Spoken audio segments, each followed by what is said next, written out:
Chapter 116. Since he had decided to go to Jiaoyuan sports meet, Zheng Tan decided to scout the area first. Tsinghua University was not very far from Jiaoyuan's school, but it was not immediately accessible. Zheng Tan planned to leave from Tsinghua University's side door, which was closest to the junior high school, and then walk in that direction. After sending little Pomelo to Futong Elementary School in the morning, Zheng Tan ran all the way to the side door. The side door was narrow, and the people coming in and out were all students from Futong Elementary School. Many of them were pushing their bicycles. Zheng Tan did not want to squeeze with them, so he jumped over the wall and walked towards the junior high school. Zheng Tan had never been to Jiaoyuan school. He only remembered the route that Jiaoma took every time in the markings on the map. Moreover, the junior high school was not very far from here, so he should be able to find it. After exiting from the side door, Zheng Tan could clearly feel the hustle and bustle of the street. It was different from the bustling central square, but it was very lively. There were many old residents living in this area. Aunties who were buying groceries were talking about today's prices and what they had bought. Their conversation with Tsinghua City's accent could be heard everywhere. There were no tall buildings, no luxurious cars, and the road was uneven. Bicycles, electric bikes, and some popular family cars were the main elements of the street. This was the life of ordinary people, and the liveliness seeped into the mundane. If it was a school bus, it would not take this road. Therefore, Zheng Tan could not find a school bus with Tsinghua University's name on it that went to Futong High School. There were buildings on both sides of the street, and on the side Zheng Tan was walking, many of the buildings were surrounded by walls. Zheng Tan directly jumped over the wall and walked on it. He did not have to fight with the aunties who had just finished buying groceries in the morning on the sidewalk. There were many shops on the other side of the street. There were many breakfast shops, and Zheng Tan could hear the sound of fried dough sticks. The local breakfast always attracted many students and office workers to eat there. However, Tsinghua University was too big. This place was not very close to the school's main entrance, teaching area, and student dormitories. Students who lived far away and did not have time could only come here once in a while. Zheng Tan walked on the wall and looked at the people coming and going on the street. He felt a little emotional. It seemed that every time you walked out of Tsinghua University, you would see a different scenery. As he was thinking, Zheng Tan heard a cat meow not far in front of him. A 7-month-old kitten jumped onto the wall and blocked Zheng Tan's path. However, after the kitten looked at Zheng Tan, it walked forward. It seemed that it was on the same path as Zheng Tan. The cat came out from a building next door. It jumped directly on the wall and did not walk on the sidewalk. Perhaps for cats this kind of wall was a more suitable path. Not only could it allow them to overlook the situation below, but it could also avoid humans so that they would not be kicked by people on the sidewalk. Since it was on the same route, Zheng Tan did not think too much about it. He did not know the kitten, so he did not take the initiative to greet it. After walking for a while, Zheng Tan found that the kitten in front of him paused and looked up. Looking past the kitten, Zheng Tan saw that there was another cat in front of him. It was big and it was walking in the opposite direction of Zheng Tan. Was this a narrow path? Do you want to have a fight? Zheng Tan was prepared to wait and see. After all, the wall was too narrow. It was impossible for two cats to walk side by side. In such a situation, would the two cats fight directly, or would the other cat jump down to avoid the attack? Unfortunately, neither was the case. To Zheng Tan's surprise, the cat in front of him and the big cat in front of him did not stop. They still walked at their original speed and did not intend to fight. When they met, the kitten lowered its body and went under the leg of the cat in front of it. The big cat also cooperated and raised its paw. Soon, the kitten successfully went under, and the big cat walked towards Zheng Tan. Zheng Tan looked at the cat in front of him. It was about the same size as him. He guessed that it was not someone who would back down. The cat came closer and closer. Zheng Tan was on guard against the cat suddenly scratching, but the cat did not seem to want to fight, nor did it show any aggression. Just when the cat was less than 10 centimeters away from Zheng Tan, it stopped. Then it shook the tip of its tail, raised its neck, raised its chin, and moved its front legs. Its eyes seemed to say, "Come on, you can go under." Zheng Tan was speechless. F***ck, this kind of method of going under one's crotch should be left to other cats. Zheng Tan thought for a while, tilted his head and looked at the wall in front of him. He estimated and then prepared to jump. He jumped over the big cat and looked at the narrow wall approaching. Finally he landed smoothly. Fortunately, his judgment and control were much better now. Although he fell a little to the side, he was still stable. Zheng Tan turned his head and looked at the big cat. He raised his head and walked away. The big cat shook its tail and did not look at Zheng Tan anymore. It continued to stare in front of it and walk with its head held high. When the kitten in front of Zheng Tan came to a boundary, it jumped down. It had arrived at its destination. Zheng Tan looked in the direction it was going. It was also an old residential area. The greenery inside was not bad. It probably had playmates there. Jumping from one wall to another, Zheng Tan continued to walk forward. As he walked, he looked at the buildings on both sides. He did not know which side of the street Jiao Yuan School was on, so he had to pay more attention. Also, that junior high school was not as big as Tsinghua University. He did not know how big the school gate was. If the gate was smaller, he might miss it if he did not pay attention. After walking for about 5 minutes, Zheng Tan moved his ears and heard the sound of reading. Very good, it was right in front. The first thing Zheng Tan saw was not the school gate but the teaching block. Walking on the wall, he could hear the sound of students studying coming from the teaching block. There were teachers leading the students. Among the young voices, there were some that sounded lazy and sleepy, some that were yelling at the top of their lungs, and some that belonged to little girls. They were all filled with the emotions and vitality that belonged to children of their age. Students were reading and the sound of reading. Zheng Tan could see the students sitting in the classroom by the window on the first floor. There were a few boys sitting at the back who were not very obedient.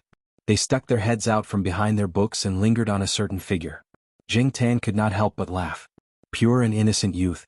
In comparison, the children at this time were still considered innocent. They were not like the precocious people who would be affected by the internet a few years later. Not many students dared to stare at the window in a daze. Occasionally, a student noticed the black cat on the wall outside and looked over. The next moment, he was called up by the teacher to answer a question. Zheng Tan did not stop there. He continued to walk forward. He wanted to see the school gate. Since he was here to scout, he had to familiarize himself with the area. The junior high school was a relatively ordinary one. It was definitely not as big as Tsinghua University. Even the school gate was only as big as the side gate of Tsinghua University. After looking around, Zheng Tan felt that there was nothing worth studying. He jumped off the wall and walked into the school. Of course, Zheng Tan did not dare walk down the main road of the school like that. He had no idea what the rules were, and he was not sure whether the security guards would come to chase him away. Therefore, he followed the flower beds and used the greenery as cover to walk deeper into the school. Zheng Tan did not immediately go to the school building to look for Jiao Yuan's classroom. He looked at other places such as the cafeteria, the snack bar, the parking lot, etc. Then he went to the field to look around. In less than half an hour, Zheng Tan had walked around the school. He had familiarized himself with the main buildings and the layout of the field. Finally, he came to the school building. There was only one school building and it was quite big. When Zheng Tan was at home, he heard from Jiao Ma and Jiao Yuan that the first and second floors of the school building were for the first-year students. The third and fourth floors were for the second-year students, and the top 2 floors were for the third-year students. The teacher's office was at one end, and the toilets were at the other end. There were stairs at both ends and in the middle. This school did not differentiate between fast and slow classes, at least not for the first and second-year students. It was a different story for the graduating classes. Zheng Tan remembered that Jiao Yuan's class was the first year's class. Xiong's mother felt that even though there was no fast or slow class, the number 1 gave her a sense of superiority. Therefore, she pulled Xiong and a few others into the first year's class. Since it was the first year's class, it should be on this floor and it should be on the first floor. Zheng Tan looked at the class numbers on each door and found the location of the first year's class. It was near the teacher's office, so it should be the focus of attention. Because there was a corridor in front, there were always people walking around. Some were teachers on patrol and some were students who needed to pee. It was not convenient for Zheng Tan to sneak a peek. After thinking for a while, Zheng Tan went to the back of the school building. He aimed at a window at the back and jumped up. The few windows at the bottom were pasted with newspapers. Probably because there were no curtains and the sun was glaring, the students inside used newspapers. However, there was still a small corner left for them to observe the scenery outside when they had nothing to do. Zheng Tan jumped onto the windowsill of the last window. He originally wanted to stand up and look in from the window above, but he saw that there was a small corner of the window below that was not pasted with newspapers. He looked in from that small corner. Sitting next to the window was a boy. He was not listening to the math teacher on the podium. At the moment, he was using an automatic pencil to fill in the 0 in the book. Then he looked for the 4, 6, 8, 9, and filled in the empty space. After he was done, he used an eraser to erase it. Zheng Tan suddenly remembered that he had done this kind of stupid thing before. Other than that, he also knew how to draw in the textbook and add a few strokes to the characters in the book. Thinking about it, it was a long time ago that he used a pen to write. Later on he used a computer to type. A lot of the homework in university was directly printed and handed in. If he needed a pen to write, he would pay someone to do it for him. In short, Zheng Tan had forgotten the last time he held a pen. It was not known if the boy sensed that someone was watching his every move. He looked up at the teacher on the podium and frowned. Then, he turned his head and was about to look at the scenery outside from the corner that was not pasted with paper. In the end, he met someone's eyes. Chapter 117. The boy was so shocked that he almost dropped the pencil in his hand. If it weren't for the fact that they were still in class, he would have jumped out of his seat. The math teacher on the podium glanced at him. The boy quickly sat back down and pretended to scribble in his notebook. After 2 minutes, the boy glanced at the teacher on the podium. When he saw that the teacher was no longer looking at him, he carefully turned his head to look outside the window again. The corner without the newspaper was limited, so the boy could only see a furry creature outside. He carefully identified the silhouette of the shadow on the window and connected it to what he saw earlier. The boy confirmed that it was a cat squatting outside the window, a black cat. This was the first time he had seen a cat squatting outside the window since school had started. Moreover, it was looking in from the corner where there were no newspapers. What a strange cat. Zheng Tan was originally worried that the child would scream or jump up in fright and attract the attention of others. She did not expect the child to react so quickly. He was calm enough and mentally strong enough. Zheng Tan peeked inside the corner again. He looked at the boy who kept glancing at him. Then he looked toward the front of the classroom. It wasn't hard to recognize Jiao Yuan and the others. Moreover, those guys sat relatively close to each other. The seats that the homeroom teacher had arranged for them were also not bad. They were in the middle and near the front. They didn't need to eat chalk dust and could see the blackboard clearly. They could also hear the teacher clearly. Jiao Yuan, who was sitting in the classroom, would never have guessed that his cat was squatting at the window at the back of the classroom. Zheng Tan looked around for a while before he left. Before he left, he ran to the teacher's office to take a look, but there was no one in the English team. Jiaoma was probably on the second floor. After thinking about it, Zheng Tan didn't really go to the second floor to look for Jiaoma. He wandered around the school for a while before he left. Just as Zheng Tan left, Jiaoma walked to an open window in the teacher's office on the second floor. She wanted to look at the scenery in the distance to relieve her visual fatigue. She had just finished grading homework, so she was a bit tired. He didn't expect to see a black figure climbing up the wall when he looked down. Jiaoma couldn't see it clearly because it was quite far away. Besides, there were a lot of black cats in the world, and this place was quite a distance away from Tsinghua University, so she didn't think that it was her cat. She just felt that it was a little familiar, but in the end, she shook her head and erased the suspicion in her heart. After the class, the boy sitting in the last row by the window opened the window and looked outside. He even stuck his head out to look, but he didn't see anything. He didn't see any cat. "Hey Fule, why are you opening the window? The sun is glaring." A student who was lying on the table next to him, taking the opportunity to catch up on sleep, shouted. "Oh." Fule closed the window. After thinking for a while, he tore the empty corner of the newspaper a little bigger. If the cat came to peek at him again, at least he wouldn't only see one eye. That would be too scary. Fule, who had returned to his seat, leaned over the table and looked at the small group in front of him. Everyone in the class knew that the small group was a little special, and the teachers of all subjects took care of them. The other students in the class were envious and jealous. However, Fule felt that it was very boring. He wasn't in the mood to study anyway, and he didn't interact with those students who were specially taken care of. On the other side, Zheng Tan walked back along the wall. This time he was familiar with the road, so he walked a little faster. In fact, if he was bored every day, he could walk around here and familiarize himself with the surroundings. Not only Jiao Yuan but little Pamela would also be attending junior high school here in the future, and they would probably come here often in the next few years. Speaking of which, there were quite a lot of cats around here. When Zheng Tan came, he met 2 cats. When he went back, he saw 2 more cats standing on the wall with their fur standing up. They weren't the 2 from before. When the 2 cats saw Zheng Tan, one of them seemed to be startled. It lost its balance and slipped. At the same time, the other cat took the opportunity to slap it with its paw, and it fell directly from the wall. After it landed, it glanced at the wall, then ran away. As for the cat that stayed on the wall, it continued to stare at Zheng Tan with its fur standing up. Zheng Tan didn't stop, but continued to walk forward. The cat just made a few warning noises, then jumped off the wall and ran away. Zheng Tan looked at the long and intermittent cat path in front of him. He had a hunch that he would meet more cats on these walls in the future. After dinner that night, Zhao Yuan went out again. He and the others went to the sports field to train. All of them signed up for events. Except for the 800-meter and 1,500-meter events, which hadn't been decided yet, Zhao Yuan signed up for the 400-meter and relay events. Especially for the relay event, they had to train their cooperation. They didn't want to throw the baton away when the time came. Zheng Tan and little Pomelo were also watching them train at the side. Sometimes, there would be some university students who were training nearby who would talk to them. They would talk about the past, and impart some of their experiences. Black charcoal, let's run, little Pomelo said to Zheng Tan, putting her small cloth bag aside. Zheng Tan didn't mind. It was rare for little Pomelo to have this idea, so he decided to run with her. Affiliated primary school also had sports events, but little Pomelo had never participated in them before. Zheng Tan felt that sports events in primary schools were more perfunctory.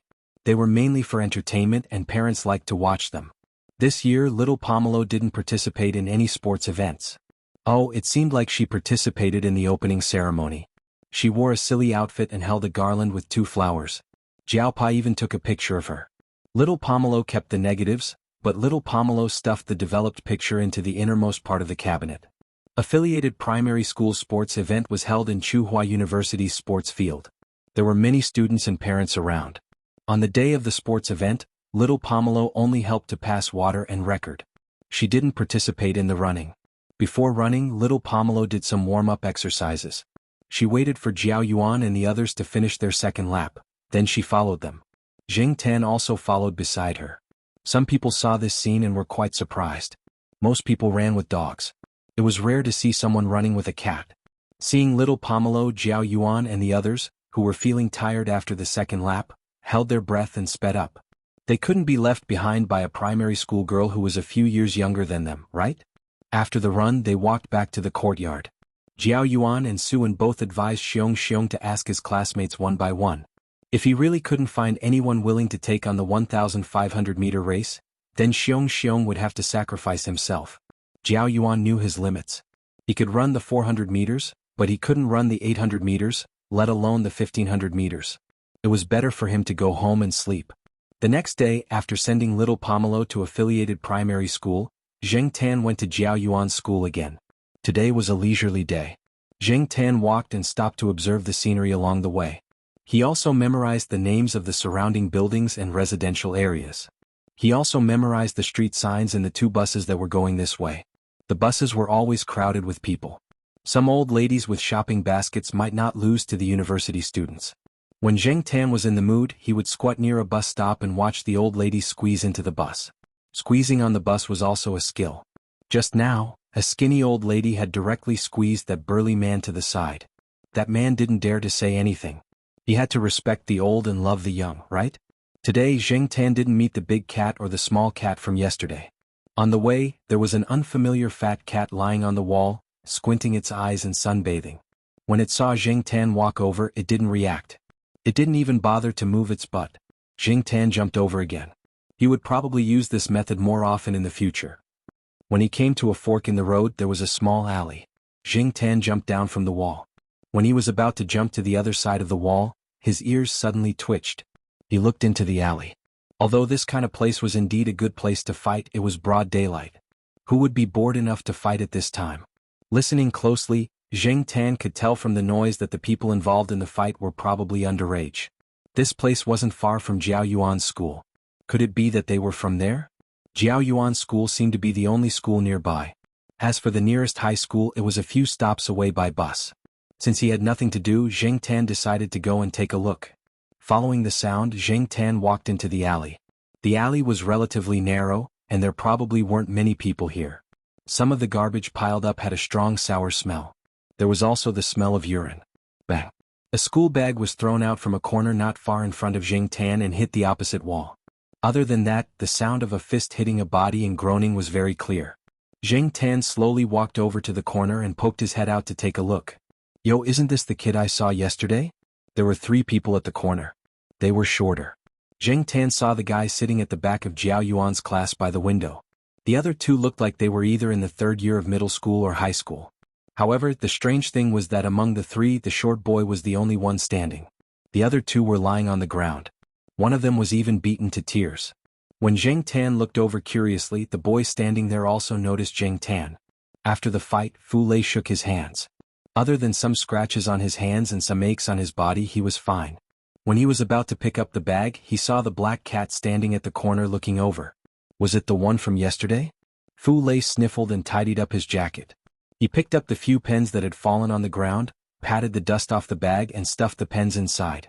In the process he kept glancing at Zheng Tan. Carrying the bag, Fu Lei looked up at the sun and walked out of the alley. When he stood at the fork, he hesitated for a moment. Then he came to the zebra crossing and prepared to cross the road. Zheng Tan was curious. A kid the same age as Jiao Yuan. He didn't look that strong, but how could he be so good at fighting? Also, what was this kid trying to do? The road to school wasn't that way. Was he going to the hospital? On the way, Zheng Tan didn't see any hospitals. However, he saw a few small clinics. Out of curiosity, Zheng Tan followed him across the road since he had nothing to do. Chapter 118. Zheng Tan watched as the child walked into an old residential area. He paused for a moment before following him in. Originally, Zheng Tan only wanted to take a look at the residential area. When he saw the child walk into the building, he didn't follow. Unexpectedly, not long after the child entered the building, he walked out and looked at Zheng Tan. After experiencing some things, Zheng Tan was very sensitive to the good and evil in people's eyes. However, the child standing at the staircase only looked at him expectantly without any malice. After thinking for a moment, Zheng Tan walked over. Seeing the cat following him, Fu Lei smiled and walked into the building. Then he walked up the stairs step by step. In the past he would run up the stairs in one breath. Now he took a few steps to see if the cat was following him. Zheng Tan saw the child stop in front of a house on the 4th floor. Then he took out a key from his bag and opened the door. After entering, he waved at Zheng Tan. Zheng Tan listened to the movements inside. Other than the child, there didn't seem to be anyone else in the house. He lifted his foot and walked in. It was a very ordinary house. It was simple, plain, and the furniture was relatively old. The house was about 50 square meters in total. It was smaller than a Jiao family. Zheng Tan felt a little cramped. There were 2 bedrooms in the house, 2 bedrooms and 1 living room. The child's room was the 2nd bedroom. It looked about the same size as little Pomelo's room. However, it was much messier than little Pomelo's room. There were a few books on the ground. When Zheng Tan walked over, he saw that one of the books had its cover open. The name on it was written, Fu Lei. Every stroke was very strong and looked very resolute. However, when these strokes were put together, they looked very different. Just as Zheng Tan was observing Fu Lei's small room, Fu Lei placed a fish head in front of Zheng Tan. This should be yesterday's dish. It was just taken out of the fridge and was still cold. The soup on the fish head was frozen. Zheng Tan looked at the fish head on a piece of draft paper in front of him and turned his head to look elsewhere. Not eating? Fu Lei was very puzzled. If it was the cat from the house next door, it probably wouldn't even wait for the fish head to be placed down before it ran away. Zheng Tan walked around the small room and then jumped onto the desk that was piled with junk. The books were placed messily, but there was an exception. A small dark wooden trophy was placed there. There was no other debris around the trophy and it was very clean. It was not covered with a layer of dust like the piggy bank next to it. It was obvious that the owner often cleaned it and valued it more. I got this when I was 10 years old. Fu Lei picked up the small trophy and said proudly. When he was happy, the child would talk a lot. Like many people that Zheng Tan had met before, people would lower their guard in front of animals. They would say whatever was on their mind and would not hide it. For children, they would be happy to share some happy and proud things, even if it was just a cat that didn't know anything. From Fu Lei's description, Zheng Tan knew that this child had indeed practiced martial arts, but he came from an unorthodox background. Fu Lei's hometown was in the countryside. When he was young, his parents were busy, so he lived with his grandparents in the countryside. There was a master in the village who knew some martial arts and opened a small martial arts school. The children in the village would go and learn from him. Fu Lei was one of them. Learning martial arts was good for the body, so the elders were happy to do so. And this wooden trophy was carved by Fu Lei's unorthodox master himself. The carving was not bad. The wood was not the best, but it was not the kind that could be casually made. Fu Lei defeated 4 other children who were about his age in an exam and won the trophy. But later the martial arts school could not continue.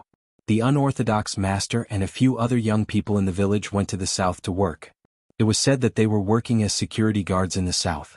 Every month they could earn a few thousand yuan. After that, there was no news of them and they never came back. Although there was no one to teach him, Fu Lei still practiced by himself whenever he had time. When he was in the 5th grade, he was brought to the city by his parents. He did not buy a bicycle as his parents were busy and did not have the time. In order to save money, Fu Lei ran back and forth. Just like today when he was blackmailed by senior students he had encountered a few times. Every time he would fight to solve it. Sometimes he would win, but sometimes he would lose if there were more opponents. At the same time, Fu Lei left a bad impression on many people.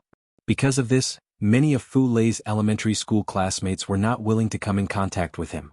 After entering junior high school, some people also spread the news of Fu Lei's deeds. Therefore, even though school had just started not long ago, Fu Lei's label as a bad student had already been firmly fixed. Otherwise, he wouldn't have been directly thrown to the last row by the teacher and turned a blind eye to him, too lazy to discipline him. Fu Lei felt that he was not interested in studying. He thought that when he grew up, he would go to the south to work like his unorthodox master. When he first said these words, Fu Lei was beaten up by his father. The beating was so fierce that he was bedridden for a week. Every time Fu Lei mentioned that he did not want to study, his father would use his fists to settle it. Therefore, Fu Lei did not say it out loud in the end. He just muddled along like this with the mentality of muddling along. Due to the national policy, there was not much difficulty in getting into junior high school. Moreover, his household registration was in this area. His parents used some money to get him into this junior high school, hoping that he could study hard and improve every day. Fu Lei's response to this sentence was to pick his ears. Towards the end, Fu Lei's mood fell again. He felt that going to school was boring. It was better to be carefree in the small wooden dojo. Carefully putting away the wooden trophy, Fu Lei opened the drawer and took out a box of ointment. He applied the ointment on his bruised hand. Jing Tan looked at the drawer. There were all kinds of ointment. Did Fu Lei's parents buy so many ointment for this child to fight? It was really embarrassing. After applying the ointment, Fu Lei sat on the ground and dragged his bag over. He took out a few pens and looked at them. He threw the ones with broken cases to the side and took out the refills. He could still use them later. While he was using the refills, the door lock rang. There was also the sound of a key opening the door. Fu Lei was shocked. He stuffed all the pens in his hand into his bag and said to Zheng Tan at the same time, "Hide." Zheng Tan did not know why Fu Lei said that, but he quickly hid under the bed. The next moment the door opened. A man in his 40s walked in. When he saw Fu Lei, it was as if a dormant volcano suddenly erupted. "Fu Lei, you skipped class again?" The man strode over and looked at the ointment beside him. He roared, "You got into a fight again?" Then Zheng Tan heard the sound of Fu Lei being beaten. It was probably a spanking. This father's temper was really bad. He did not even ask for the reason and started hitting. However, this also showed that Fu Lei often got into fights and even skipped class. "I spent so much money to get you into that school just for you to play truant and fight. If I had not forgotten something at home and came back to get it, I would have let you escape. Bastard." Fu Lei's father scolded as he beat him. He rushed back to get something and saw Fu Lei without even drinking water. Now that he had beaten him for a while, he was probably tired. He sat by the bed and panted, but his mouth did not stop. Of all things, studying is the best. If you don't study, are you going to work like me in the factory all day for a meager salary?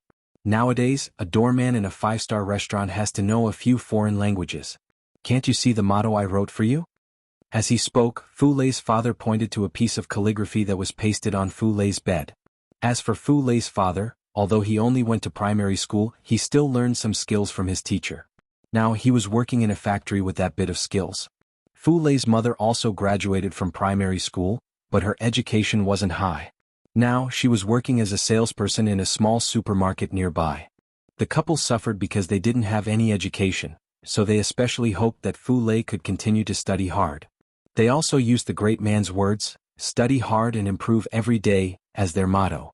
For this reason, Fu Lei's father specially used a brush to write a piece of paper and placed it on Fu Lei's bed. When he looked at it now, he realized that the piece of paper had been altered by Fu Lei. At this moment, the words pasted on the bed were, "Cowards study hard, husbands strive to improve." Fu Lei's father was about to scold him when he paused for 2 seconds. He took off his shoe and slapped Fu Lei. Jing Tan looked from under the bed. He could not see the whole body, only 4 legs. However, from the sound, he could tell that Fu Lei had been beaten up badly by his father. But even so, Fu Lei, this brat, still did not make a sound. Fu Lei's father was probably in a hurry.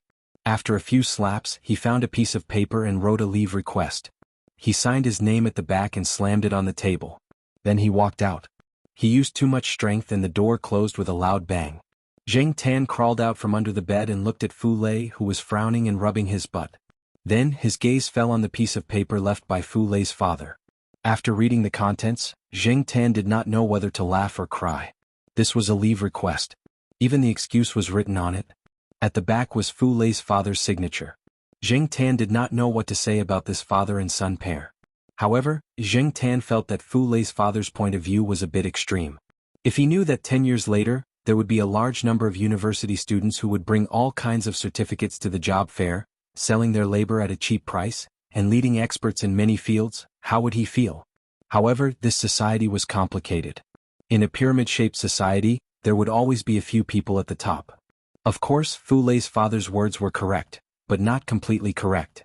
It all depended on how Fu Lei would deal with it in the future. Zheng Tan saw that after Fu Lei put away the slip of paper, he calmly packed his bag. He knew that this kind of situation was not rare. This guy was really good at taking a beating. Suddenly Zheng Tan thought of something. If Fu Lei were to run 1,500 meters, what would happen? This guy ran here and there by himself when he was in elementary school. His physical strength was not bad. He should have good endurance. This would save Jiao Yuan and the others from having to worry about him all day long. The problem now was how to get Fu Lei to agree to run. They were in the same class. Fu Lei should know about the sports meet. No one had signed up for the long-distance race. He also knew about it. What did it mean that he had not signed up until now? Or was there another reason? Forget it. When the time comes, I'll let Jiao Yuan ask him. After staying at Fu Lei's place for a while, Zheng Tan looked at the alarm clock on the table. It was time to go home. You're leaving? Fu Lei saw the black cat running towards the door. He got up, walked over and opened the door. Chapter 119. Fu Lei did not go to school in the morning, and his parents did not come home at noon. When he was at school he always ate lunch in the student cafeteria. But now that he was at home he could only think of a way to deal with it. Fu Lei rummaged through the fridge and bought 2 steamed buns from a small shop outside to eat lunch. Anyway, this kind of situation was normal for him. After eating and taking an afternoon nap, Fu Lei carried his backpack and went to school. He showed the letter of absence to the form teacher. The form teacher did not say much. It was not the first time and it was useless to say anything. After coming out of the form teacher's office, Fu Lei sat in his seat in a daze. His desk mate only sighed. He skipped class again. Everyone was used to Fu Lei's skipping class style. Some people were envious of Fu Lei. At least Fu Lei had a letter of absence written by his parents. They did not have the ability to get such a letter of absence from their parents. Fu Lei was not in the mood to talk to the people beside him. He was in a heavy mood. In the morning his father was in a hurry so he was able to escape. But at night he would not be able to go back. Looking at his father's reaction today, he would definitely be beaten up. After letting out a long sigh, Fu Lei heard the bell ring. He took out his textbook from his backpack and placed it on the table. He stared at the textbook in a daze. Halfway through the class, Fu Lei felt a shadow flash by the window. He was happy. He tilted his head and looked out from the corner. It was the black cat again. Zheng Tan, Little Pomelo and Jiao Wei went out together. After seeing Little Pomelo enter the school, Zheng Tan went straight to the classroom. He jumped on the window and looked in. As expected, he saw Fu Lei in a daze again. Seeing Fu Lei looking in his direction, Zheng Tan looked at him and looked at the front of the classroom. Jiao Yuan and the others were very serious in class. At least from the back. Although this window was closed, the window near the front of the classroom was open. Moreover, even if all the windows here were closed, Zheng Tan could still clearly hear the teacher's lecture inside. It was language class now, and the language teacher was telling them about the things to pay attention to when writing an essay. It doesn't matter if what you write is real or not. When you write your essay you have to pay attention to the following points. First, you can't include a single character name. Second, you can't include any traces of Qiong Yao. The teacher on the podium was very engrossed in his speech, but Zheng Tan saw that many people sitting below were secretly yawning. It couldn't be helped. During the first class in the afternoon, everyone's mental state wasn't very good. After the 11th day the lunch break was shortened. Many students didn't take a nap at noon. It would be strange if they were in good spirits now. When the bell rang for the end of class, some of the sleepy students suddenly woke up and prepared to go out for a stroll. There were also some who relaxed their tense nerves and waited for the teacher to leave the classroom and lay down on their desks to sleep. When the bell rang for the end of class, Zheng Tan jumped down from the windowsill and lay down on the wall. He wondered if he should go look for Jiao Yuan and Jiao Ma. Fu Lei saw that the black cat was no longer on the windowsill, so he opened the window and looked out. Just then Xiong Xiong walked over. Xiong Xiong was now asking one by one, not letting go of any possibility. However, until now no one was willing to say 800 meters or 1,500 meters. Last time when they ran laps around the field in PE class, many of them were dead tired. They had a rough impression of the 800 meters, so now no one was willing to run it, let alone 1,500 meters. There were many students in this class with good grades, but there weren't many who were good at sports. Xiong Xiong, as the sports committee member, was sullen. Now that class was over, he took the opportunity to ask the last row. Just like before, when the students heard 800 meters, they hesitated. When it came to 1,500 meters, they immediately shook their heads. No one was willing to do it. Hey you, did you say 1,500 meters? Xiong Xiong asked Fu Lei, who was looking out the window. Before Xiong Xiong could finish asking, Fu Lei ran out of the classroom. Who is this guy? He's so arrogant. Xiong Xiong was also angry. It was the first time he was ignored in class. Him? Fu Lei, I heard that he's good at fighting and always skips classes. He's awesome. Fu Lei said to his desk mate with a hint of schadenfreude. Although it wasn't said publicly, many people knew that Xiong Xiong's family had a powerful background. When the head teacher talked to Xiong Xiong, his tone was very nice. He didn't sound as serious as he usually was. Xiong Xiong rolled up the list in his hand into a cylinder and knocked it on the table. He snorted and was about to leave. Before he left, he casually glanced out the window and saw a black cat lying on the wall not far away. However, Xiong Xiong didn't think too deeply about it. When he returned to his seat, he said to Jiao Yuan, I saw a black cat outside the window just now. It looks quite similar to the one in your house. Xiong Xiong said this casually, but Jiao Yuan was different. He knew his cat's ability to walk around. When he was in junior high school, he was still wondering if his cat would walk around here. More than a month had passed and he hadn't seen it. Now that he suddenly heard Xiong Xiong mention it, he quickly asked, Where did you see it? Xiong Xiong pointed to the window in the last row. Jiao Yuan didn't go to the last row. There were more people there, and there was no one sitting around the window next to the podium. He walked over and opened the window to look outside. Zheng Tan was leaning on the wall thinking. Within 2 minutes he saw Fu Lei running over. The wall was a little high. Fu Lei couldn't climb up or touch it. He just stood there and talked to Zheng Tan. He took out a bag of flavored peanuts and shared it with Zheng Tan.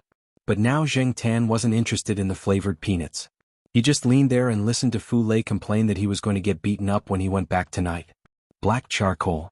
While listening to Fu Lei's complaints, Zheng Tan suddenly heard someone call his name. He turned his head and saw Jiao Yuan leaning on the window and looking over. Zheng Tan got up and turned around. He walked along the wall for a distance and faced Jiao Yuan's window. Damn, it's really him. Maybe Xiong Xiong thought that all black cats looked the same, but Jiao Yuan knew that the cat on the wall was definitely his cat when it turned its head and looked over. When he saw it walking over, he was even more certain. Jiao Yuan turned around and ran out of the classroom.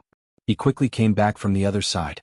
However, seeing Fu Lei in a daze, Jiao Yuan was still a little curious, but he didn't ask much. What he was most anxious to ask now was why his cat was here. Black charcoal, why are you here? Does Dad know? Where's your cat tag? Where did you throw it? Jiao Yuan asked a series of questions. Fu Lei, who was eating flavored peanuts, looked at Jiao Yuan and then at the cat on the wall. He was surprised. He didn't think that this was Jiao Yuan's cat.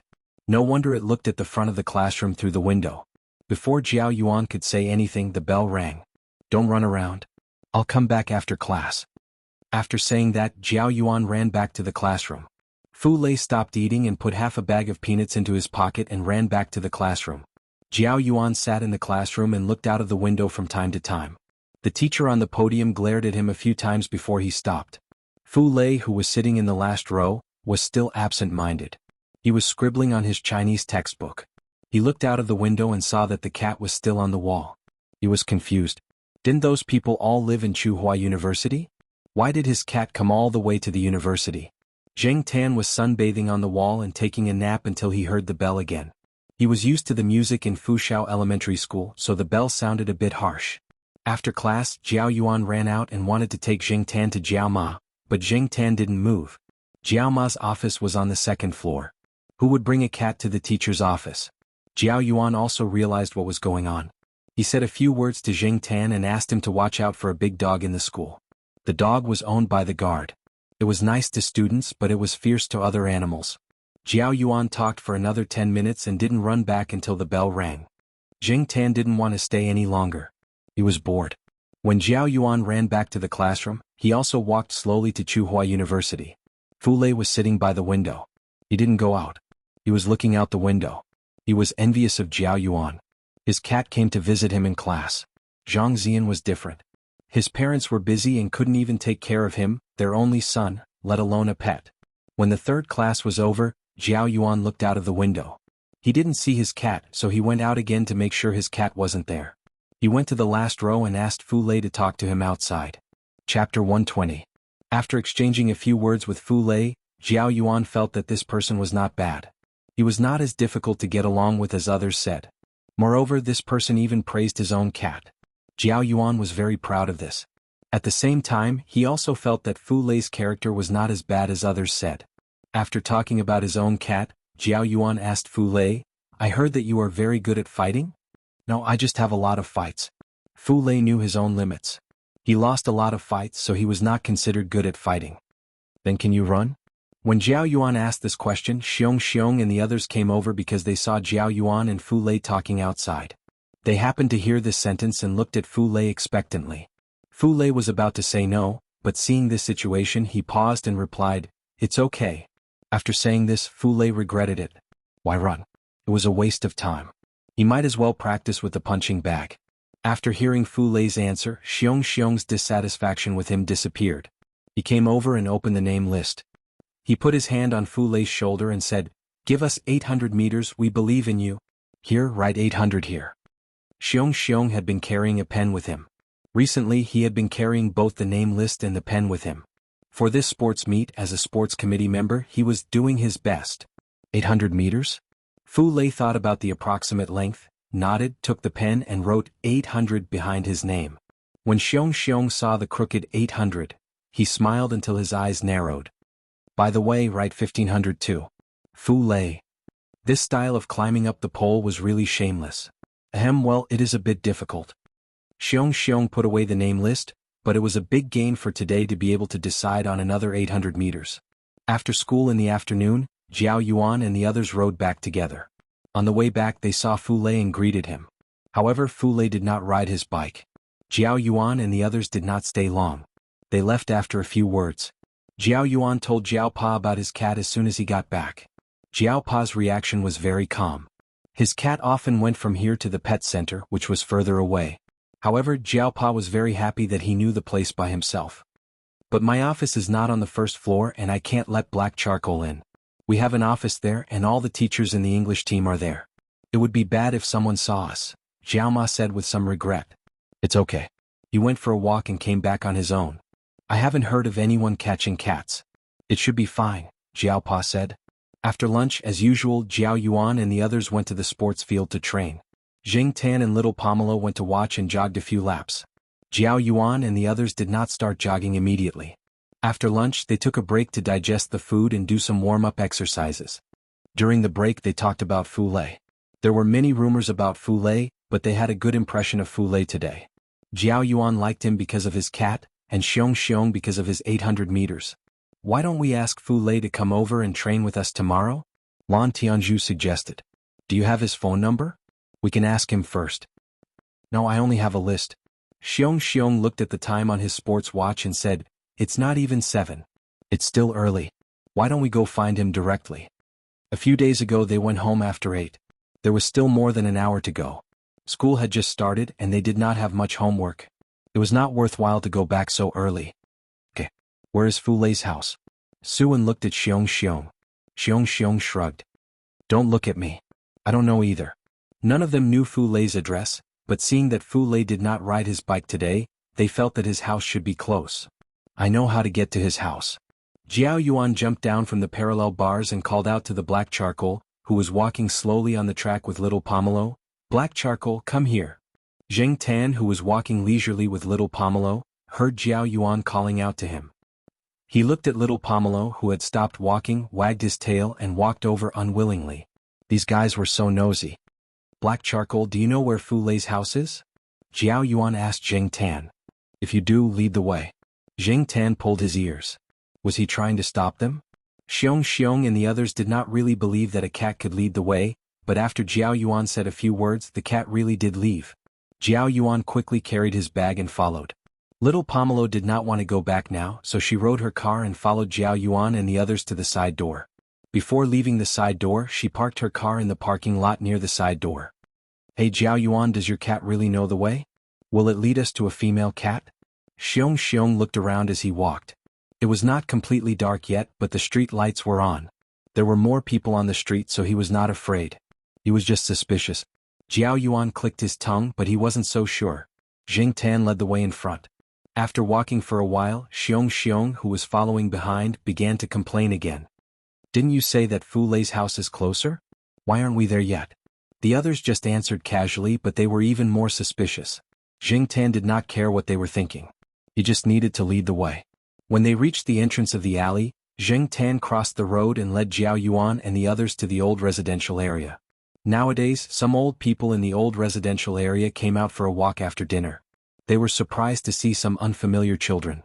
After asking, Jiao Yuan told them why they were here. Fu Lei? Oh, that guy. He lives on the 4th floor. Let's go that way. The old man raised his hand and pointed at Fu Lei's building. He really lived here. Suan and the others looked at each other and then looked at the cat in front of them. They were all very surprised. Jiao Yuan's cat was really good. No wonder it was the king of the eastern residential area. At this moment, Fu Lei's family had just finished dinner. Fu Lei's parents came back from work late in the afternoon, so they often had dinner late. Fu Lei's mother stood up silently and prepared to clear the table. She looked at her husband and knew that she was going to teach Fu Lei a lesson today. She hated it when people interrupted. Fu Lei ate 3 bowls of rice. Every time he was beaten, he would eat more before he was beaten. He felt that eating more would help him recover faster. Come here. Fu Lei's father pulled a long face and walked directly to Fu Lei's room. Fu Lei lowered his head and followed him slowly. Fu Lei's father dragged a chair over and sat down. He looked at Fu Lei standing in front of him and raised his hand to hit him. He scolded, "You mother f*** cur." As soon as he said those words, someone knocked on the door.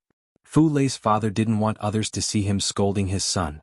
Although he was uneducated, he knew that he shouldn't wash his dirty linen in public. He had to maintain his image. But when he was about to lose his temper, he was interrupted. Fu Lei's father's face darkened and he sat there motionlessly. Fu Lei's mother sighed softly. She put down the dishes she was about to wash, shook the water off her hands and walked over to open the door. As soon as she opened the door, she saw a few children who were the same age as her son and a little girl who was even younger. Fu Lei's mother was a little surprised. She thought it was a neighbor who came to borrow something. She didn't expect this to happen. "Excuse me, is this Fu Lei's house?" Jiao Yuan asked. Yes, may I ask who you are?" Fu Lei's mother hurriedly said. She was worried that her son had caused trouble at school again. The children in front of her didn't look like those hooligans. Zheng Tan didn't care so much and directly walked in. As soon as he entered, he saw the father and son in the small room. Were they about to start a fight? It seemed that he had come just in time. Fu Lei was like his father. When he saw the few people who came in, he was a little dumbfounded. He really didn't expect Jiao Yuan and the others to come. He looked to the side and saw the black cat jumping on a stool and squatting there. It looked like it was ready to watch a show. Who are these people? When Fu Lei's father saw the few children, he couldn't put on a serious face. He forced a smile and patted Fu Lei's head and asked. Like Fu Lei's mother, Fu Lei's father was also wondering if his son had hit someone again. He calculated the money. This month's salary had just been paid. If it was just a normal compensation, he could still handle it. "Hello, we are in the same class as Fu Lei. We are here to look for Fu Lei because of the sports meet." Xiong stepped forward and said. At the same time, he opened the name list in his hand and pointed to Fu Lei's signature. Fu Lei was looking at the black cat on the stool. He was a little dazed after being slapped by his father. When he heard Xiong's words, he was even more puzzled. Why would they come looking for him because of the sports meet? But it also saved him from domestic violence. After Fu Lei's mother heard the explanation of the few children, she quickly found a few chairs for them to sit down.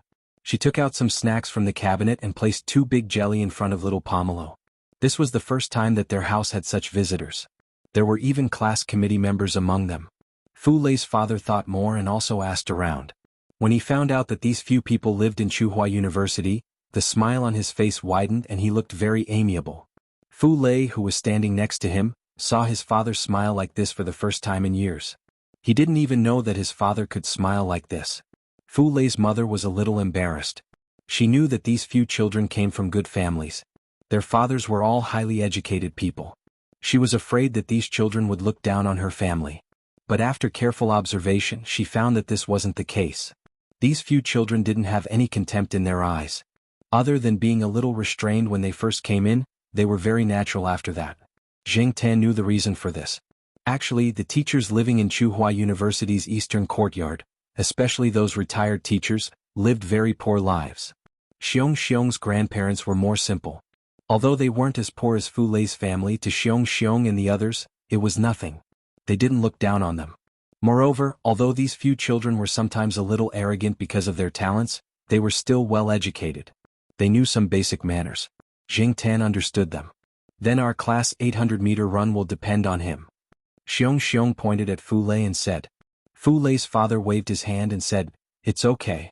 Let him do the 81,000-meter run. This kid is only good for this." Fu Lei. Was there anyone who would criticize their own son like this? Xiong Xiong didn't pay attention to the second half of the sentence because he caught a key word in the first half. He immediately took out the name list and placed it on the table. He passed a pen to Fu Lei and said, "Your dad said that you can do even 1500.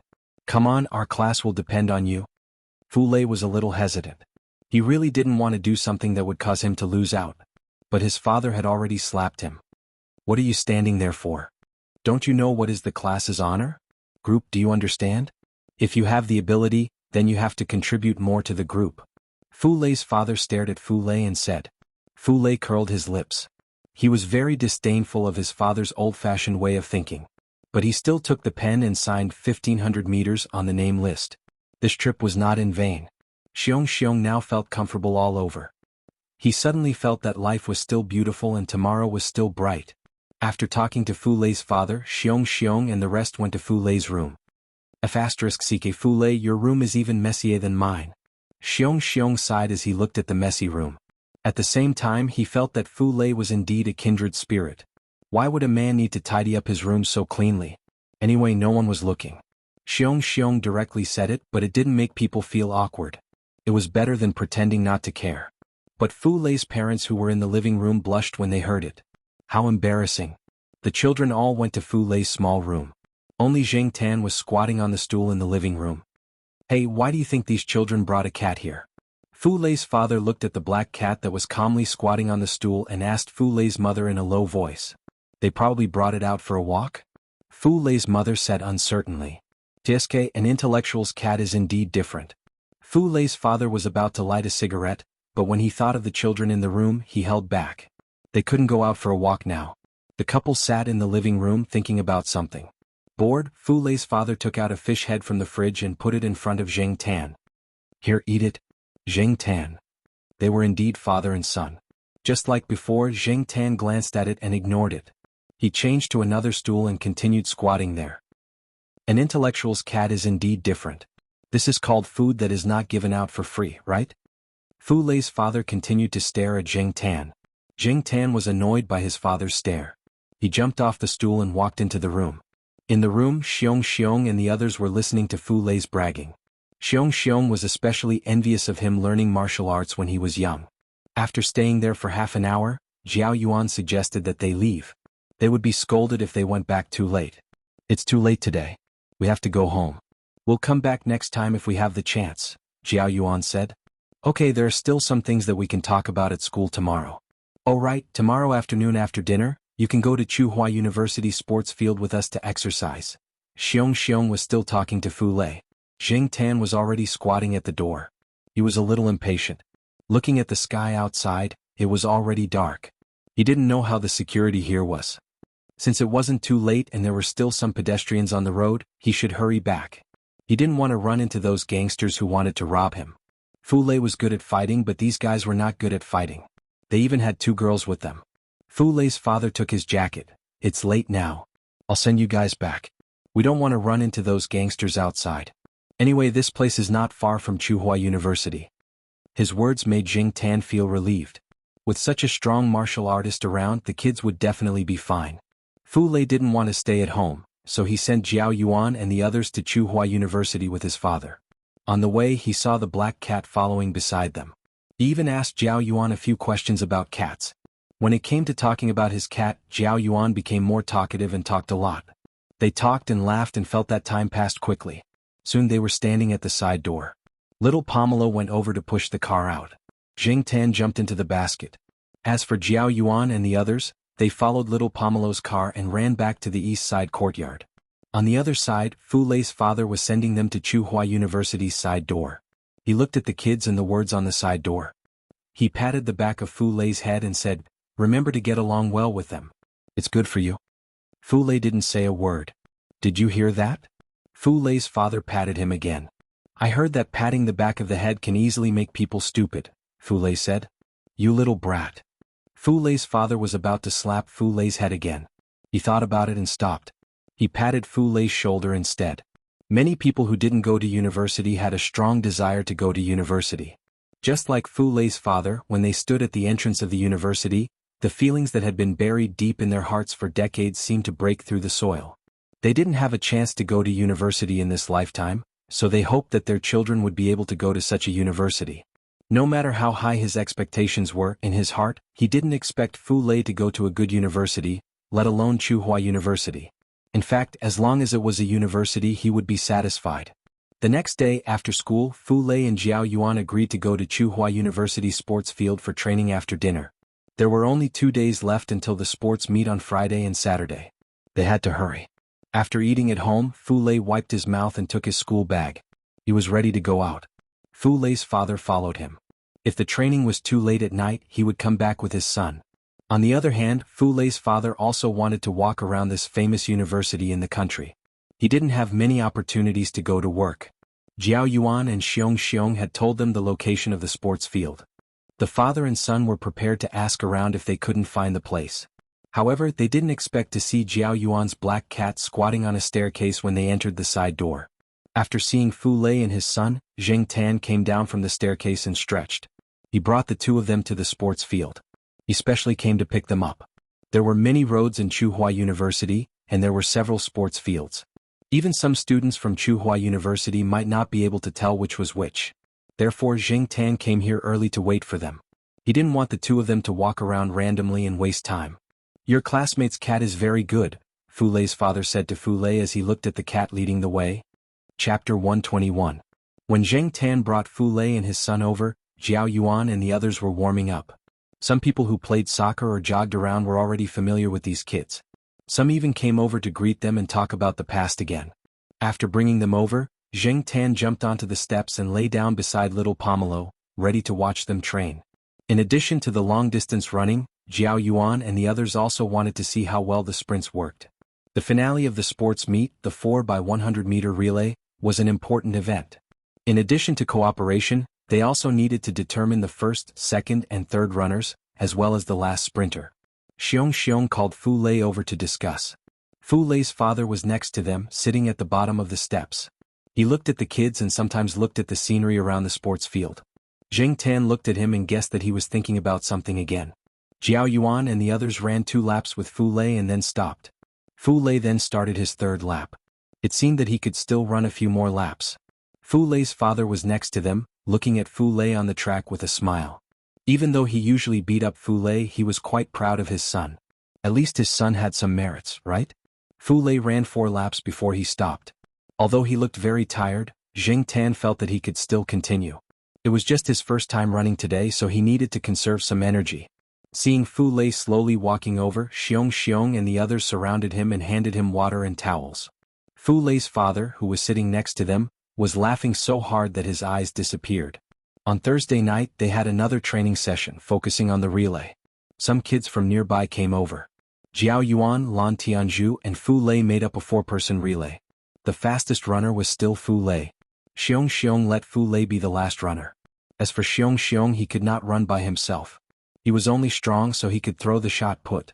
On Friday morning, after Jiao Yuan and Jiao Ma left, little Pomelo reluctantly went to school. Today there was an 800 yuan and 1,500 yuan competition. It was a pity that she could not watch it. Zheng Tan watched little Pomelo enter the school and then rushed to Jiao Yuan's school. This time he did not take a stroll on the fence. Instead he was jogging. There was a big tabby cat lying on the fence. It must have just come out to look for food. It was squatting there with its head down, licking its paws and wiping its face. Suddenly, its ears twitched and it looked at the other side of the wall in shock. Just as it looked over, a black shadow jumped over its head. Its gaze followed the jumping figure. It raised its head, turned its head, and then looked back at the black shadow that had landed on the wall and continued to run away. After a few seconds, the cat remembered that it had not finished licking its paws and turned its head to continue licking. When he was almost at Jiao Yuan's school, Zheng Tan sped up. In front of him there was a big cat that had just jumped on the fence. It was yawning. Zheng Tan did not slow down. He rushed over and jumped again. The yawning big cat was about to stretch when it was scared by Zheng Tan's action. It slipped and almost fell off the fence. After it climbed back up the fence, it looked at the black shadow that was running away. It raised its hind legs and scratched its ears. It shook its head and looked at the passing crowd to amuse itself. The people on the street were in a hurry. No one paid attention to the black cat running on the fence. Maybe they were used to seeing cats on the fence. It did not matter if it was a white cat or a black cat. There was nothing to be concerned about. In this area, people and cats always maintained their own pace of life and did not interfere with each other. When Zheng Tan arrived at the field of Jiao Yuan's school, the opening ceremony was in progress. He looked around and saw many square formations and school uniforms on the field. After looking around, Zheng Tan did not find any tall trees or a suitable place to watch the sports meet. Finally, Zheng Tan's gaze fell on the wall behind the commander's desk. A huge poster was pasted on the wall, and a banner hung at the top of it. Zheng Tan walked over from the stairs and looked at the wall from the side. Although the wall was not very thick, it was wide enough for him to squat there and watch the situation on the field. At this time, the leader on the commander's desk was talking. The so-called simple explanation had been going on for 20 minutes. Many students in the square formation below were impatient. They whispered to each other and were glared at by the head teacher. After a while they began to whisper again. Zheng Tan could feel their resentment even though he was far away. But soon, some students noticed the black cat approaching the commander's desk. They stopped whispering and stared at the black cat. It was much more interesting than listening to the leader's speech. Jiao Yuan was originally chatting with Suin, who was standing next to him, using a secret signal that only they knew. Suddenly, Fu Lei, who was standing behind him, poked him and pointed his chin forward. "Look at the commander's desk." Hearing Fu Lei's words, Jiao Yuan was still wondering what was going on. When he looked over, he saw his cat standing on the top step and striding towards the commander's desk with its head held high. Suin and the others also saw this scene. There were many black cats in the city, but when they saw the cat, they were sure that it was Jiao Yuan's cat. Other than his cat, no other cat would be so bold as to calmly run towards the commander's desk in front of so many people. Jiao Yuan's eyes twitched. He had heard about the military training from Jiao Wei. His cat must have found a good place to observe. He just didn't know if it would cause any awkward effects. Zheng Tan didn't care what others thought.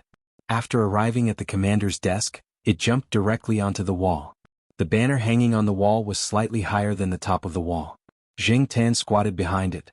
The people outside could only see a black cat's head. The leader standing on the commander's desk didn't notice at all.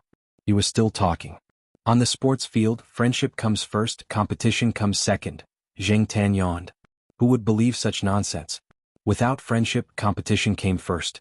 What friendship did people who didn't know each other talk about friendship? Many people said that yawning was contagious. Therefore, the students who had been overly excited yesterday and were feeling sleepy after listening to the boring speech of the station leader, suddenly felt even more sleepy after seeing Zheng Tan yawn twice in a row. Zheng Tan tugged at the red banner in front of her out of boredom.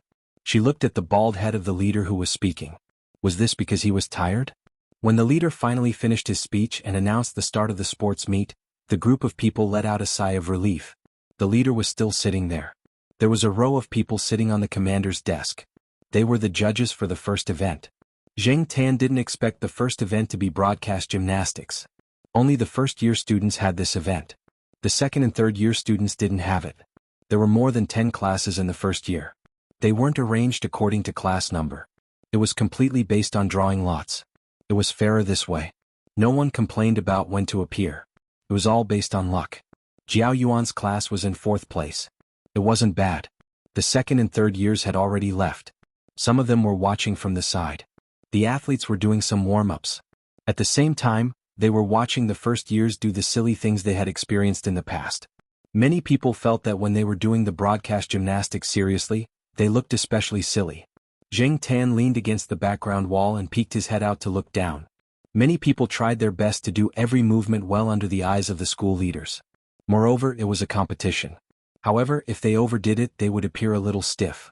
Coupled with their serious and childish faces, Zheng Tan really wanted to laugh. However, Zheng Tan wanted to see the performance of Jiao Yuan's class. When the third class came over, the fourth class was preparing and waiting at the side. Xiong was standing in front of the group. From what Zheng Tan saw just now, the ones standing in front of the group were the leaders. They didn't have to be the sports committee members. Moreover, the leaders in front of them were all beautiful girls. Suddenly there was a beast in this class. When it was finally Jiao Yuan's class, Zheng Tan felt that Jiao Yuan and the others were already a little stiff. Just as Zheng Tan thought, Jiao Yuan felt uncomfortable when he saw his cat watching him. Why did he feel like his cat was waiting to see him make a fool of himself? Jiao Yuan finally understood how Jiao Wei felt during the freshman military training at Tsinghua University. In fact, Jiao Yuan should be glad that there was only Zheng Tan this time. No other cats came. The music started. Xiong, the fat and strong guy, was wearing a school uniform and white gloves. He stood in front of the group and led the exercises seriously. Although it looked a little weird and people who didn't know better would definitely think that this was a mistake on the head teacher's part, this just happened to be the smart part of their head teacher. Actually, letting Xiong lead the drill also had the effect of showing his face. Many people sitting on the command platform knew Xiong. Before school started, Xiong's mother had already met these leaders and teachers.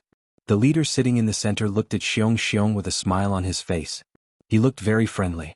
The leader of the class who just walked over didn't have this kind of treatment. Unfortunately, Xiong didn't pay attention to the school leader at all. It was rare for him to have a straight face. Zheng Tan still wanted to laugh. Each class only had about 5 minutes. After an hour they finished. Jiao Yuan's class was in first place, slightly ahead of the second place. The teacher of the first class had a smile on his face. Zheng Tan felt that the smile had a deeper meaning. Sure enough, the head teacher was not a simple character. After the broadcast exercise, the official competition began. The first morning was the 100m and 1,500 meter sprint. Jiao Yuan wasn't competing. Xiong hoped that Fu Lei could run the 100 meter sprint. Unfortunately, each person could only sign up for 2 events, so he had to give up on the 100 meter sprint. Fortunately, the person who signed up for the 100 meter sprint was good. Even if he wasn't outstanding, the head teacher wanted him to try his best to be in the top 8. Because only the top 8 would be counted. The points for the first to 8th place were 9, 7, 6, 5, 4, 3, 2 and 1 respectively. The last event was the relay event, and double points were counted. There were preliminaries for the 100 meter sprint, but the 1,500 meter sprint was decided directly. Fu Lei had a number tag hanging behind his back. He was warming up. After the heats of the 100 meter sprint, his 1,500 meter sprint would begin. There were only a few people around Fu Lei, including Jiao Yuan. The others were either watching the heats of the 100 meter sprint, sitting in their own class area, writing encouraging notes, or reading books. The leaders on the podium had already left. Sitting there were people from the school radio station, as well as some students who wanted to cheer for their class athletes through the microphone. A few students wanted to poke Zheng Tan, but the wall was too high for them to reach. They could only throw paper balls. When Zheng Tan was bored, he played a paper ball game with a few girls. When Jiao Ma went to Jiao Yuan with a bag of water, she pointed at the cat playing with a few girls on the podium and said, "Jiao Yuan, why is our black charcoal there?" Chapter 122. After the 100m heats, it was time for the 1,500 meter sprint. Everyone in grade 1 class 1 knew that the only person in their class who ran the 1,500 meter sprint was Fu Lei, the bad student who was rumored to be very good at fighting and always skipping classes. In fact, many people were not very enthusiastic about cheering for Qingguan. It was just that there was only the 1,500 meter sprint in the morning and the 100 meter sprint final after that. Some people who had just finished watching the 100 meter sprint heats were sitting by the side leisurely eating melon seeds. They were talking about what they had seen and gossiping about which class had indeed gotten first place. Only Jiao Yuan, Xiong, and a few others accompanied Fu Lei to the 1,500 meter sprint starting point. Fu Lei himself did not care if other people came to cheer for him or not. After all, they were all unimportant people. Zheng Tan was lying on his side against the background wall. His head was casually resting on the edge of the wall. He was looking at the world that had rotated 90 degrees. Occasionally, his ears would twitch because of the wind that blew past. The 1,500-meter sprint had just begun. Fu Lei and the other classes were closer together. More than 10 people were running in a line around the track. Fu Lei was in the middle and at the back. But Zheng Tan could tell from his expression that he was not nervous at all. During the first lap, there were not many people cheering for Qin Guan. Only a few shouts could be heard once in a while. But slowly, during the second and third laps, the gap between the 10 people was getting bigger and bigger. Some people in the class were getting anxious. During the third lap, some people automatically quit. But the others, even if they were at the back, were running very slowly and still persisting. Fu Lei was in 5th place. The first 5 people were closer together. Some people in Class 1 were excited. Even if they were in 5th place, the class would get an extra 4 points. During the 4th lap, the cheers got louder. The school track was more than 300 meters. The 1,500-meter sprint took more than 4 laps. Many people liked to speed up during the last lap. The first 2 people had already started to speed up. The people behind were not willing to fall behind except for Fu Lei. Seeing that Fu Lei was about to be overtaken by the 6th person, the students of Class 1 were anxious. The students who were eating melon seeds couldn't sit still. They squeezed to the side of the track and shouted encouragement with the rest of the class. Zheng Tan looked at Jiao Yuan and the others. They looked more anxious than anyone else. Their faces were red, but they did not make a sound. It was only when Fu Lei started to speed up that the few of them who had been holding back for a long time began to shout. They wished they could take his place. The finish line had been pulled up. Fu Lei's speed was getting faster and faster. The 4th and 3rd place also felt the pressure, but their legs were not listening to them. They were almost at their limit. Starting from Jiao Yuan's side, Class 1 students started cheering for Fu Lei. Litmus ran directly to the commander's desk and snatched the microphone from the announcer's hand. She cheered along with Jiao Yuan's rhythm. The announcer sitting there glared at her, but she ignored it. There were also some 2nd and 3rd graders who wanted to join in the fun shouting. After shouting a few times, they asked the 1st graders next to them, "Who is Fu Lei?" The bespectacled student from an unknown class adjusted his glasses and said, "Based on their shouting, it's either the first 2 or the person behind who is rushing forward like he's on steroids." For the first time, Fu Lei felt a strong sense of existence. He heard those people shouting, "Fu Lei, go!"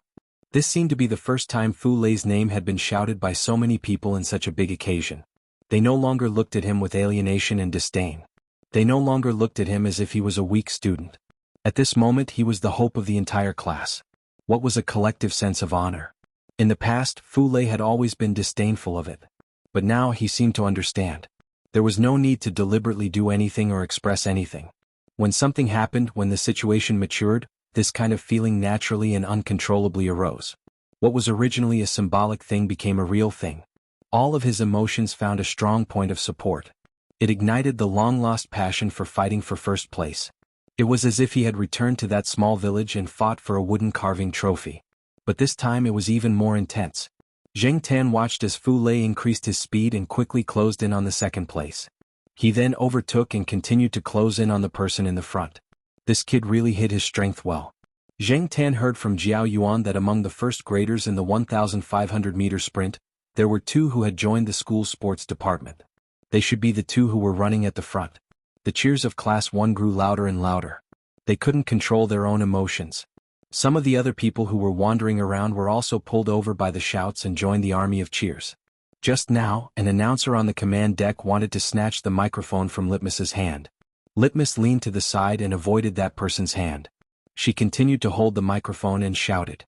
Some of the people from other classes around the field didn't know and thought that the school radio station was biased. In fact, the announcer sitting there also had a belly full of bitterness. Seeing the contestant from Class 1 start to rush for first place, they didn't try to snatch the microphone anymore. At this time it was impossible to snatch it. This little girl was too strong. Zheng Tan glanced at the situation on the platform and felt happy in his heart. Then he turned his attention back to Fu Lei, who was sprinting in the last 50 meters. The student who had maintained first place until now was worthy of being called a sports student. His sprinting speed didn't seem like it was for the 1,500-meter sprint at all. However, Fu Lei was a dark horse. In the end he took the lead by 2 steps and won first place. Although he didn't break the record, getting first place was already a big surprise for Class 1. They cheered for a long time. The event that they didn't have much hope for had become the most unexpected surprise. Zheng Tan looked at Fu Lei, who was being supported by Jiao Yuan and the other students of Class 1 as they left the track. He slowly swayed his tail. What was this called? A good start? The first drop of blood? This was the first official first place until now. The 1,500 meters sprint preliminaries were settled. For the first time, Class 1's head teacher looked at Fu Lei with a peaceful gaze and even a smile. This made Fu Lei have goosebumps. He felt that the serious head teacher was more normal. After the 1,500 meter sprint, the final of the 100 meter sprint also began. Those who got a good ranking were like heroes who returned in triumph, enjoying the crowd's applause and support. Those who didn't get into the top 8 silently squeezed into the mixed crowd and left the field in low spirits. After watching the competition in the morning, Zheng Tan got up and prepared to go back. He still had to go back to Tsinghua University at noon to accompany little Pomelo. He would come back in the afternoon. Poor Fu Lei, there were still 800 meters left in the afternoon. Would be tough for him. Other than Fu Lei's race, there were also Xiong Xiong's shot put, Lan Tianju's long jump, etc. There were many events in the afternoon, but Zheng Tan was only interested in Xiong Xiong's and the others. After watching her cat jump onto the wall and leave, Jiao Ma came back to take Jiao Yuan and the others to the staff cafeteria for lunch. She also took Fu Lei with her. When Zheng Tan came in the afternoon, the competition had already started. It was the same place. Zheng Tan jumped onto the background wall, stretched, and lay there, overlooking the entire field. There was no need to worry about people blocking his view. He could even see some of the long jump athletes. Xiong Xiong was second in the shot put, just a little bit behind the first place. He was very depressed because of this. For half a day, except when he was cheering for Jiao Yuan and the others, he kept a straight face. Suan and Lan Tianju also participated in the high jump and long jump. Although they weren't in the top 3, Zheng Tan heard from the announcer that one of them was 4th in the high jump and the other was 5th in the long jump. As for Fu Lei's 800-meter sprint, many students came to talk to him before Fu Lei ran the 800-meter sprint in the afternoon. They told him to do his best and not to be too stressed. After all, the 1,500-meter sprint in the morning was already tough enough, and he still had to run the 800-meter sprint in the afternoon. The 800-meter sprint was much shorter than the 1,500-meter sprint. Maybe because he was too tired in the morning competition, he only got 3rd place. But the 3rd place was enough to make the students of Class 1 happy. At least they could get a lot of points. Now, Class 1's total score was in 1st place. After watching the sports meet for a while, Zheng Tan got up and left. He didn't wait for Jiao Yuan and Jiao Ma. Jiao Yuan and the other boys would stay at school for a while. In the evening, Jiao Yuan went home and briefly told little Pomelo about today's competition. Then he went to bed early. He still had to run the 400-meter sprint and the relay tomorrow. The whole family went out for the next day's competition. Jiao Pa and little Pomelo also came to Jiao Yuan's school to watch the competition. Today was Saturday, so they had a rest. After arriving at the sports field, Zheng Tan didn't go to the commander's desk this time. Instead, he followed Jiao Pa and the others to watch the competition on a platform. Xiong Xiong's parents also came, along with a few other parents in the family courtyard. They all stood together and watched the competition. Sometimes they would chat with other parents they knew. In the morning, Jiao Yuan got 2nd place in the heats of the 400-meter sprint. He was qualified to participate in the final in the afternoon. At noon, a large group of people didn't go to the teacher's cafeteria. Xiong Xiong's mother treated them to a relatively high-end restaurant outside. There weren't any high-end hotels nearby, so they had to make do with it. Fu Lei's parents didn't come, but they brought them with them. During lunch, the kids got together to discuss the relay in the afternoon and change their original strategy. Before they left, they looked at the positions of the runners of the 4x100-meter relay and estimated the distance of the 4th leg. They weren't sure if it was a mistake by the school, but the 2nd leg was longer. They should let the fastest runner close the gap to save time. Therefore, Fu Lei, who was supposed to be the last runner, became the 2nd runner. Jiao Yuan, who was the 2nd fastest, was in charge of sprinting. In the afternoon, Jiao Yuan got 3rd place in the 400-meter sprint final. He was very satisfied with this result. He got 2nd place in the heats and 5th place in the overall competition. He didn't expect to get better in the final. When the other events were about to end, it meant that the last and most important event was about to begin. Now, the boys' team of Class 1 was in 2nd place, while the girls' team was in 1st place. They were several points ahead of the 2nd place team. If nothing unexpected happened, the girls' team would also get a good result. In the end, the girls' team would be in 1st place. Therefore, the students of Class 1 all hoped that the boys' team could get a good result. That way Class 1 would get 2 first places. How cool would that be? Just thinking about it made them excited. Even the stingy homeroom teacher said that if the boys' team came in first, he would pay 300 yuan to buy basketball and other sports equipment for them. Zheng Tan stood on Jiao Pa's shoulder and looked at the runners on the track. Just as Jiao Yuan and the others had said, Feline was also very good at sprinting. When he was the second runner, he was already ahead of the rest of the runners. Some of the other classes dropped their runners midway and some made mistakes. No matter what, they were all trying their best. At this time, the sun had begun to cool down, but the track was white hot. A gust of wind blew. Zheng Tan squinted as he looked at the track in the sunlight. These 2 days might not be a big deal to others. They were just 2 days of ordinary sports for junior high school students. However, Zheng Tan had a different feeling from the bottom of his heart. In these 2 days there were no bad students or good students on this track. The 2 people who had quarreled over a pen the day before yesterday had carried each other to the infirmary without hesitation. The 2 people who had always been clear about boundaries were now cheering for each other at the top of their lungs. Zheng Tan thought back to his experience at this age. His memory was very faint and blurry. He did not seem to have any special impressions. There was also a sports meet back then. However, Zheng Tan seemed to have jumped over the school wall with a few bad friends and went to the arcade. At that time, Zheng Tan thought that it was just a sports meet. There was nothing to participate in and there was nothing to see. There was a sports meet every year, and there was nothing to pay attention to.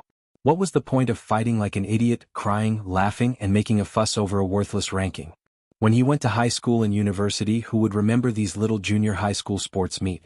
However, after these 2 days, Zheng Tan felt that some of the things that he thought were boring back then were no longer boring. Zheng Tan saw Feline wiping his tears when Jiao Yuan and the others helped him back to the rest area after the long run. He also saw Xiong almost hitting the referee when he threw the shot put for the first time. There was also a long jumper whose pants slipped when he jumped into the sandpit. How much did he miss in the past? Zheng Tan looked at his hairy paws and then looked at Jiao Yuan, who had already started sprinting. The students of Class 1 were ready to welcome the joy of the double championship. If he could do it all over again, Zheng Tan could only be a bystander watching the figures running, jumping, shouting, and sweating under the sun. Zheng Tan suddenly envied Jiao Yuan and the others. In this era, the children of this age were not so introverted. They did not think too far ahead. With pure and immature emotions, they only fought for the moment. They only persisted for the moment. They walked through the turning point from elementary school to high school, showing their joy, anger, sorrow, and joy. Perhaps in the future, the fiercer and crueler competition and the reality of survival would make them become Feline, and they would learn to wear masks for a long time. However, when they occasionally calmed down or when they got off work, they would carry their bags and drag their tired bodies.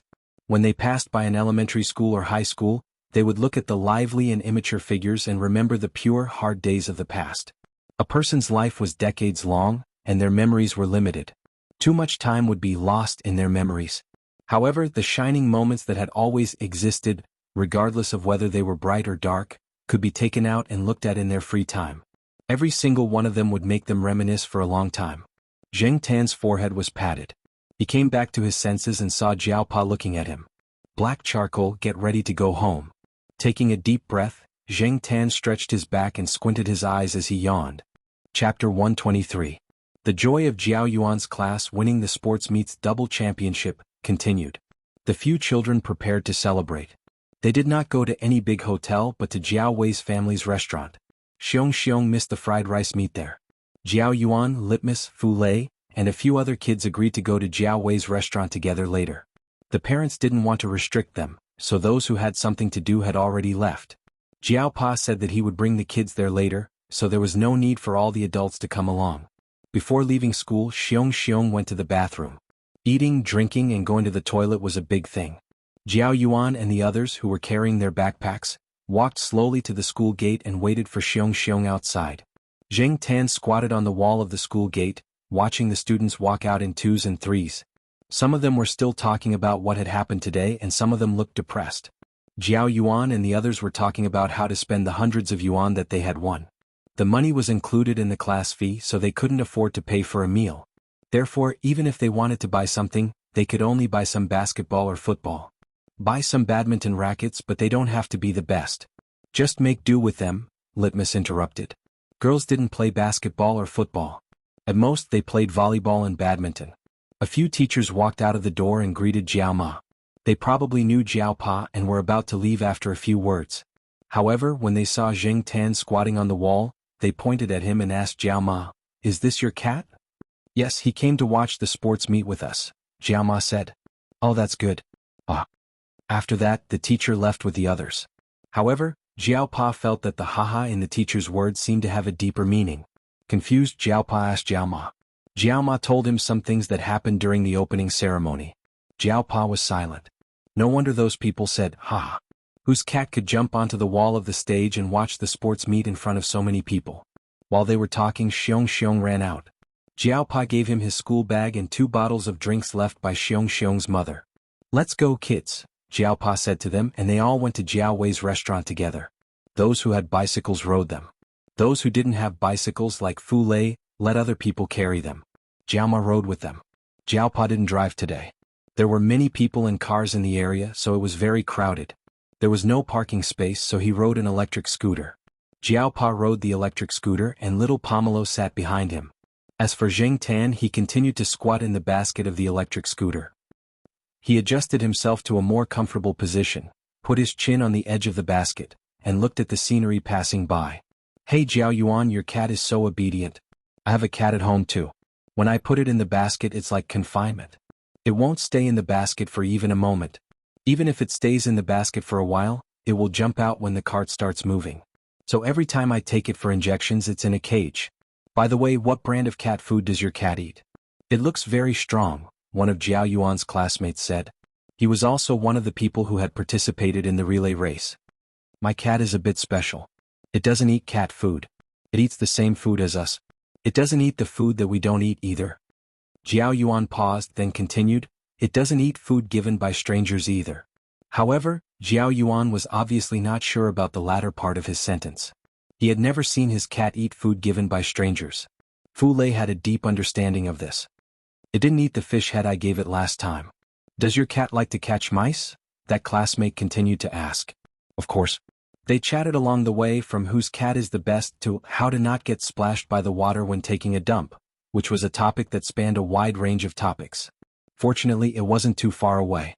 Soon they arrived at Jiao Wei's restaurant. Jiao Pa's phone had run out of battery, so he used Jiao Ma's phone to call the restaurant. Jiao Wei's father waved his hand and said, "Okay, let them all come in."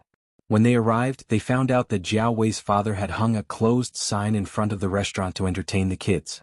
Jiao Wei had already told his parents about the sanitary fee. He just ignored the special factor of Zheng Tan and attributed the main reason to Jiao Pa and Celestine. His parents were very grateful and had been thinking about how to thank him. After receiving the phone call today, they decided to close the restaurant and entertain the kids.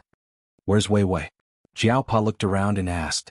Jiao Wei's mother had just finished washing the vegetables. She wiped her hands on her apron and said, "He joined some club. I don't know what he's been busy with recently. I heard that he stayed up late last night and only went to bed after 10 this morning.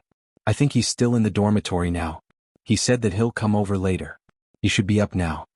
Zheng Tan was lying on a chair in the restaurant. Litmus, little Pomelo, and Jiao Ma were playing cards next to him. Jiao Yuan and the other kids were either standing or leaning against their bicycles, chatting happily outside. Even Fu Lei, who usually didn't talk much, was gradually getting into the conversation. Zheng Tan pricked up his ears and listened. Soon he lost interest.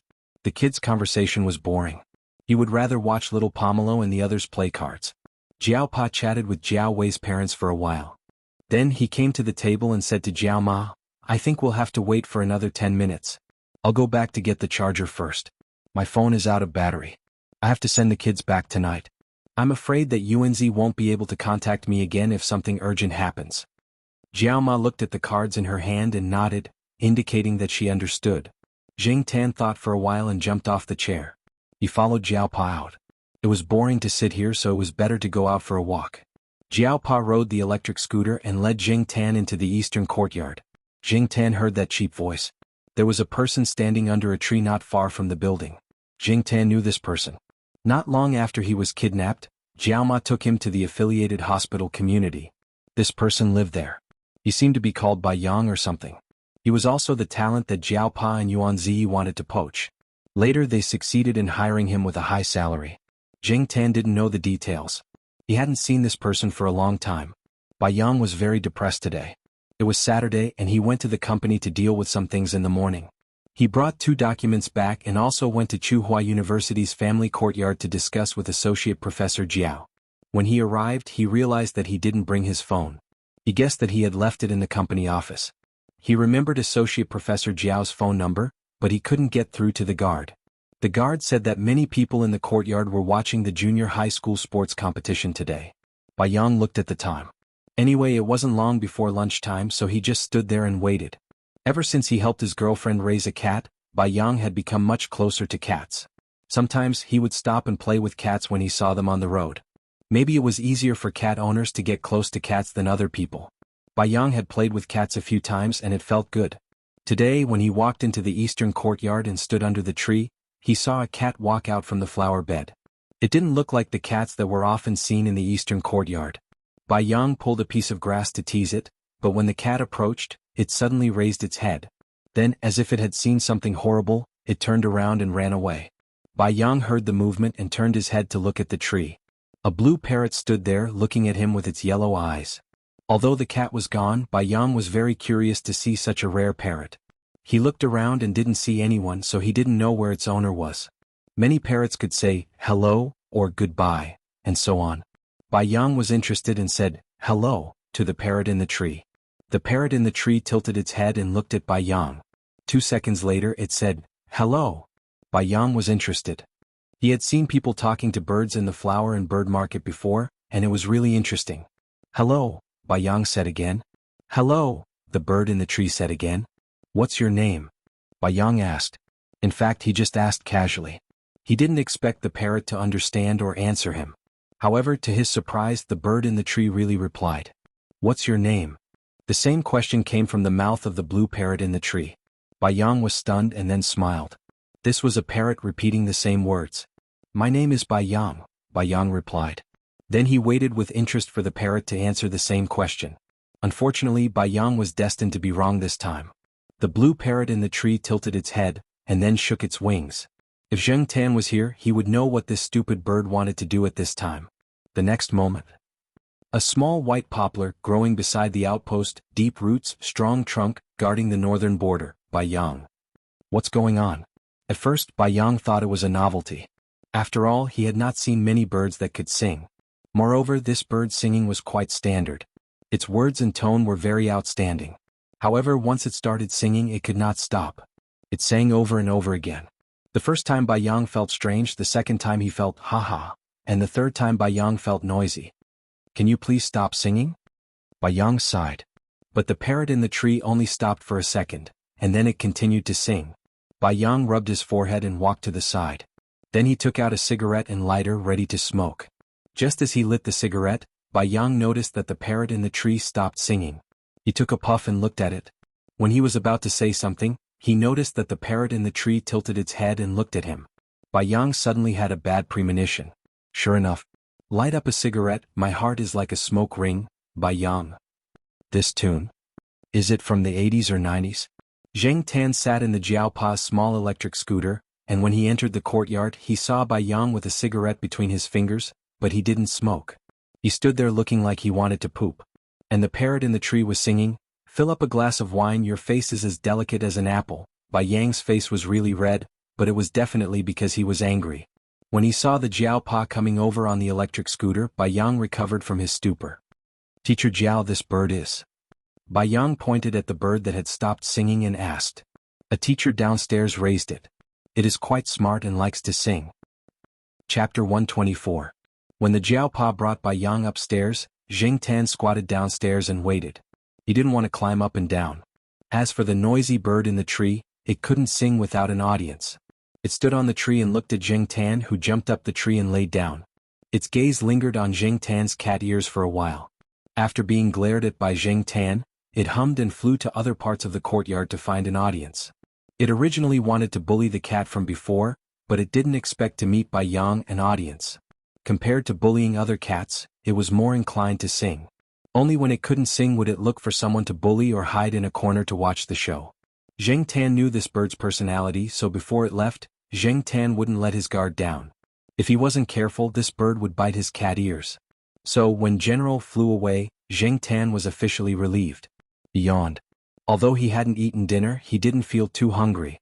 He had eaten some peanuts when he was at the Jiao Wei's restaurant. He guessed that the Jiao Pa and Bai Yang would talk for a while so Zheng Tan could take a nap.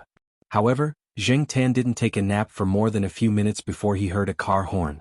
The sound was quite familiar. He opened his eyes and looked in that direction. He saw the third Master Fang's car slowly approaching. The car window was down, and the third Master Fang stuck his head out of the car and looked at the surrounding tall trees. Finally, his gaze fell on Zheng Tan. He immediately smiled and waved at Zheng Tan. The driver today wasn't the third Master Fang, but another person Zheng Tan had never seen before. He looked quite steady and the driver's face was expressionless. Zheng Tan got up and stretched. He shook his fur, jumped down the tree and came to the side of the car. Third Master Fang didn't seem to be getting out of the car. He was still holding a phone in his other hand. When he saw Zheng Tan coming over, he motioned for Zheng Tan to enter the car to talk. Although he was confused, Zheng Tan still jumped into the car and stood in the back seat. Then he looked at Third Master Fang with confusion. Zheng Tan felt that the Third Master Fang was not here to take him out to play. If there were any arrangements, the Third Master Fang would have informed him long ago. However, Zheng Tan had not heard of any arrangements for the Third Master Fang during this period of time. It was usually Celestine who came to take him out to play. Fang Xiaokong, who was sitting in the back seat, looked at the black cat in front of him carefully. "Yo, your beard is growing well. It looks much better than before. You don't have to worry about people seeing you like this."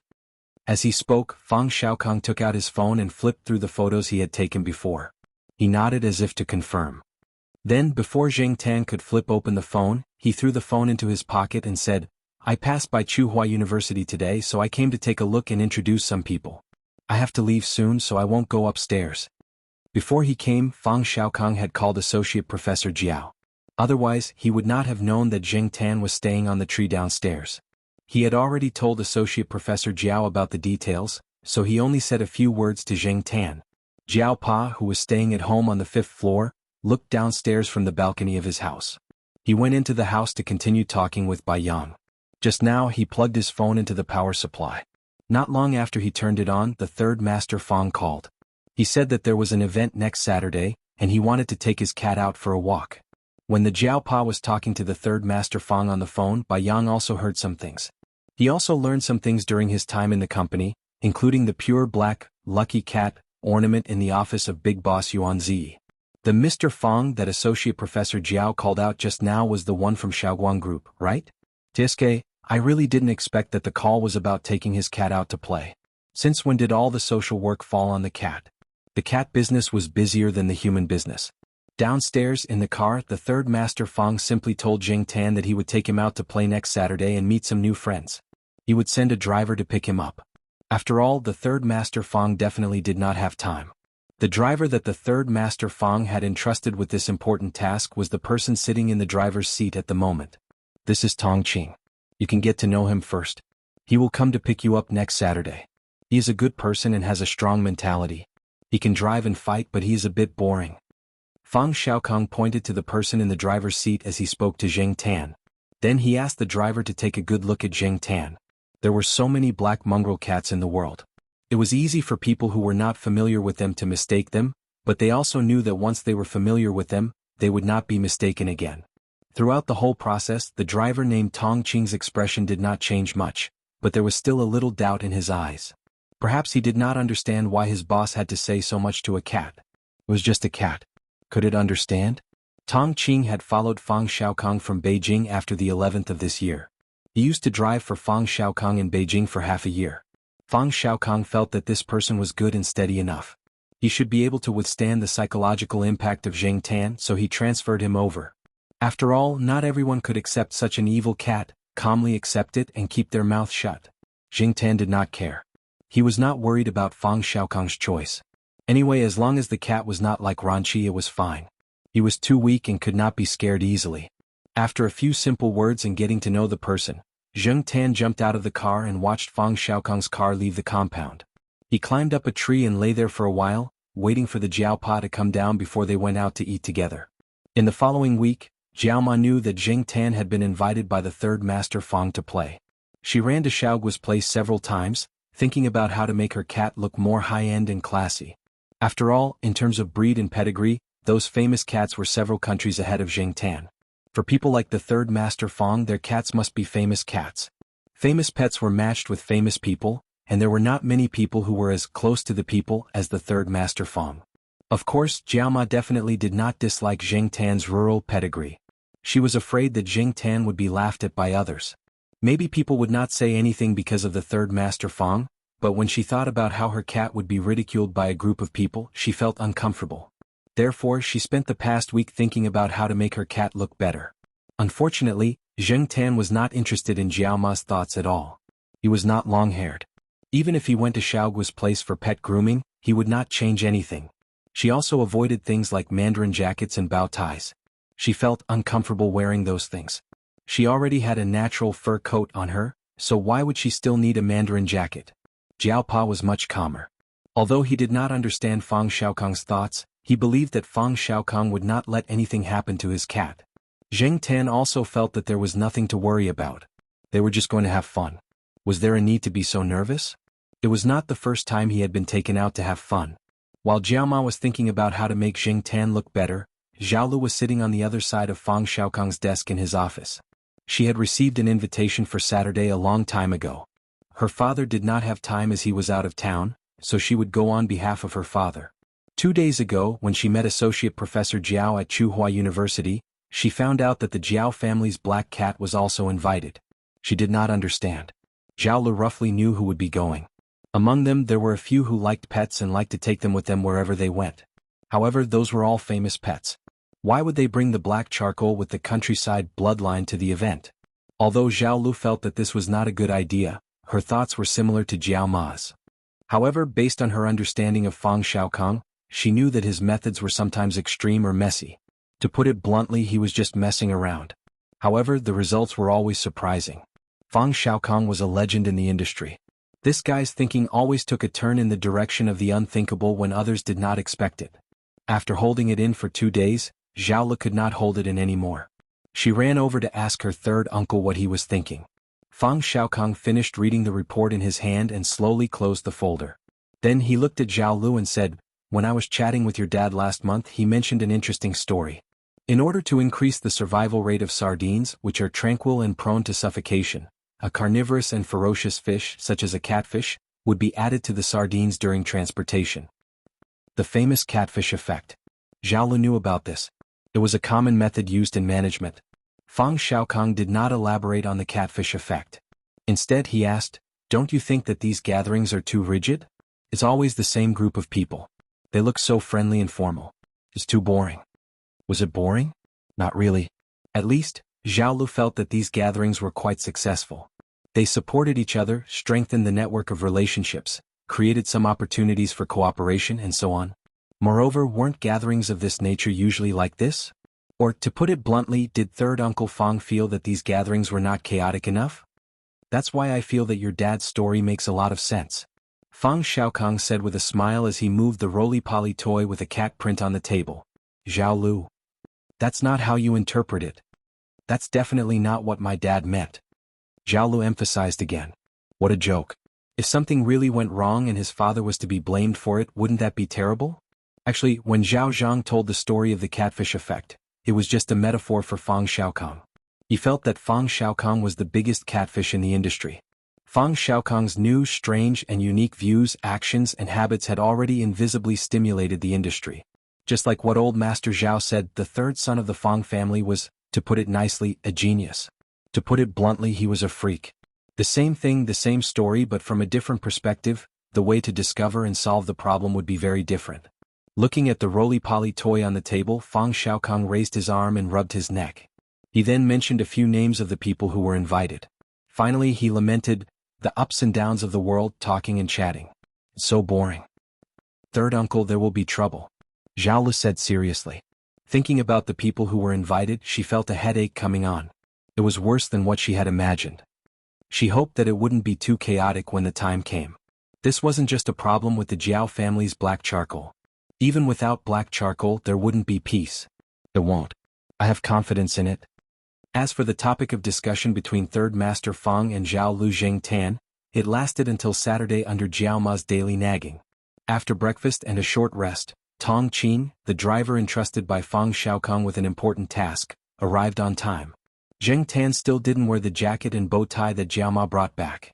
The cat tag was also placed into Pang's house. He jumped into the car through the open window, found a comfortable position in the back seat, and was then driven away. Just like what Fang Xiaokong said when introducing Tong Qing, the driver was mentally strong, but he was a little boring. He didn't talk while driving and he didn't even play music. At most, he listened to the traffic radio. Even if he was curious about Zheng Tan, he put all his energy into driving.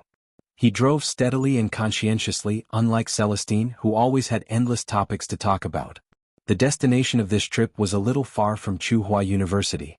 It was a garden villa area developed by Shaoguang Group. In order to celebrate the completion of the first phase of the project, Fang Xiaokong invited some people over for a party. The person in charge of security and reception outside recognized Tong Qing and the car. He glanced inside and didn't see anyone in the car. He felt strange. His boss's car had arrived a long time ago. Why did Tong Qing drive here? But he didn't think too much about it. They had other tasks and couldn't take care of Tong Qing. After parking the car, Tong Qing didn't open the window. Instead, he got out of the car and opened the door for Zheng Tan. Zheng Tan was a little excited. He didn't expect to be treated like this after becoming a cat. When he went out to play with Celestine, he basically jumped out of the car window. But after getting out of the car, Zheng Tan's excitement disappeared. There were some people standing around where the car was parked. Those people were observing every car that drove over, and then excitedly looked at the people who were rarely seen coming out of the car. Even if they were pets, they were rare pets. For example, the leopard cat that got out of the car before. That cat was not only eye-catching, but the cat tag on its neck was also studded with diamonds. But in comparison, the pair in front of them, driver, an ordinary driver. Cat, a field cat, commonly known as a mongrel. And they didn't have any decorations to show their identity, not even a dazzling cat tag. Naked.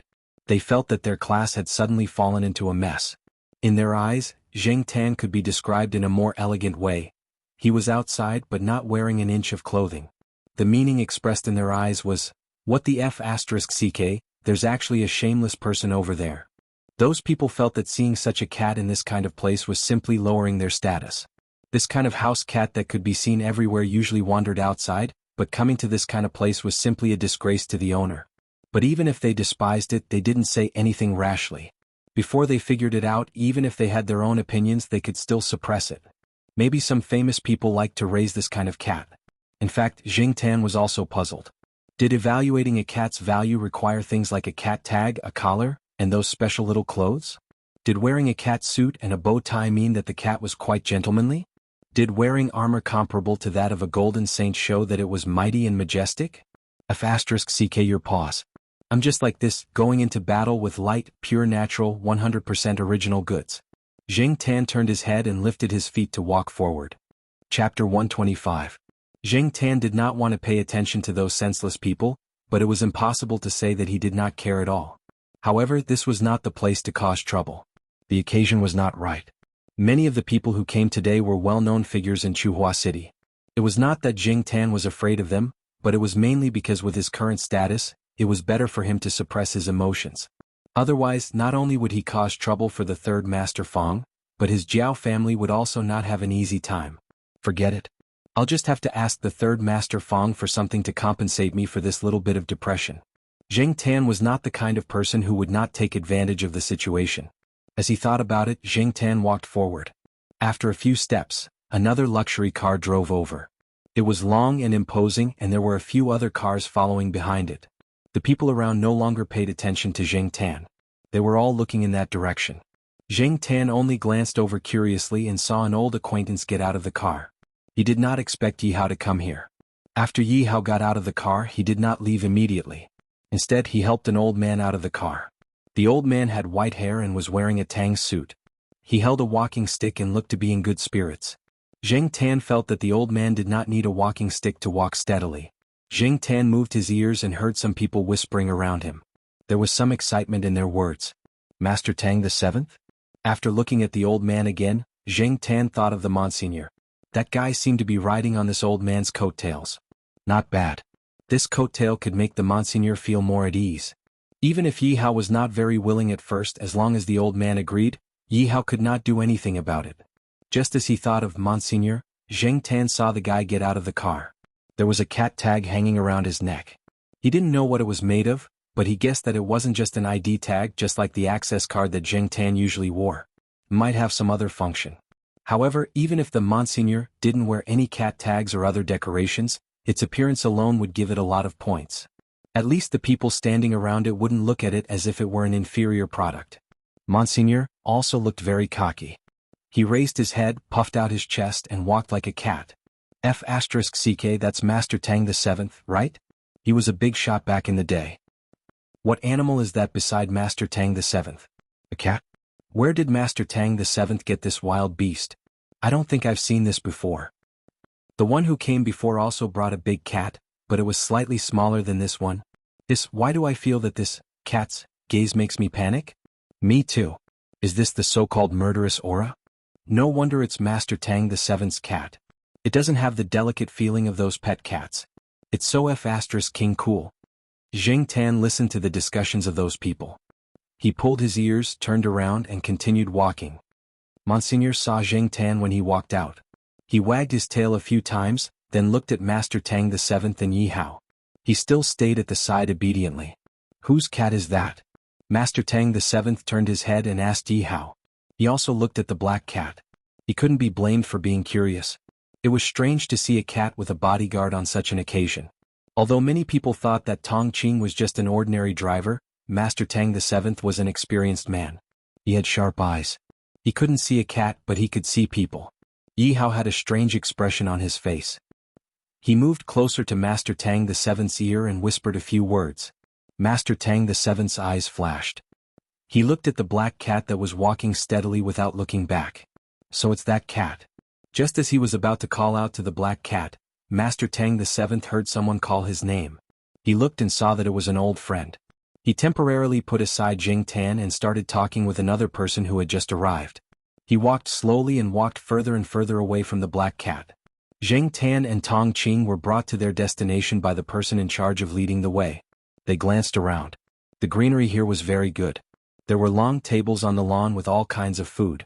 There were mainly a few children and some young people here. As for the important people, they were probably talking indoors. It was just as Fang Xiaokong had said. There were many same species here. There were cats and dogs, and they were all rare breeds. For example, the leopard cat with the diamond-studded cat tag was specially served, and the Himalayan cat in the arms of the sexy mature woman. In comparison, Zheng Tan felt that he was really a country bumpkin. In addition to the cats, there were also some famous dogs. A few large dogs were brought by people. They were some distance away from here, but they kept eyeing this side. They were probably trained, so they didn't bark all the time. However, it looked like they would come over and bite the cats here if they had the chance. There was a puppy running around here. Although it was still young, it was already very big. It was at least bigger than Zheng Tan. It was just like the Saint Bernard that had just arrived at the eastern courtyard. It would definitely be big in the future. Unlike the Saint Bernard, this little guy was not docile. A big cat was lying on a chair next to it, teasing it. The little guy could not jump up. It could only growl twice and bite the chair leg. Zheng Tan looked at the big cat lying on the chair. Its pattern was quite similar to a leopard. However, its big ears were different from leopard and leopard cats. It was more like the serval cats on TV. However, was it okay to raise a serval cat in a big city in this country? Or was it a hybrid between serval cats and other cats? The latter was more likely. The big cat had a leather collar on its body. The leash was different from that of ordinary domestic cats. It was quite similar to the leash used to walk dogs. While Zheng Tan was walking downstairs, Fang Xiaokong was chatting with a few people in the villa not far away. Xiaolu was also there. However, in terms of seniority, she was the younger generation. Most of the time, she just listened and did not take the initiative to speak. These people gathered together and did not talk about any business secrets. The most they talked about was their pets. Old Lu, I heard that you got a Tai Bao Jin some time ago. I saw that you brought a red mastiff here today, the third Master Fang said to one of them. Tai Bao Jin's cub was given away. I found myself a big red lion mastiff.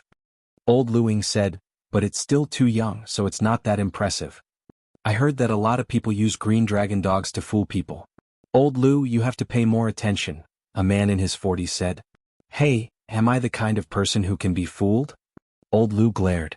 Right, Wang Bin, what kind of dog does your second uncle have? Fang Xiaokong turned to ask a young man in his 20s. It is a Shensi dog. My father's comrade gave it to him as a gift. It was not convenient to raise it, so he gave it to my second uncle. Now, my second uncle brings the dog with him when he is training the soldiers, the young man named Wang Bin replied with a smile. Oh, there are people raising Shensi dogs over there now. Old Lu smiled and did not comment.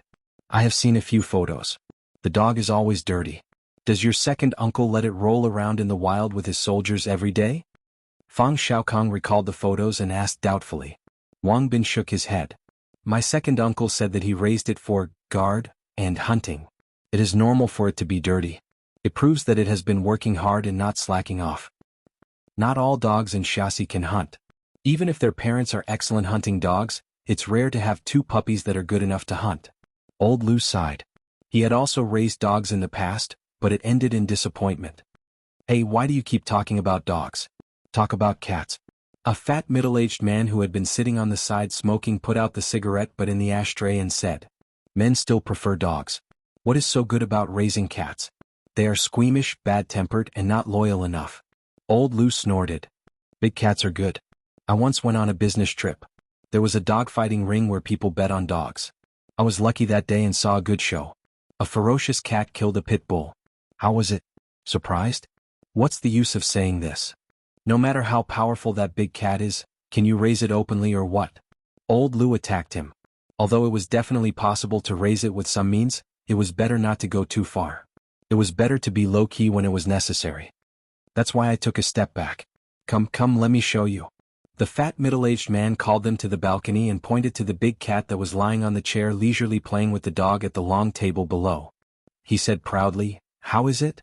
Beautiful, right? Majestic, right? Old Lu, look at your puppy. It is not as majestic as a lion-head mastiff. Old Lu's face was not very good. He snorted again. You want to try it when my lion-head mastiff grows up? My cat is not stupid. It is flexible enough. Dogs can't jump high and can't climb trees. The fat middle-aged man's voice was a little light. Obviously he was very proud now. He and Old Lu had some conflicts because of the previous projects, so he would not let go of the opportunity to attack him. Old Lu's face darkened, but he suddenly thought of something and said, Your cat is indeed bigger than a normal cat, but let me put it this way. In terms of combat power in our Chuhua city, your cat can only be ranked third at most. Third. The fat middle-aged man's tone was not very good. Obviously he was not satisfied with the third place.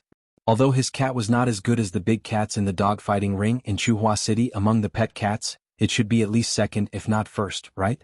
Third. I have seen Nye 19's big cat. Your cat is certainly not as good as Nye 19's, but I also heard that Nye 19's big cat was defeated by Master Tang the Seventh's cat. Although I have not seen Master Tang the Seventh's big cat in terms of first place, Master Tang the Seventh's cat is definitely first, and Nye 19's cat is second. As for your cat, Fang Xiaokong stood next to them and lit a cigarette. He listened to their conversation with a smile on his face. After seeing the situation below, he stopped smoking for a moment, but then returned to normal. He ignored Zhao Lu who was looking at him from the side. Zhao Lu was just going to look at the so-called big cat, but the first thing she saw was the black cat that was wandering around casually. Before she could smile, she saw the big cat that was lying there playing with the dog jump on the long table, staring in the direction of the black cat and quietly approaching it. Zhao Li's heart suddenly tightened.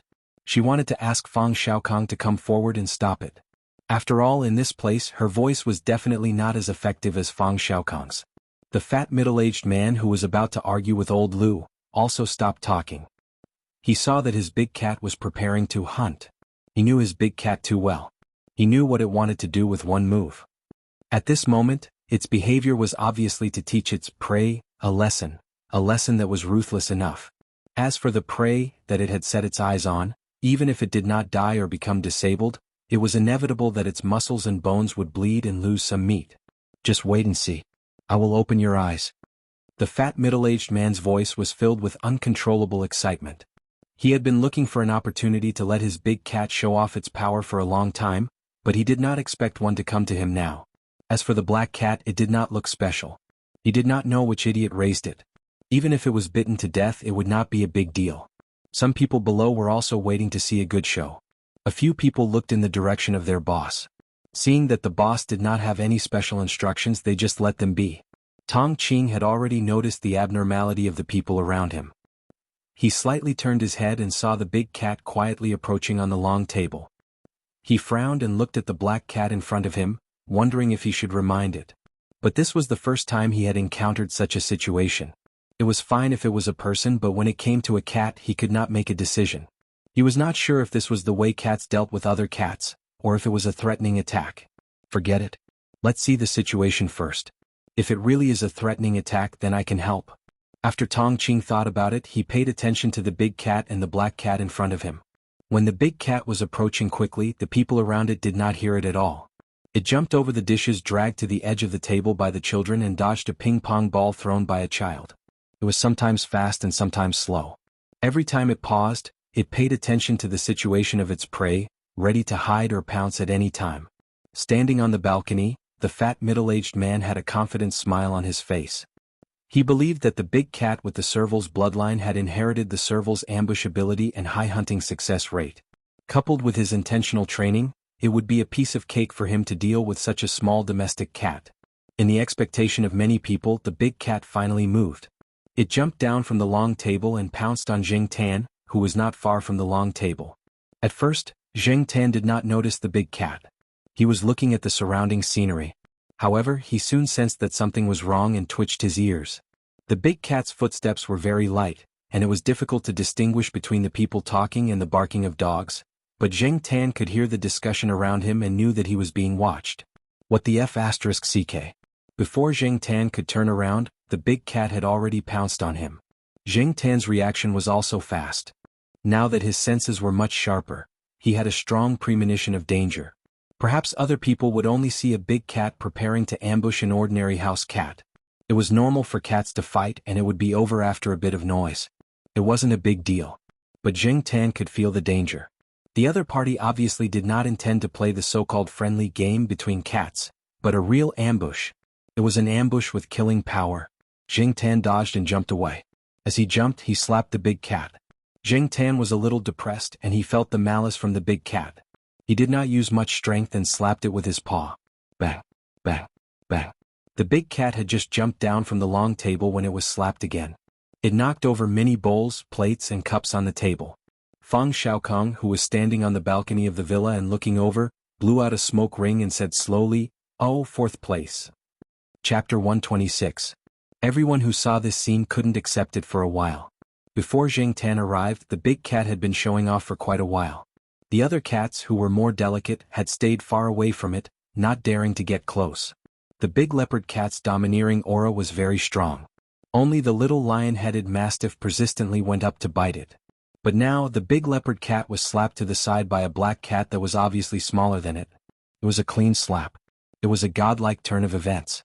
The contrast was too big, and the obvious size difference in front of them made everyone feel like they were watching a child slap an adult. It was weird no matter how they looked at it. Because of the cover of the tablecloth, Jing Tan couldn't see the big cat that rolled to the other side of the table. He could only rely on his hearing to identify the situation over there. He felt that the big cat didn't seem to have any intention of coming over. Jing Tan didn't use all his strength in the slap just now. If he used all his strength, the big cat would probably die on the spot. After the big cat rolled off the table, it got up. It seemed to be a little dizzy and staggered a few times before standing firm. He didn't know if its bones were broken, but it certainly didn't want to trouble Jing Tan again. After looking around, Jing Tan felt that there was nothing interesting, so he prepared to leave and find a quiet place to sleep. On the balcony of the villa, compared to Fang Xiaokong's leisure, old Lu's gloating and other people's surprise, the fat middle-aged man's face was gloomy. Especially Fang Xiaokong's seemingly casual words, it directly hit the nail on the head. Not to mention the third place, even the fourth place would be doubted. Didn't you see that he couldn't even handle a small house cat? That cat was weird. This was the unanimous opinion of everyone present, but they wouldn't think that it was supernatural. They boasted that they were knowledgeable people and had seen a lot of strange things. Now they were just wondering if the black cat was a precious breed and looked like an ordinary field cat. That's actually a Bombay cat, right? Or a mutated breed of Bombay cat? Someone asked doubtfully. Judging from its size, although the black cat is a little bigger than some domestic cats, the shape of its face is not right. It doesn't look like a little black panther. Someone who thought he knew cats better answered. Let's take a step back. Even if it's a Bombay cat, which is smaller in comparison, it can't slap the big cat like that, right? But then again, cats are different from dogs. They look the same, but there's a big difference between them, old Lou said with a smile. He didn't care what breed the black cat was, and he didn't care if it could really send a cat that was a size bigger than itself flying. Anyway, old Lou was happy to see the owner of the big cat being defeated. Who does that black cat belong to? Someone asked. Regarding this cat, which was considered to be one of the top 3 cats in Chuhua City, some people had already begun to have ideas in their hearts. They didn't necessarily like cats that much. They just wanted to show off. If they could raise a cat like this, they would be able to brag about it in the future. I remember that the person standing next to the black cat was driving Fong San a few days ago, said a person who had been standing at the side who had not spoken much. What? That cat belongs to Fong Xiaokang? The group of people looked at Fong Xiaokang. Their expressions changed. After 2 seconds of silence, they said, "No wonder." No one said specifically what "no wonder" they were talking about. Third Master Fong was a freak. It was normal for him to raise a freak cat. Fong Xiaokang just calmly smoked his cigarette. He didn't refute the people's words. He just chuckled a few times. Zhao Lu understood Fong Xiaokang's silent behavior. It was actually a way to protect himself. If these people knew that the owner of the black cat was someone else, they would still continue to plot against it. They might even use some more extreme methods. But if it was Fong Xiaokang, they would have to put away those thoughts. Even if it was a little special, a cat was still a cat. They didn't want to provoke a freak like Fong Xiaokang for a cat. "Hey, what's that?" someone exclaimed. Looking in the direction that the person pointed, the crowd saw Master Tang the Seventh and his group walking over. I didn't expect Master Tang the Seventh to come over. It's rare to see this old man in recent years. He knows how to restrain himself. The older he gets, the more cunning he gets. Zhao Lu stood at the side. She didn't care much about what the people around her said about Master Tang the Seventh. She only knew a little about Master Tang the Seventh's past. She didn't interact with many people over there, so she didn't know much about them. However, her main focus was not on Master Tang the Seventh, but the big cat next to him. The big cat that the people around her were talking about was smaller than the one next to Master Tang the Seventh. In addition, this cat had long fur. It was very impressive, so the first impression it gave off was much greater. Even old Lou, who had never been interested in cats, couldn't take his eyes off it. "Old Lou, is that the cat you said was ranked first in combat?" someone asked. "Yes, it should be this one." This was the first time old Lou had seen it with his own eyes. If not for my good eyesight, I might have mistaken it for a dog. This cat was like a lion mastiff among dogs. Compared to other domestic cats, it was large enough. Its long fur was smooth and shiny, and its every move was as cold and deep as a large wild cat. There was no curiosity in the cat's eyes. It didn't show any violent reaction to the tempting food or the people and animals running around it. Its big ears twitched from time to time as it vigilantly observed its surroundings. Its tail drooped in an arc, just like a leopard patrolling its territory. It was wild, or perhaps it contained something else, such as a murderous nature. Although old Lou wasn't interested in cats, he had to admit that this cat was indeed very powerful. Its aura alone was much stronger than the leopard cat from before. It was no wonder that Nye 19's cat had been defeated by its claws. Old Lou looked at the black cat that was walking back to the table, then looked at the Monsignor, who was approaching with Master Tang the Seventh and his group. He took out a cigarette and lit it. Interesting. The former had just sent a big cat flying, and the latter didn't look like one to be trifled with. What kind of sparks would fly when the two met?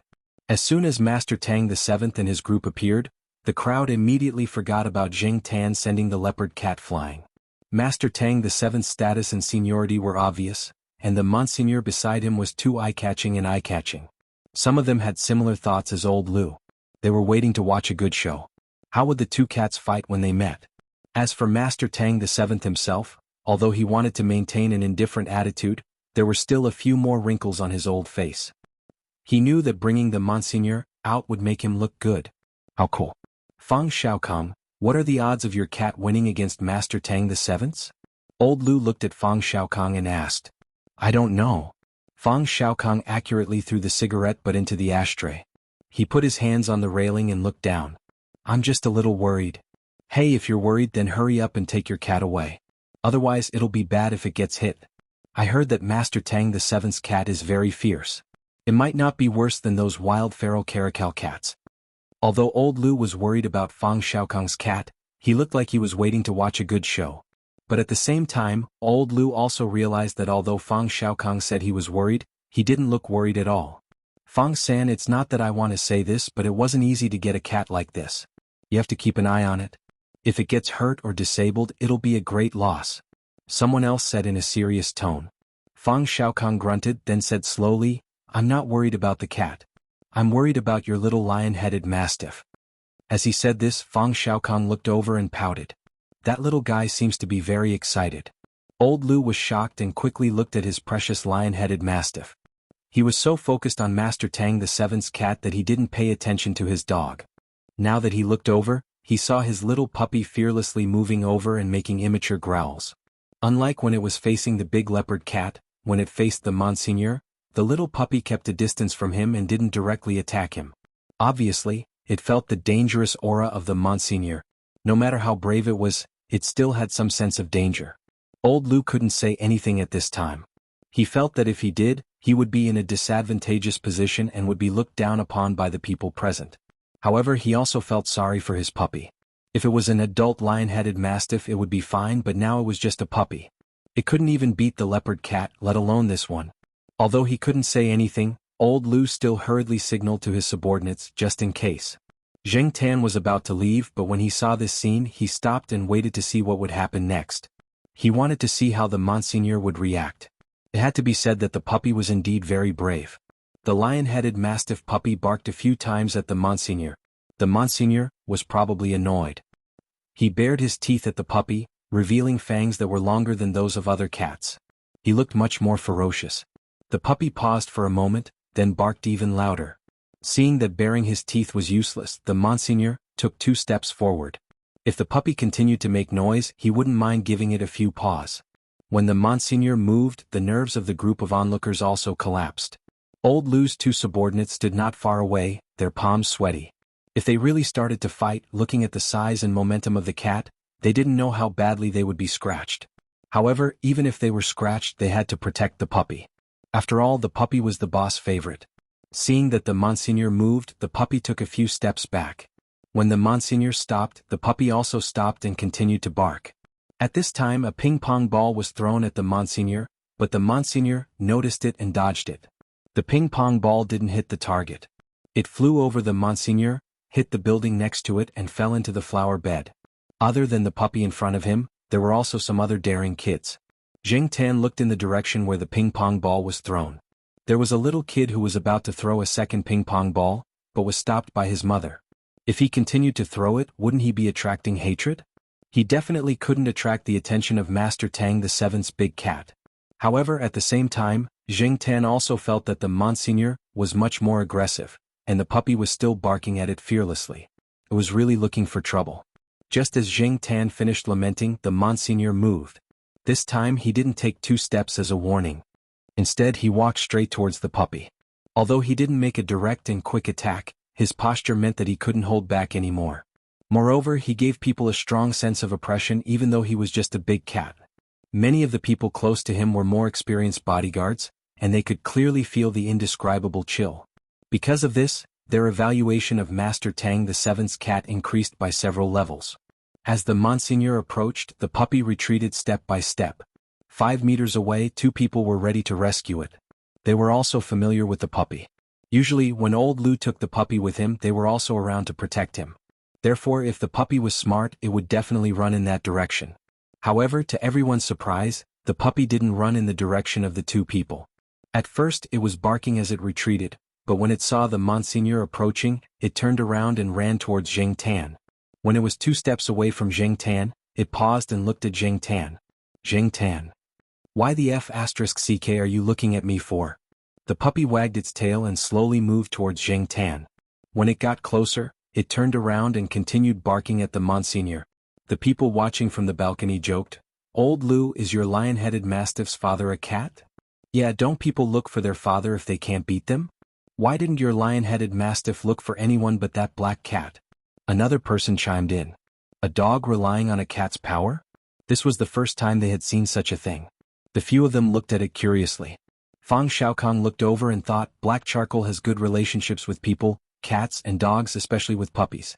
Thinking back to when he saw this black cat with 3 puppies in the south, Fang Xiaokong couldn't help but smile.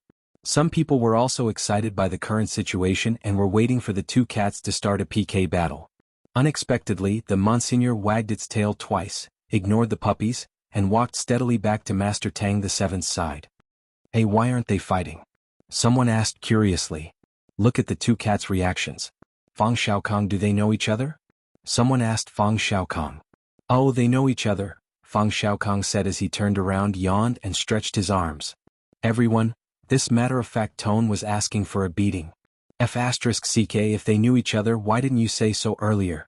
Are you messing with us?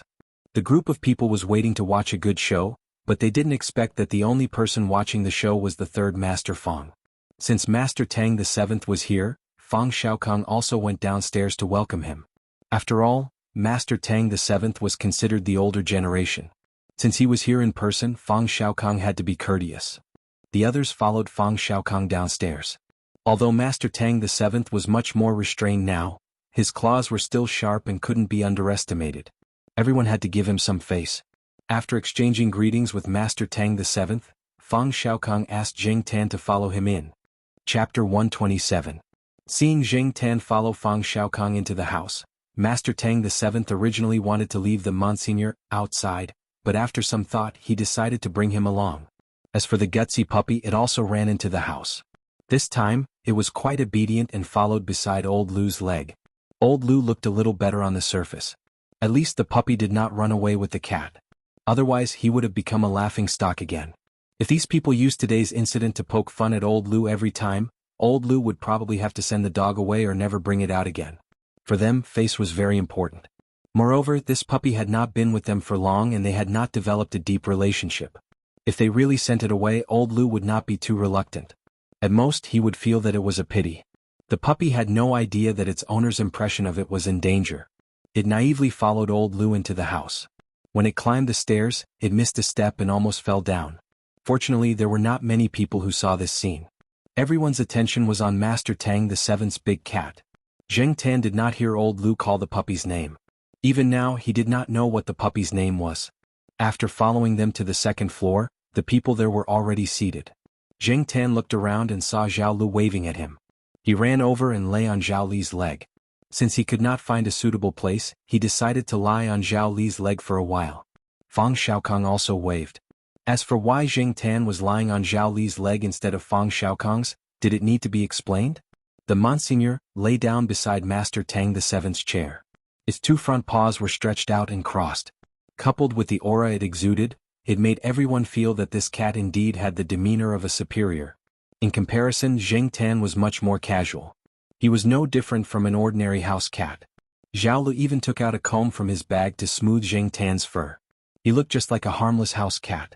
If the crowd had not seen with their own eyes how this cat neatly slapped a cat that was twice its size to the side, they would not have noticed anything special about this cat. Everyone looked at the black cat lying on Zhao Li's leg and then looked at the Monsignor, lying there in a dignified manner. They could not help but think, cats are really strange creatures.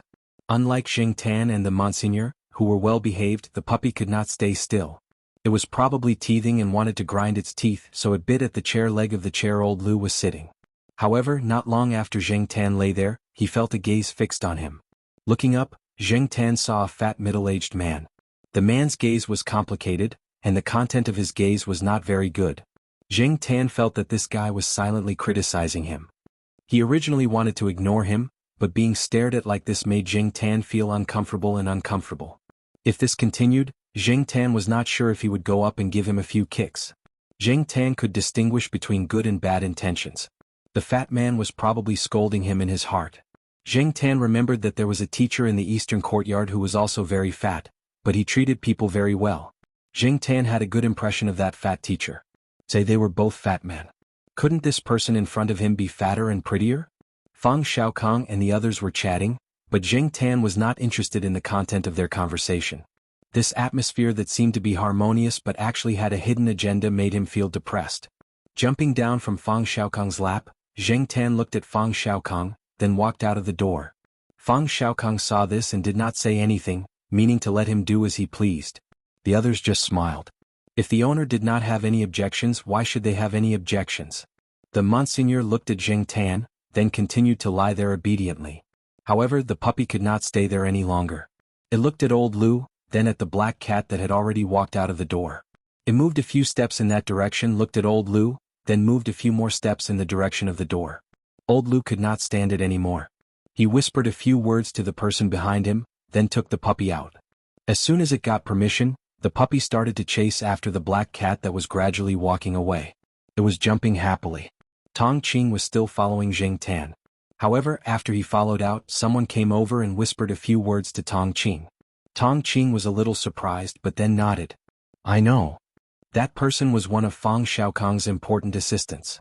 In fact, although the assistant in charge of passing the message did not show it on his face, he might not have been calm inside. However, sometimes it was better not to ask too many questions. Just do your job according to the boss's instructions. After Zheng Tan came out of the room, he walked around the second floor and did not find any listening devices. Although the third master Fang did not seem reliable, he was still worthy of recognition. Moreover, the people who came today had special identities. No one would like to have a surveillance camera pointed at them. The second floor was boring. Zheng Tan remembered that there was a backyard on the first floor. Before he went upstairs, he just glanced at it casually and did not pay much attention to it. Now he decided to walk around. The puppy followed Zheng Tan downstairs. It was probably too excited and rushed down the stairs. When there were only a few steps left, it missed a step and rolled down. However, it had thick fur and a good physique. After it rolled down, it did not make a sound. When it got up, it was still in good spirits. Zheng Tan looked around. Fortunately, the big shots inside did not see it. Otherwise, the puppy would definitely be laughed at.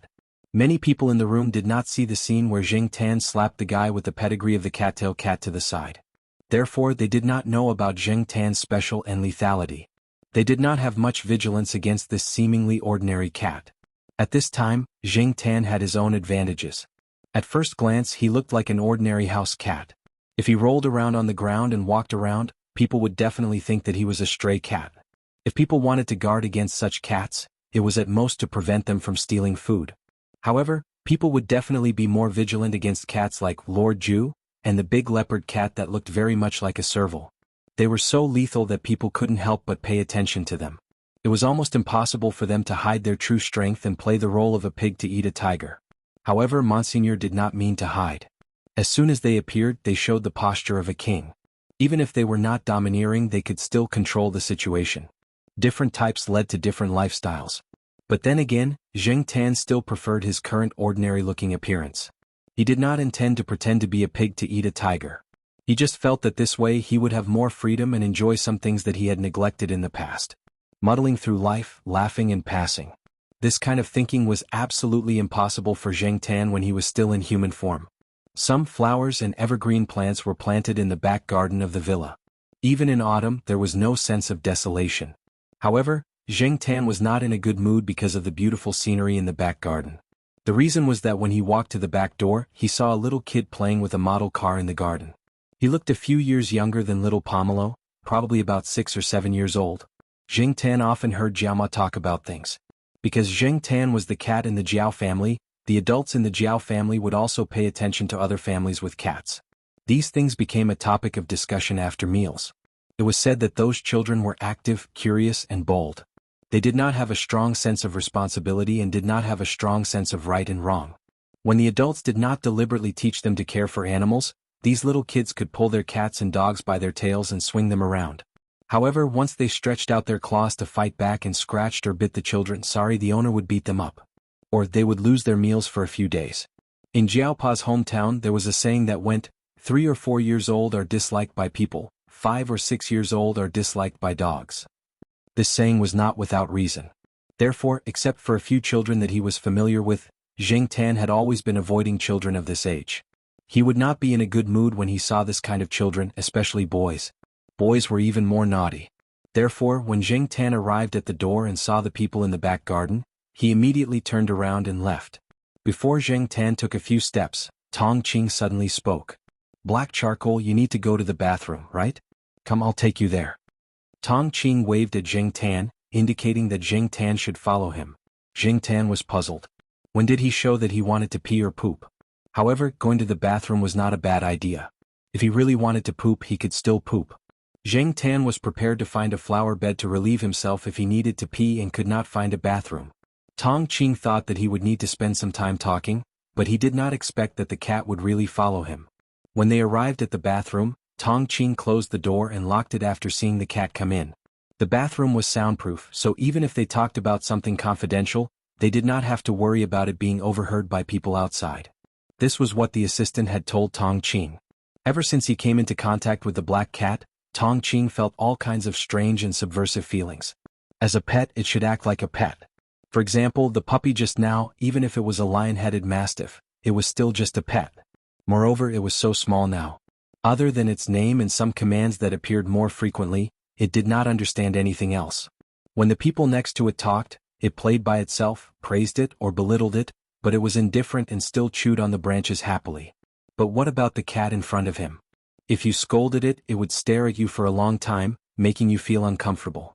Tong Qing really did not understand. Could it be that all cats were like this? Strange, unpredictable, and occasionally revealing a bit of evil? Perhaps this was why many people did not like cats. No matter what, Tong Qing just needed to follow his boss's instructions and pass on the message.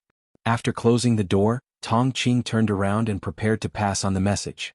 But when Tong Qing turned around, he swallowed the words that he was about to say. On the toilet, the black cat was squatting on the edge, peeing inside.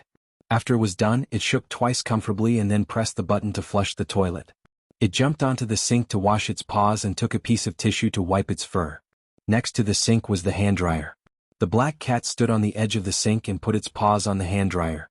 After drying, it looked at the mirror and brushed the short fur on its head. Tong Qing was speechless. His view of cats was subverted again. Chapter 128. Since it was someone arranged by Fang Xiaokong, Zheng Tan didn't plan to hide too much. Moreover, according to Fang Xiaokong, there would be more opportunities to interact with this person in the future. Sooner or later he would be exposed. Therefore, Zheng Tan didn't want to deliberately act like an ordinary cat in front of Tong Qing. When he was brushing the short fur on his head, Zheng Tan observed Tong Qing's expression in the mirror. This person was usually too quiet and didn't say anything. However, the change in his expression just now made Zheng Tan laugh. Fortunately, Tong Qing's heart was strong enough, so he didn't have too much psychological trauma like Ran Qi. After a while he recovered. After Zheng Tan finished looking in the mirror, he turned around and looked at Tong Qing, waiting for him to continue. Zheng Tan wasn't stupid. From the moment he entered the toilet, he had been paying attention to Tong Qing's movements. It seemed that the third Master Fang had something to tell him. Tong Qing took a deep breath to calm himself down. Although it was a bit awkward to take a deep breath in a place like the toilet, it was nothing compared to the shock just now. The black cat in front of him was squatting on the sink and looking at him calmly. It seemed to know that he had something to say. Tong Qing took another deep breath and prepared himself mentally. Then he said, "The kid in the backyard is called Lu Yao. He is Mr. Lu's son. The boss said that if you play with the kid, you might be able to get a big deal for your cat dad's company." Zheng Tan listened to Tong Qing's words and pondered. His tail, which was originally tucked into his paws, began to unconsciously shake twice. "That Mr. Lu?" Zheng Tan recalled that when he was upstairs, although he didn't hear much of the conversation, he could still distinguish a few people. The Mr. Lu mentioned by Tong Qing was the owner of the puppy, and he didn't mean any harm to him. Since it was related to him, Zheng Tan had to think more. Jiao Pa and Yuan Zi's company, Zheng Tan had never been to their company. It was said that it was slowly growing and wasn't as difficult as it was at the beginning. However, in Chuhua City, it was still an unknown small company. Its reputation was limited to a few universities and a few companies that had business dealings with them. It was far from the businesses of the big shots he met today. If he could help with a big deal, Jiao Pa could get more dividends and the Jiao family could have more savings. This would determine the quality of his life in the future. As he spoke, he observed the cat in front of him. He saw that the black cat in front of him had its head slightly lowered, but its ears were erect and the tip of its tail was moving rhythmically. It looked like it was thinking of something. What a strange cat. No wonder the boss told them to get straight to the point and not to care about anything else. Other than telling Zheng Tan that he could indirectly attract business, Tong Qing also analyzed the factors behind it with Zheng Tan according to Fang Xiaokong's idea. Businessmen like Old Lu were all very smart. Even if they could do business in theory, why would they give a big deal to a small company that they didn't know? The key was the child in the backyard. Although Old Lu was almost 40 years old, he only had one son who was only 6 years old. It was just that old Lu didn't know that he had a son when he was out and about. Lu Yao's mother just sent the child to him last year. Because she was short of money, she exchanged her son for some money and left. Due to the low sperm survival rate, even though old Lu had been receiving treatment, physical therapy and psychotherapy had no effect. He thought of many ways but still couldn't create a human. He didn't have much hope at first, but he didn't expect such a pleasant surprise. After the DNA test was confirmed to be his, old Lu was excited and treated Lu Yao like a treasure. Unfortunately, probably because of Lu Yao's unreliable mother, the child's personality was a little gloomy. He didn't talk much and didn't like to communicate with people. Even animals avoided him when they saw him. Why did old Lu give away the iron-wrapped golden Tibetan Mastiff that he worked so hard to get? It was because the Tibetan Mastiff avoided Lu Yao or growled in warning. It was true that old Lu liked dogs, but his son was more important. Moreover, he had only had one son for so many years and he treasured him a lot. He couldn't let his son be unhappy because of a dog, so he gave the iron bag gold to someone else and got this lion-head red mastiff. After Tong Qing finished speaking, Zheng Tan's first thought was that Fang Xiaokong even knew about Fang Xiaokong's secret. He couldn't help but sigh at Fang Xiaokong's methods. His second thought was, damn, do I have to sacrifice my body to please this naughty kid? Will he pluck my hair, pull my tail and scratch my ears? If that was the case, Zheng Tan wouldn't go there even if he was beaten to death. Anyway, Yuan Zi's company wouldn't go bankrupt because of the lack of such a potential big customer. At the door, there was an intermittent sound of scratching the door. It was the dog that was locked outside. It didn't whine because it was wronged or unhappy like other dogs. It directly expressed its will with actions, scratching and biting the door. The people that old Lu sent to look after the dog were embarrassed. This dog was so King embarrassing. How could it be a Tibetan Mastiff? Seeing that it was scratching the door, they dragged the dog back. But not long after, the dog went to the door and started scratching again. It kept going back and forth, not giving up. Old Lu's subordinates couldn't help but want to kick the dog. Seeing that the dog continued to run to the toilet door, old Lu's subordinates were about to drag the dog away again. This little guy, except for old Lu, would bite others. So, they couldn't hurt the dog, but they also had to prevent themselves from being bitten by the dog. It wasn't easy being a subordinate. Just as this person bent down to find a better angle to drag the dog away, the toilet door opened. Then Tong Qing, who was standing inside, looked at the person at the door as if he was looking at a pervert. Old Lu's subordinates couldn't help but want to vomit a few mouthfuls of blood. With this posture, people who didn't know better would think that they had some weird habit of staring at the toilet. Tong Qing listened to the man's explanation expressionlessly. He didn't express any opinions and followed the black cat that had already walked to the backyard. Old Lu's subordinates didn't know if the other party listened to his explanation, but he didn't think too much about it, because the dog had already run away with the other party. Zheng Tan came to the backyard. The child named Lu Yao was still playing with the toy car alone as before. When he noticed that a stranger had walked into the backyard, he raised his head and glanced at Zheng Tan. His gaze lingered on Zheng Tan for 2 more seconds, and then he continued to focus on the toy car. Even though the child had only looked at her for a short while, Zheng Tan could still tell that something was wrong from that glance. Gloomy was gloomy, and there was also a hint of hostility. Perhaps it was because of this gloomy and hostile aura that some more sensitive animals avoided Lu Yao. Zheng Tan had seen Exan and the others who had just finished an autopsy experiment. The few cats and pet dogs around them avoided them when they saw them. Zheng Tan thought that those who didn't run away were all thick-skinned and didn't notice the faint coldness that had yet to dissipate. It was just like when the Jiaopa taught Zheng Tan how to kill rats. Old Lu's ironclad Tibetan Mastiff should have also noticed the gloomy and hostile aura around the child, so it was wary of him. As for the lion-headed Mastiff now, it seemed to belong to the thick-skinned type. People who knew dogs well would definitely be able to tell whether the ironclad Tibetan Mastiff or the lion-headed Mastiff was better or worse. Just because it looked good didn't mean that everything was good. Even the lion-headed Mastiff had this kind of stupid dog. But at the same time, it was precisely because of this that the lion-headed Mastiff was kept until now. Although it didn't appear to be very close to the child, as long as it could occasionally play with the child, it would be fine.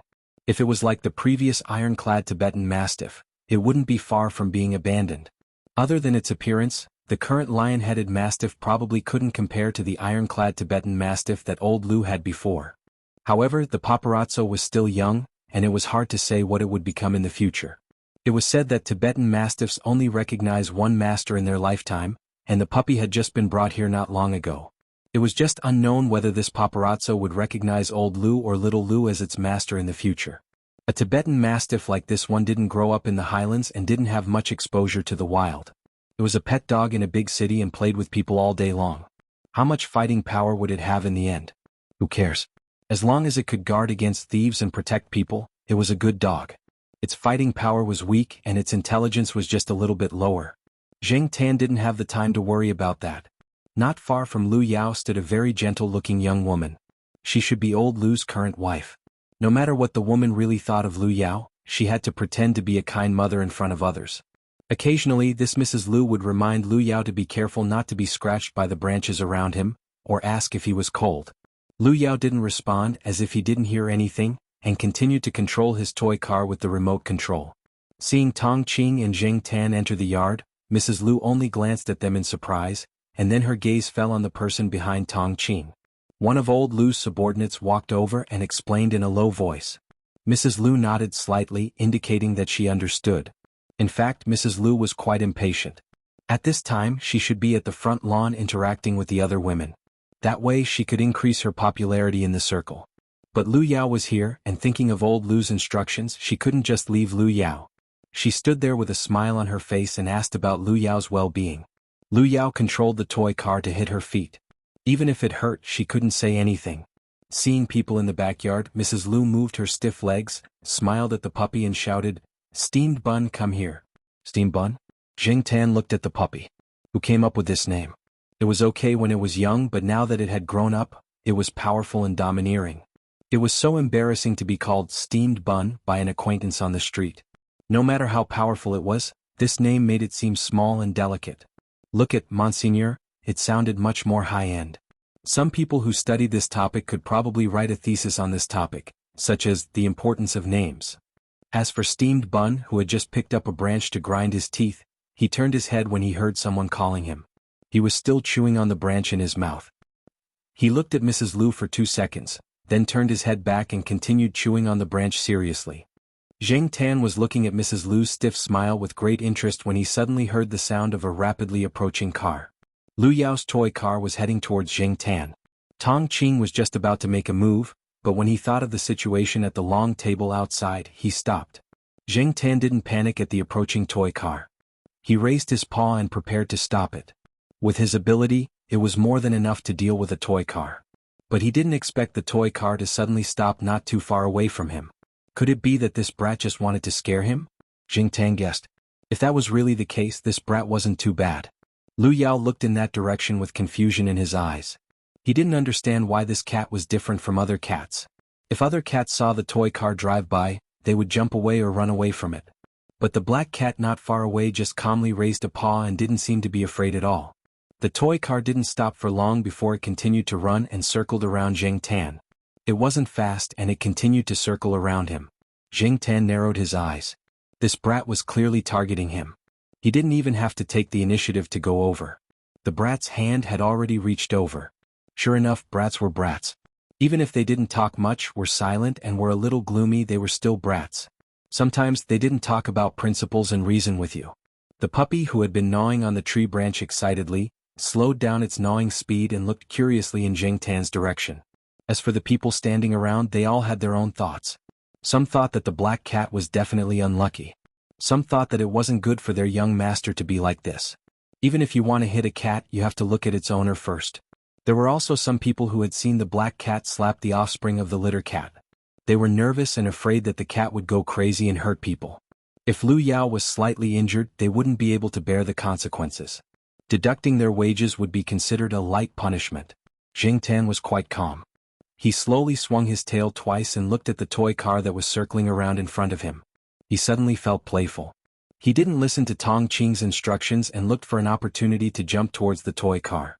Zheng Tan spent a lot of time with little Pomelo in the Jiao family. Little Pomelo didn't have this kind of toy car. She had more dolls. Jiao Yuan felt that he had grown up. This kind of toy car was for children to play with. If he wanted to play with it, he would play with guns. Besides, Zheng Tan saw that a lot of effort was put into the design of this toy car. It was definitely not cheap. Jiao family wouldn't spend a lot of money on this kind of toy. Zheng Tan had played with similar toys in his memory. But at that time he was still human. Now that he thought about it, he still felt a little nostalgic. The quality of this toy car was good. It looked small in the eyes of a normal person, but to Zheng Tan, this car's size was okay. He could still squat on it. However, because Zheng Tan suddenly jumped on the toy car, the running car stopped. The zzz sound was still coming out, proving that the motor was still working. Zheng Tan wasn't very satisfied. How could it not run with such a little weight? From the looks of it, this toy car couldn't possibly be unable to withstand the weight of his 10 kilograms. But soon Zheng Tan felt the change in the toy car. Then the toy car carrying Zheng Tan slowly started to move. Chapter 129. Zheng Tan squatted on the toy car. Although the car was running, it was much slower than when it was unloaded. Zheng Tan wasn't afraid of being thrown off. According to Zheng Tan's thoughts, of course, he wanted the toy car to run faster. That would be fun and exciting. However, he couldn't ask for too much. It was good enough that he could play with it. Just as Zheng Tan thought, Lu Yao didn't really want to hit him with the toy car. He was probably just curious. Moreover, this child was definitely not naive. At least mentally, he was a bit more mature than other children his age. This probably had something to do with his previous experience. Zheng Tan sat steadily on the toy car and kept his tail close to his side so that he wouldn't be hit by the toy car or the branches that stretched out from the flower bed. The backyard was quite clean. There were only some leaves that had been blown by the wind. The branches were pulled over by Lu Yao or picked up by steamed bun from the flower bed next to it. Overall, there weren't too many obstacles and the toy car was running smoothly. Lu Yao was also very familiar with controlling the toy car. After running 2 laps, it didn't touch the flower pots on the ground, and there were no accidents. Steamed Bun, who had been chewing on the branch, looked at it for a while before spitting it out and running happily towards Zheng Tan. He ran and jumped behind the toy car. After running a few steps, he stopped, lowered his body, stuck out his butt and called out at the toy car. Even if he didn't make a sound, he would stretch out his paws and scratch the air a few times. He grinned and had fun. Tong Qing carefully observed Lu Yao. Compared to before, the gloominess in the child's eyes was much less. It was like a gloomy sky suddenly turning cloudy. This was a good sign. No wonder the boss wanted this cat to come over. Tong Qing couldn't help but sigh.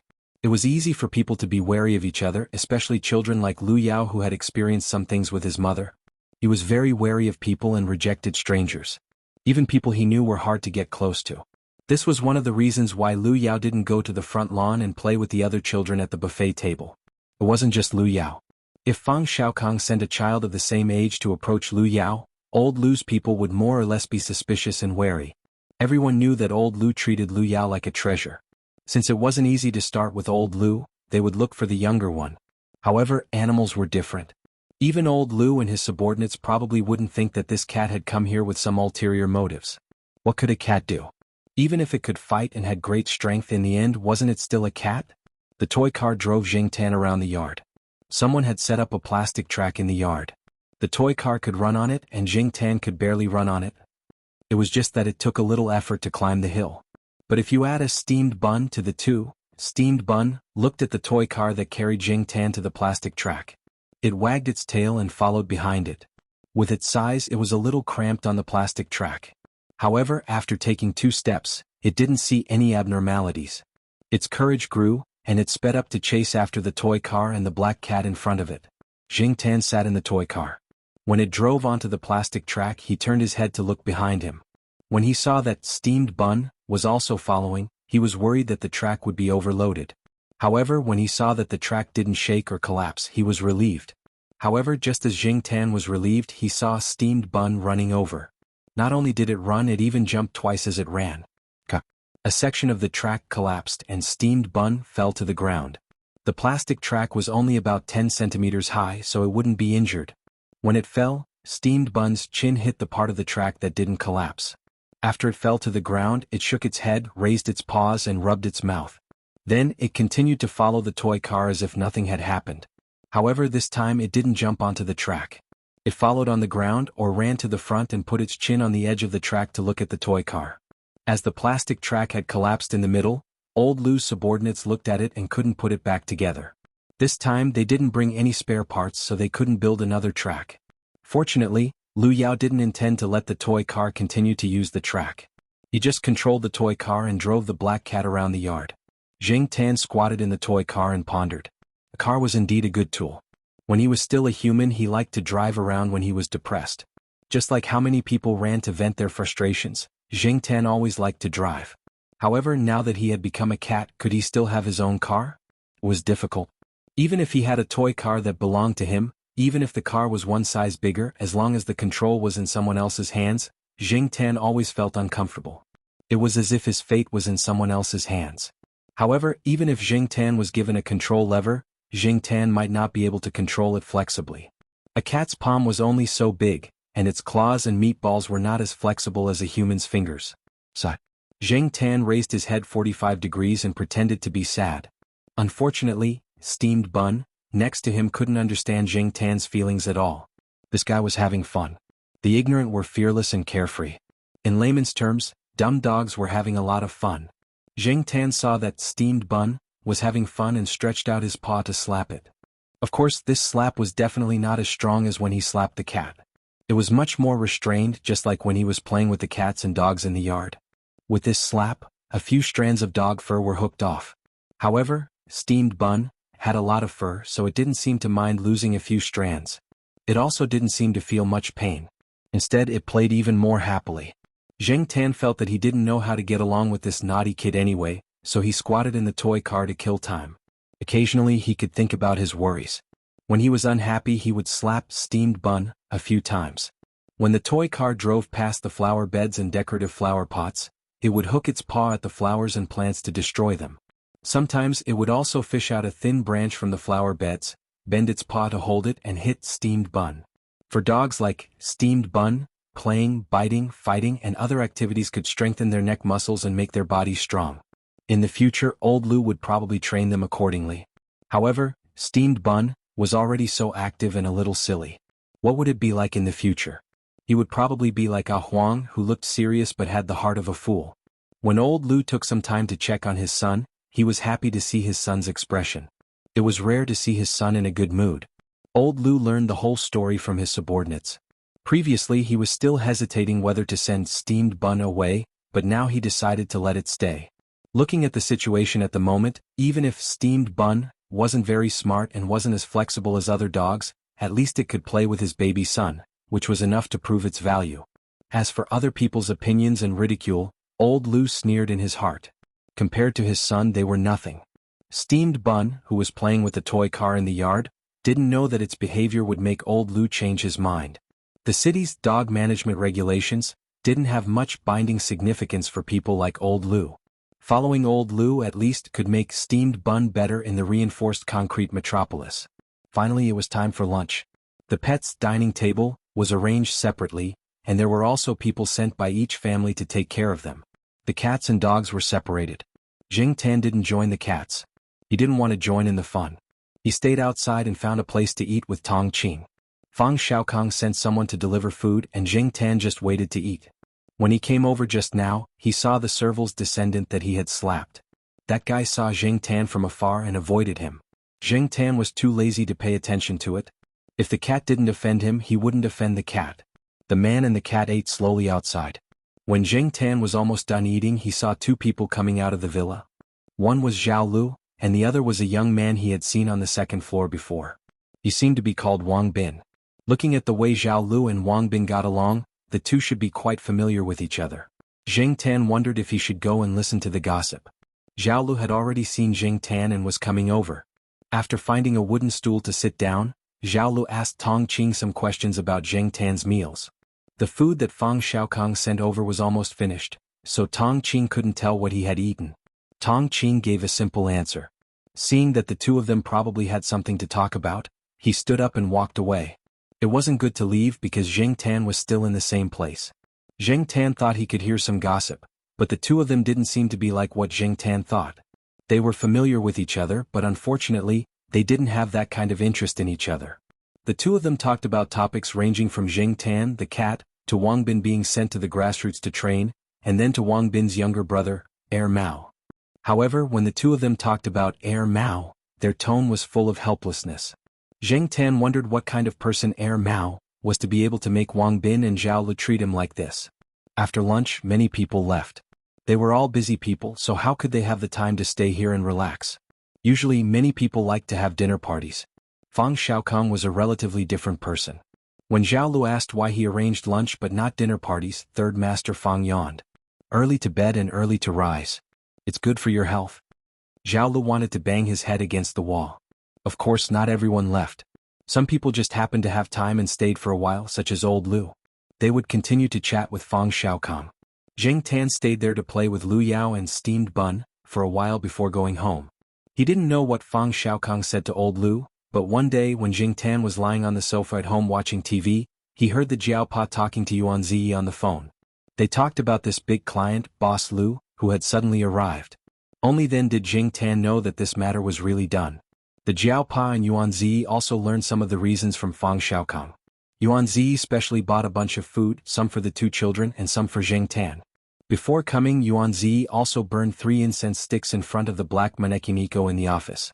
It was unknown who taught him this. If it was in the past, Zheng Tan would have been interested in the food. But now Zheng Tan's mind wasn't on it. It was fine before he came into contact with the toy car. After coming into contact with it, Zheng Tan kept thinking about it in his heart. There were a few days when he dreamed of driving the car for a spin. He didn't sit in someone else's car, nor did he sit in the basket of little Pomelo's bicycle. Instead he was driving his own car. Therefore, Zheng Tan spent the past few days thinking about how to get a car that was suitable for his current cat-like appearance. Who should he look for? Should he look for the third Master Fang again? Even if he looked for him, he couldn't say it out loud. How could he express his thoughts? Should he send an email or text to Fang San and say, "Fang San, I'm Black Charcoal. Hurry up and get a car for me?" It didn't seem reliable. Chapter 130. The car couldn't be rushed either. How should he live his life? He still lived his life the same way. Zheng Tan felt bored and played with the cats in the east courtyard or went out for a walk. Occasionally he would go out with Celestine to reduce stress. During this time Fang Xiaokang came over twice. Both times Tong Qing drove him here. He didn't stay for long. He just dropped by to take a look. However, even though Fang Xiaokang didn't stay for long, Zheng Tan learned some things from Fang Xiaokang. For example, Yuan Ziyi and the others had successfully made friends with old Lu, a big client. Old Lu's son, Lu Yao, liked to control the toy car at home to play with the dog. Although Zheng Tan wasn't there, steamed bun seemed to be interested in the toy car. Every time Lu Yao controlled the toy car to play outside, steamed bun would follow the toy car. It would only be distracted occasionally. After all, there wasn't a cat in the toy car to play with it. Old Lu also suggested to Fang Xiaokang that he should bring Zheng Tan over to play. Unfortunately, Fang Xiaokang was very busy recently and didn't have time. He only briefly mentioned it to the Jiaopa. It was a precautionary measure. In the future, Fang Xiaokang might really come over to play with the cat. The temperature in Chuhua City in November wasn't too low. Recently the weather had been good. Zheng Tan liked to go out for a walk or find a place to lie down and bask in the sun. This afternoon Zheng Tan walked out of the east courtyard. Feeling the warmth of the sun, he walked along a small path. The path didn't lead to the teaching area or the dormitory area. There were more old houses there, and the school didn't seem to plan to move that area in the past 2 years. At least, Zheng Tan hadn't noticed any big movements there. It wasn't as noisy as when the houses near the side door were demolished to build the dormitory. A few birds of unknown species walked around on the grass, pecking at the grass. They were probably looking for food. After seeing Zheng Tan, the timid and cautious ones had already flown up or jumped away, while the bold ones remained in place. However, they still maintained their vigilance. As long as Zheng Tan approached, they would definitely fly away. Zheng Tan was not in the mood to catch the birds. If it were Huang or the sheriff, they would probably be interested in them. Anyway, Zheng Tan was not in the mood to catch birds. As for Depang, that guy had started to put on weight again. Depang's grandmother was probably worried when she saw Depang like that. Every time she went out, she would bring Depang with her so that he could move around more. The so-called moving around more was just taking a few slow steps. The grandmother was old, so she didn't walk fast. Depang didn't feel tired when he followed her. It was said that at the place where the old lady was learning how to sing Kuan opera, someone used something to tease Depang. However, Depang did not give them any face, so it was impossible for him to move. When he was annoyed, he would jump to a high place and lie down to sleep. It looked like he was too lazy to push. While thinking and walking, Zheng Tan found a good place to bask in the sun. He jumped onto the roof of a one-story old tiled house and found a comfortable place to lie down and bask in the sun. After jumping up, Zheng Tan found that there were other cats on several old tiled houses similar to this one. They were all lying there lazily, basking in the sun. After seeing Jing Tan, two of them curiously observed Jing Tan for a while. Then they probably felt that Jing Tan was not a threat, so they became sleepy and continued to sleep with their eyes closed. Although these cats seemed to be too lazy to move, as long as there was any abnormal movement, they would immediately react. When they heard footsteps that belonged to a person running, a few cats that were closer to the roof immediately opened their eyes and looked in that direction. They guessed that very few people came here, so their reactions were slightly bigger. The cats that were further away just moved their ears or squinted their eyes lazily to look in that direction. When they found that nothing was wrong, they yawned, changed their position, and continued to sleep. The old tiled house Jing Tan stayed in was closer to the small path. When he heard the footsteps, he didn't want to look, but he felt that the footsteps were familiar, so he opened his eyes and looked down. With this look, it really made Jing Tan endlessly shocked. Jiaowei?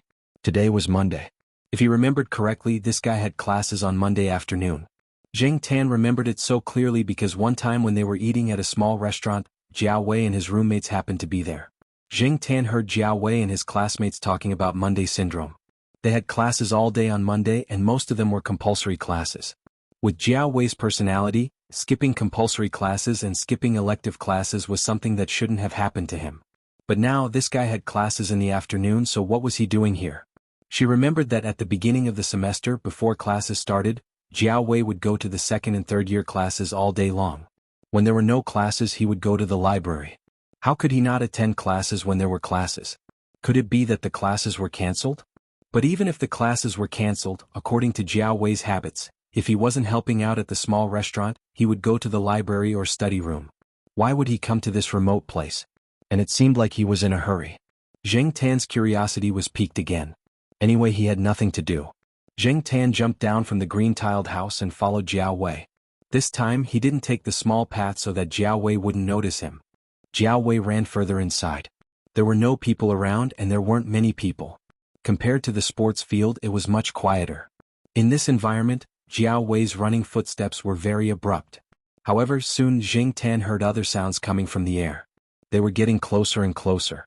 While Jing Tan was paying attention to the top, he also noticed that Jiaowei's footsteps had stopped.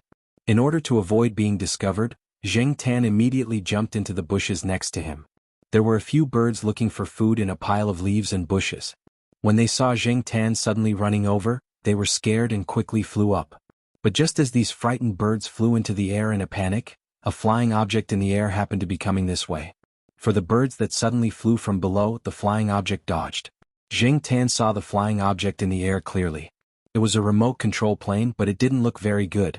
Probably because it happened suddenly, the pilot of the remote control plane made a mistake. The remote control plane directly crashed into a tall sycamore tree. Although it was autumn now, due to the temperature, some of the leaves of these sycamore trees were still green. Even the yellow leaves didn't fall much. The branches were still lush. After the remote control plane fell, it got stuck. The propeller turned a few times, but it was useless. Another remote control plane passed by in the air and flew away. Soon, in the direction where the remote control plane flew, a person with a remote control in his hand ran over. Seeing that he also knew Jiaowei, after the two of them talked for a while, Jiaowei wasn't in a hurry to leave. He wanted to help the person get the remote control plane down. Hearing the two of them, although they didn't say much, Jing Tan still knew from their conversation that the reason Jiaowei skipped class was related to this person, or rather, it was related to these people and the gathering place was nearby. Jing Tan didn't stay to see how they got the plane from the tree.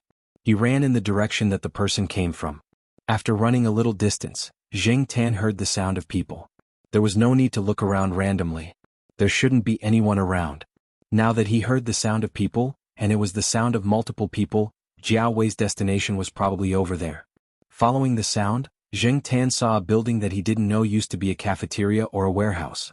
It was also the style of an old tiled house, but it was a little taller. It was 2 stories high and the area was a little bigger. From the outside it looked a little old. Moreover, from the outside many people would definitely classify it as a dangerous house. There were many old houses like this in Wuxia University. Those old houses that were reused after being rebuilt had some historical significance to the university. Jing Tan once saw a group of middle-aged and old people walking around the university. It was probably some kind of activity organized by the university. Those people were all students or teachers from Wuxia University. There were many white-haired old men and women. When they saw the familiar buildings in the university, they would take photos as a souvenir. At the same time, they also reminisced about the past when they were studying or teaching. There was no lack of rich and powerful people among these people. Even if it was for them, the university would spend a lot of effort to rebuild those old houses. As for the other old houses that didn't have much significance, they would directly tear them down and rebuild them. Zheng Tan had never heard of any historical significance to the building in front of him. However, Zheng Tan wasn't familiar with the old houses in the university. Even if there was a historical significance, he wouldn't completely understand it. When Zheng Tan used to walk around the university, he had passed by this old tiled house before. There were some barriers around it and it looked like it was under construction. When he passed by it, he heard some noises coming from inside. However, at that time, Zheng Tan didn't pay too much attention to it. He also didn't climb in to take a look. Now, it seemed that there might be some secret hidden in this old building. After climbing over the fence, Zheng Tan found that some of the windows at the bottom were open. Although Zheng Tan couldn't see the movements of the people inside from his angle, he could tell that it was quite lively inside from the sounds he heard. There was also a rustling sound which was similar to the sound of Lu Yao's toy car running. Could it be that Jiao Wei came here just to play with this kind of remote control toy? If it was in the past, Zheng Tan would definitely think that these people were very childish. But now Zheng Tan was interested in the remote control car, so he didn't think too much about it. He went to a window in the corner. From the sounds, there was no one there. Jumping on the windowsill, Zheng Tan carefully looked inside. The person closest to the window where Zheng Tan was standing was a young man in his early 20s. He crossed his legs and sat on a wooden stool with peeling paint. His back was against the wall, and he was holding a Rubik's Cube in his hand. What surprised Zheng Tan the most was that this person's eyes weren't on the Rubik's Cube in his hand. Zheng Tan didn't know where he was looking. If he didn't see the Rubik's Cube in his hand first, Zheng Tan would have thought that this person was thinking about something else. Zheng Tan watched this person restore the color of the cube in a very short period of time, then scramble it, restore it, and scramble it again. During the whole process, this person didn't even look at the Rubik's Cube in his hand. "Brother Cheng, there's a problem with the wheel. It's hanging on a tree. Let's wait for another 10 minutes. A person came over and said to the person playing with the Rubik's Cube. Seeing that the person playing with the Rubik's Cube nodded, the person left. Chapter 131. 10 minutes later, Jiao Wei and the person who took the airplane model from the tree came together. The person who was playing with the Rubik's Cube put the restored six-sided Rubik's Cube on the wooden shelf next to him. The wooden shelf was very old and had many scratches on it. The legs of the shelf were also cut. This shelf and some similar tables and chairs in this building had been repaired to varying degrees.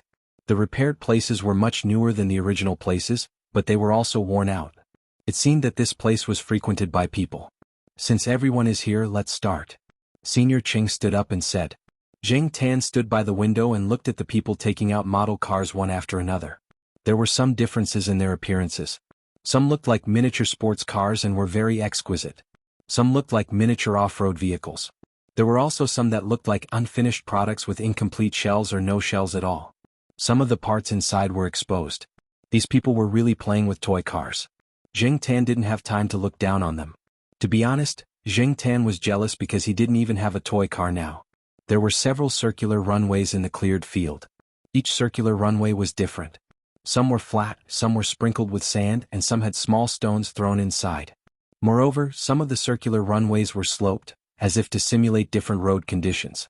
There were other tracks, but Zheng Tan didn't have time to observe, because several people had already put their toy cars on the flat track. After the countdown, the 4 miniature sports cars started running. The 4 cars were running very fast. Compared to Lu Yao, the drivers here were much better. It was probably because of their age, but it was also because these people were veterans. Staring at the cars on the track for a while, Zheng Tan suddenly felt that something was wrong. After thinking about it, he realized that it was too quiet. Lu Yao was a silent and bad-tempered brat, and the people here didn't seem like introverts. Just now, Zheng Tan heard them bragging and chatting.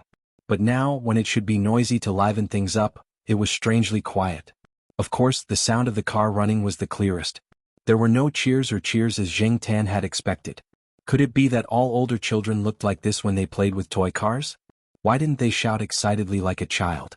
Zheng Tan shifted his attention from the running car to the people standing on the side of the track. The 4 people controlling the toy car stood there, their expressions changing as the car moved. They were either nervous, excited, or annoyed, but none of them made a sound. As for Jiao Wei, he was the same as the others. He was looking at the running toy cars on the track with a notebook in his hand. A few steps away from them, someone was staring at the device on the table. Jing Tan had no idea what it was for.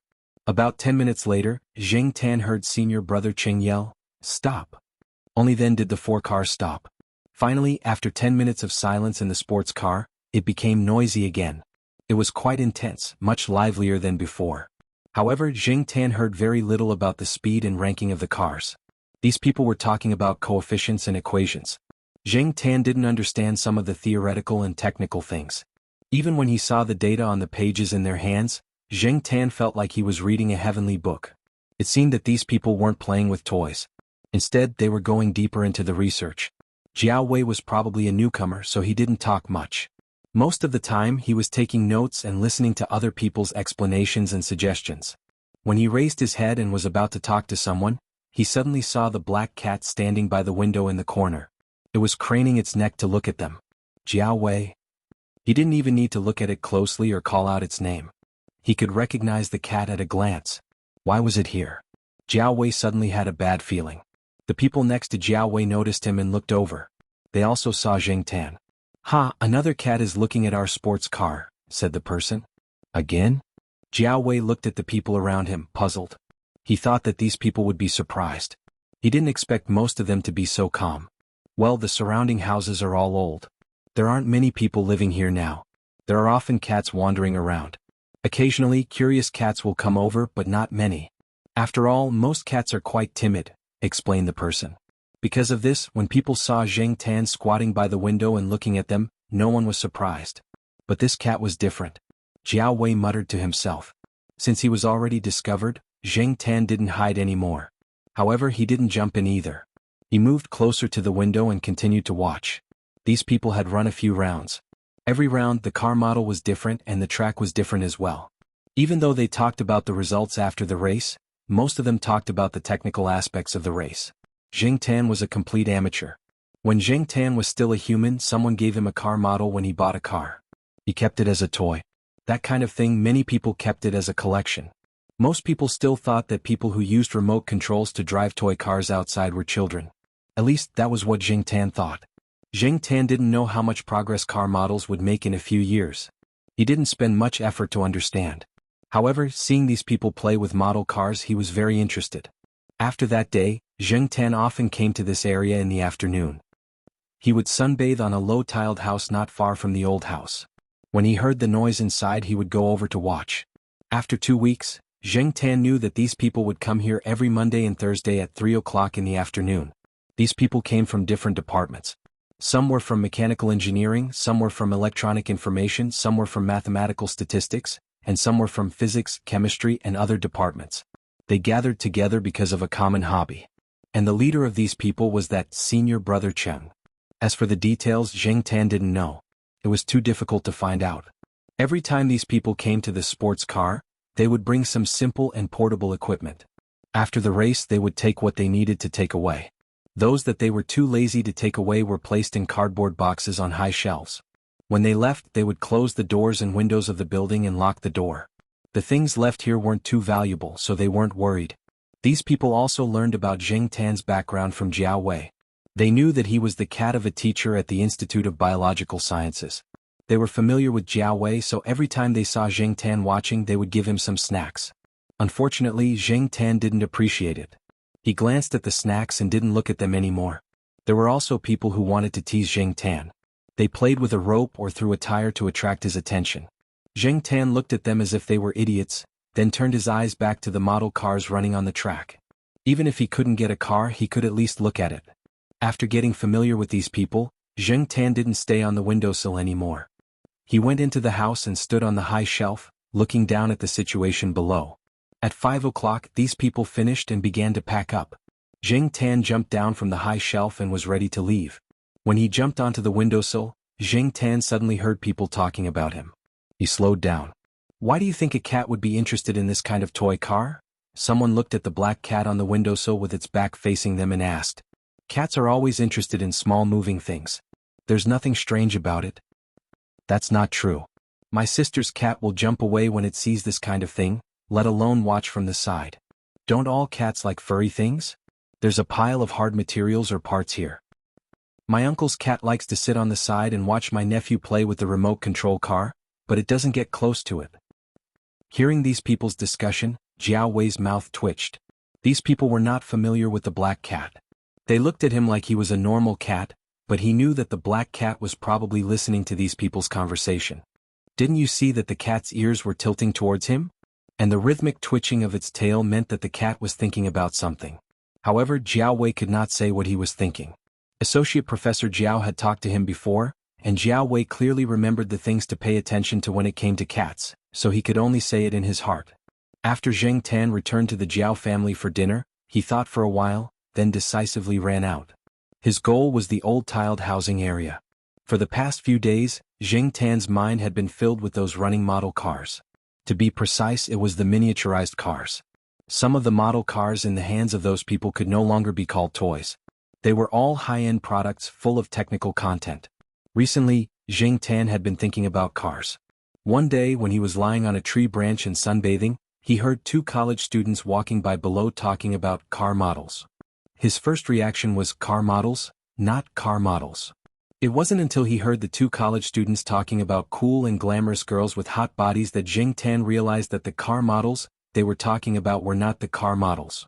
Zheng Tan suddenly felt that he was much more pure. When he first heard the word big boobs, his thoughts had gone astray. He looked up at the sky. The moon was bright and the stars were sparse. Not bad. There were no street lights in the old tiled housing area. There were only a few street lights at the edge of the road. Most of the other areas were dark. The school probably thought that this area would be demolished and rebuilt sooner or later, so there was no need to change the street lights. Zheng Tan was walking along the path to the house where Jiao Wei's sports car was. Suddenly he felt that he was being followed. Due to the direction of the wind, Zheng Tan could not smell anything unusual. However, Zheng Tan could hear the slight rustling of the grass. Also, based on his intuition, Zheng Tan felt that someone was watching him, but it was not malicious. A black shadow jumped out from the bushes and rushed towards Zheng Tan. Zheng Tan was vigilant. He knew the location of the black shadow before it jumped.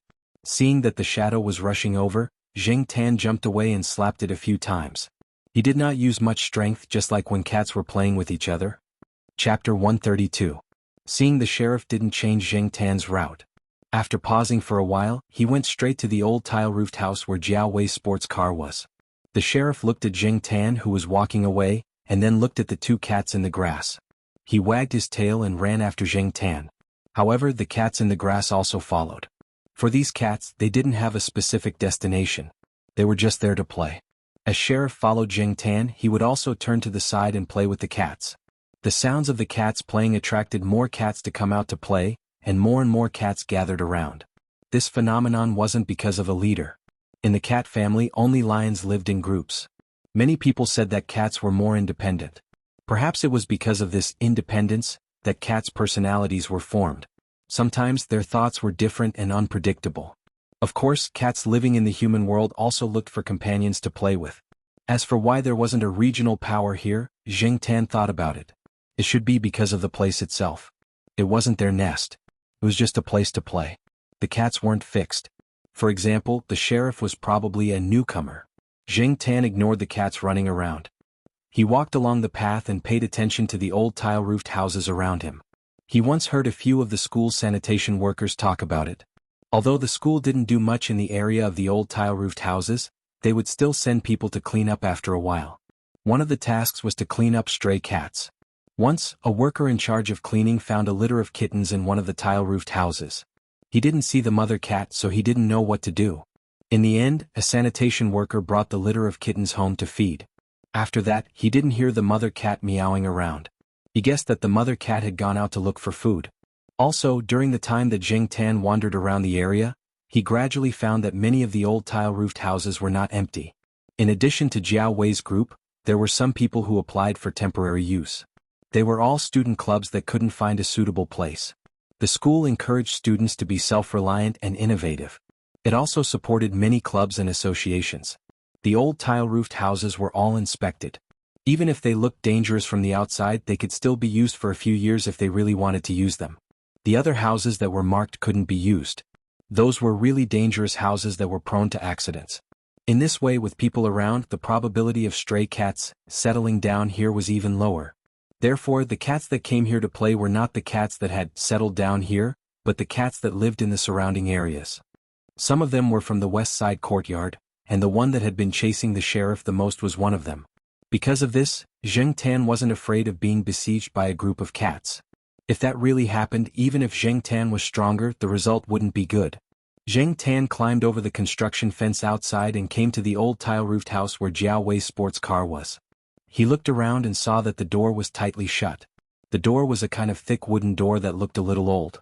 The reason why they didn't use a metal door or a fence door was probably to avoid the suspicion of 300 taels of silver here. After all, the surrounding tile-roofed houses all had wooden doors.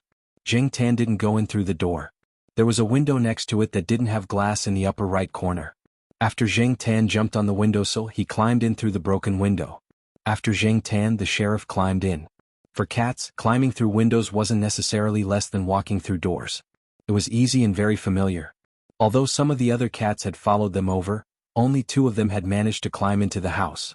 After the sheriff and the other 2 cats went in, they sniffed around and looked around. Zheng Tan didn't care about them. He jumped on a shelf and found a car model that hadn't been installed yet, as well as a matching remote control. The sheriff didn't understand what Zheng Tan was doing. When he saw Zheng Tan put the car model on the track, he went over and sniffed it. He raised his paws and patted it but found it boring. He was about to leave to find something fun when he suddenly heard the car model make a sound. He was so scared that he arched his back and jumped back. But soon, when he saw the car model start running on the track, he became bold and followed beside the track. Zheng Tan used his paws to press on the remote control. It was a little unfamiliar and inconvenient to control the car model. The remote control was big and inconvenient to hold, so Zheng Tan directly put the remote control on the ground. As soon as it started running, the car directly hit the plastic barrier beside the track. Zheng Tan walked over and flipped the car over and put it on the track again. After a few seconds, he hit it again and flipped it over. Also, because it was a circular track, it was a little difficult to drive. Zheng Tan's current cat paws were not good at controlling details. He had never felt that it was so difficult to control a toy car model. Just like that, he hit it, flipped it over, hit it again and flipped it over again. After a few repetitions, the situation became much better. Now he could reduce the number of hits and flips in one lap to less than 5. He was too focused just now. When Zheng Tan looked around again, he found that there were a few cats watching around the track. They were probably wary of new things, so they didn't get too close. At first, the sheriff followed the car, but later found that the car was fast and the car was only running in this area, so he squatted there and stared. After resting for a while, Zheng Tan was ready to start again. Suddenly, his ears moved and he looked outside. Then he ran to the side and jumped on a chair by the window. He stood up and looked outside from the window. A construction fence was pushed and a sneaky figure came in from outside. Under the moonlight, even human eyes could see them. Unfortunately, there weren't many people around at night. Young couples rarely came here on dates. After all, there were no street lights and no sense of security. Thief? That was the most likely possibility. But there was someone in this shabby place? After the person came in, he looked around and found that there was no one else. He called the people behind him to come in together. A man and a woman. They looked very young, like school students. There were too many young couples like this. They could cover for anything, but Zheng Tan felt that these 2 people's skills were not as good as the 2 in the east courtyard. Their skills weren't high, so they were easier to deal with. When the people outside pushed the construction fence, the cats outside were scared and ran away, so the man and woman didn't notice how many cats were around. The construction fence was built with some light materials, and it wasn't of good quality. It had been a long time and now several places were damaged. With a push, a big gap could be opened and it was easy to come in. Zheng Tan saw them coming to the window. He jumped off the chair and looked around. There was a wrench in the corner. It was probably not used often and it was covered with a layer of dust. Usually, no one paid attention to it and those people didn't put it together when they were packing. Zheng Tan walked over and picked up the wrench, weighed it, and quietly came to a place 4 or 5 meters away from the door. The few cats in the room also heard the movement outside. The cat near the door retreated inside to join the others. Zheng Tan was now walking upright. He wasn't afraid of the cats here telling on him. After all, these cats couldn't even understand his unusual behavior, let alone find someone to tell on him. Holding the wrench, Zheng Tan listened to the 2 people talking in a low voice at the door. Even if they were sure that there was no one in front of the door, they didn't dare to talk loudly.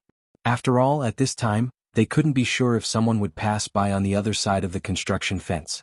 Is there really something valuable in here? How much can it be sold for? Asked the woman who deliberately lowered her voice. Of course there is.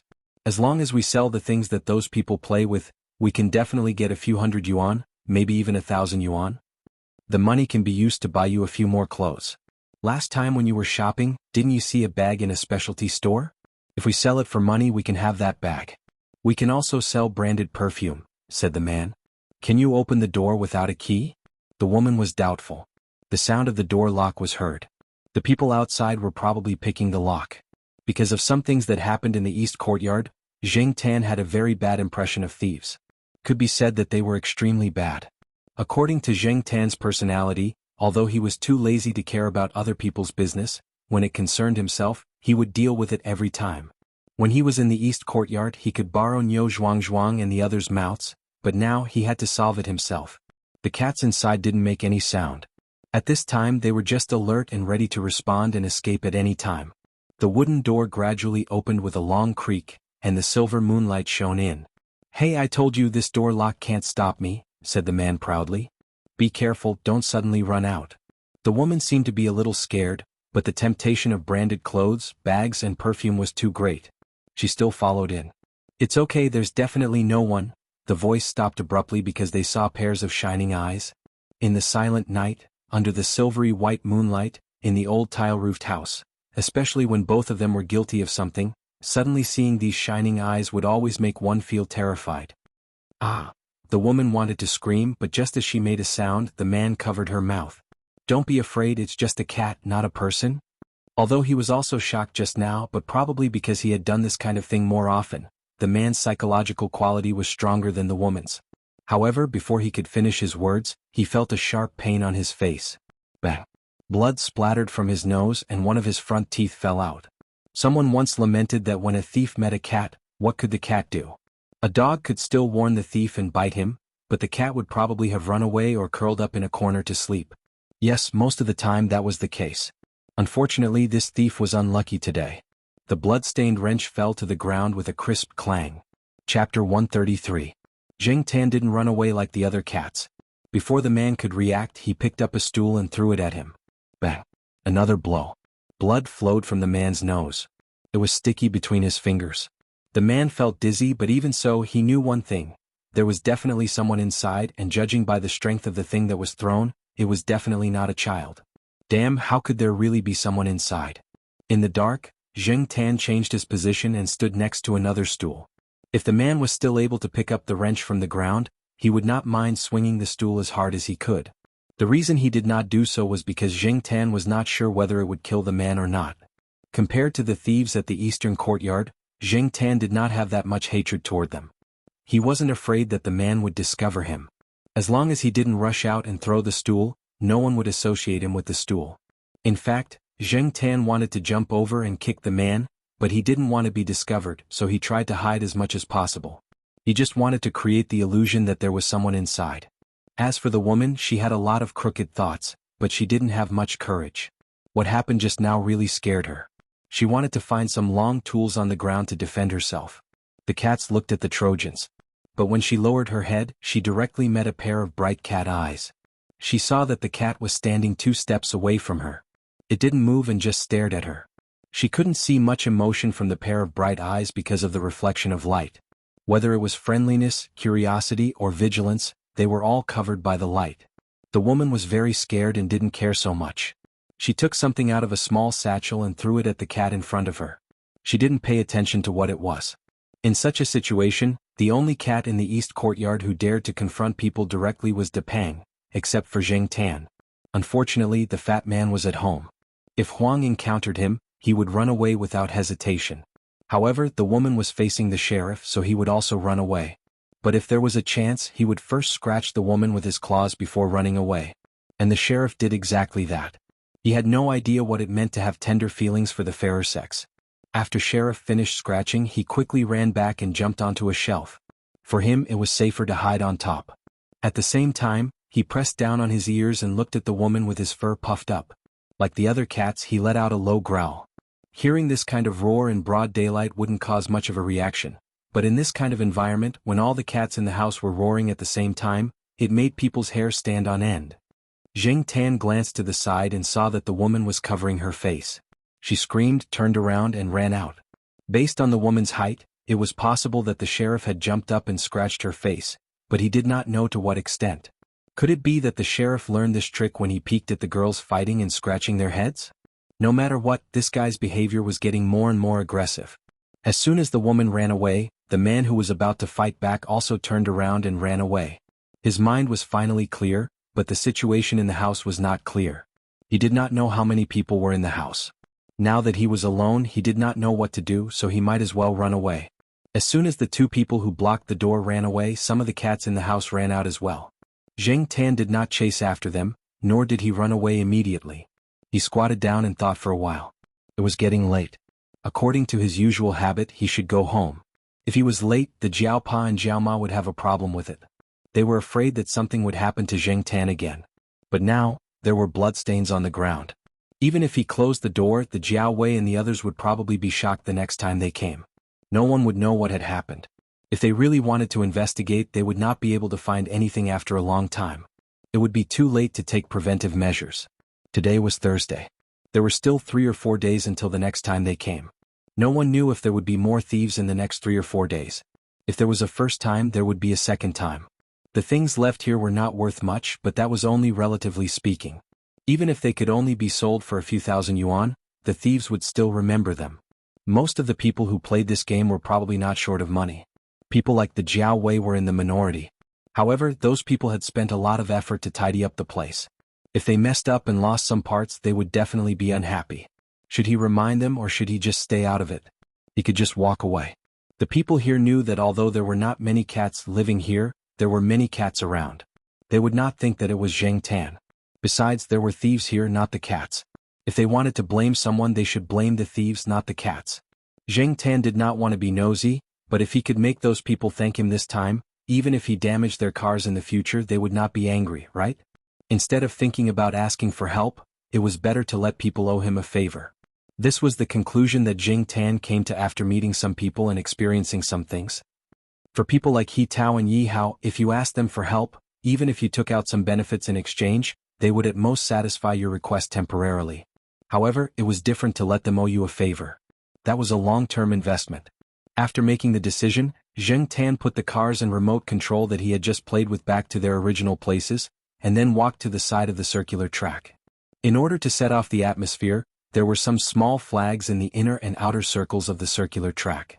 There were flags in red, yellow, white, black, and blue. There were also pictures and words drawn by those people on them. Zheng Tan pulled out some of the small flags and threw them on the ground. Otherwise, it would be too conspicuous to pull out just one. Grabbing the small white flag with the words on it, he rubbed the sharp end of the flag in the blood that had not yet coagulated.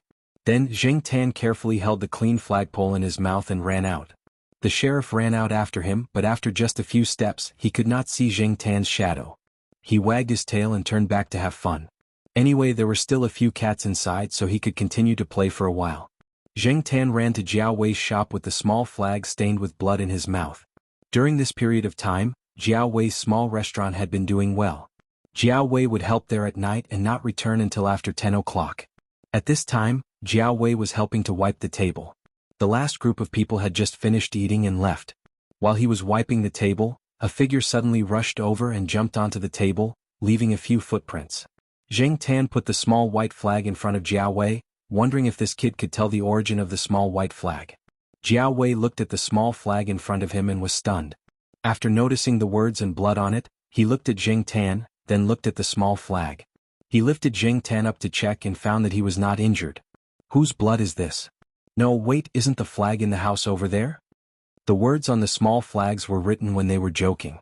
There were signatures and competition records, and this small flag was the competition result from last Monday's performance test. Of course, Jiao Wei could recognize it. After asking the question, Jiao Wei remembered that it was just a cat in front of him. He did not say anything else and immediately used the shop's phone to call someone. Are you sure you locked the door? It's okay. I'm just asking. After hanging up the phone, Jiao Wei said goodbye to his parents and rode his second-hand bicycle to the old tile-roofed house. Zheng Tan, who was squatting on the table, watched Jiao Wei leave and cursed in his heart. He actually left the hero behind and ran away by himself. He then jumped off the table. He did not go straight home. He planned to go to the old tile-roofed house to see what was going on. The reward for reporting the news had not been decided yet. When Zheng Tan arrived, Jiao Wei had just finished calling a few people and was walking over. There was an IC card public telephone on the side of the road in the old tile-roofed house area. Jiao Wei made the call there. Those who received the call, regardless of whether they were playing games, flirting with girls, or sleeping, immediately dropped what they were doing and ran over as soon as they heard that the sports car's door had been broken open. They also notified those who could not be contacted. As for the old tile-roofed house, Zheng Tan did not see the sheriff when he arrived. He guessed that the sheriff had gone home.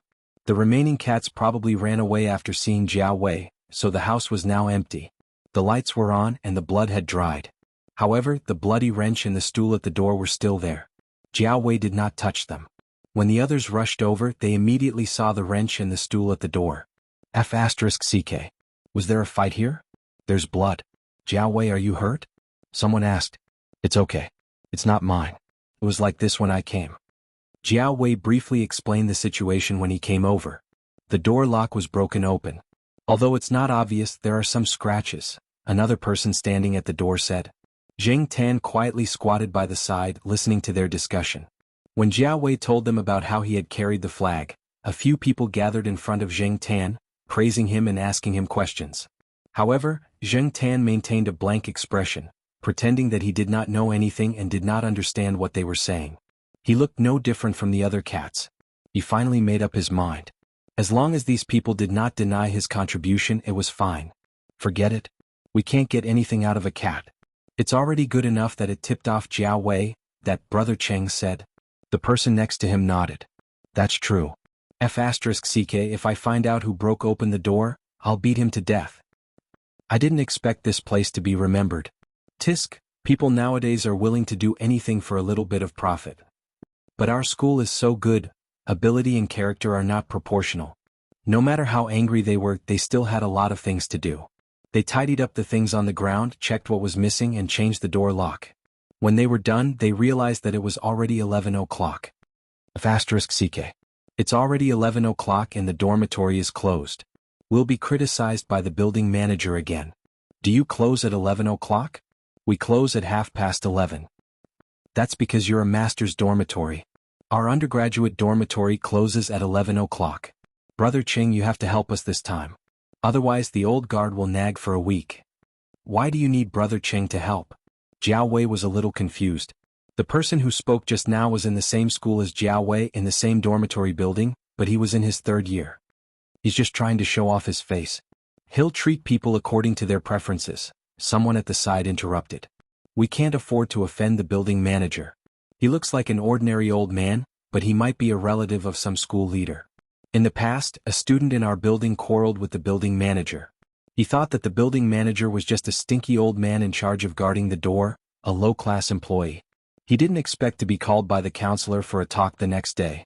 Later, we found out that the old man's son is from the school administration building. I heard that he has some power. Chapter 134. Because of the incident with the thief, the people who played with car models had a much better impression of Zheng Tan, and their tolerance for him had also increased a lot. Someone even made a simple 1/8 scale car for Zheng Tan to play with. But for many things after the novelty wore off, one would get tired of it. Zheng Tan didn't like to let others control him, and when he was surrounded, Zheng Tan felt like he was a monkey in a circus, squatting on a model car and waiting for those people to control the remote control to make the car run. After playing with it a few times, Zheng Tan stopped squatting on the car and didn't feel as excited as when he first saw the toy car. So every time when it was time to go, he would stand by the window and watch those people play with the car, take a nap, and imagine his own small car. Zheng Tan himself knew very well that the car thing was just a fantasy, and it was impossible to have a special car that belonged to him. After all, he was just a cat now. Who would spend so much effort and money to make a car for a cat? And even if he spent money on a cat car, he might not be able to use it and it would be a waste of money. Even if these students were grateful for Zheng Tan's warning, they would only allow Zheng Tan to play with the car. After yawning, Zheng Tan was ready to change his lying position, but when he turned his head, he saw someone standing not far away from the bush. It was an acquaintance. Zheng Tan thought that he was very alert, but just now he didn't notice Tong Qing standing there at all.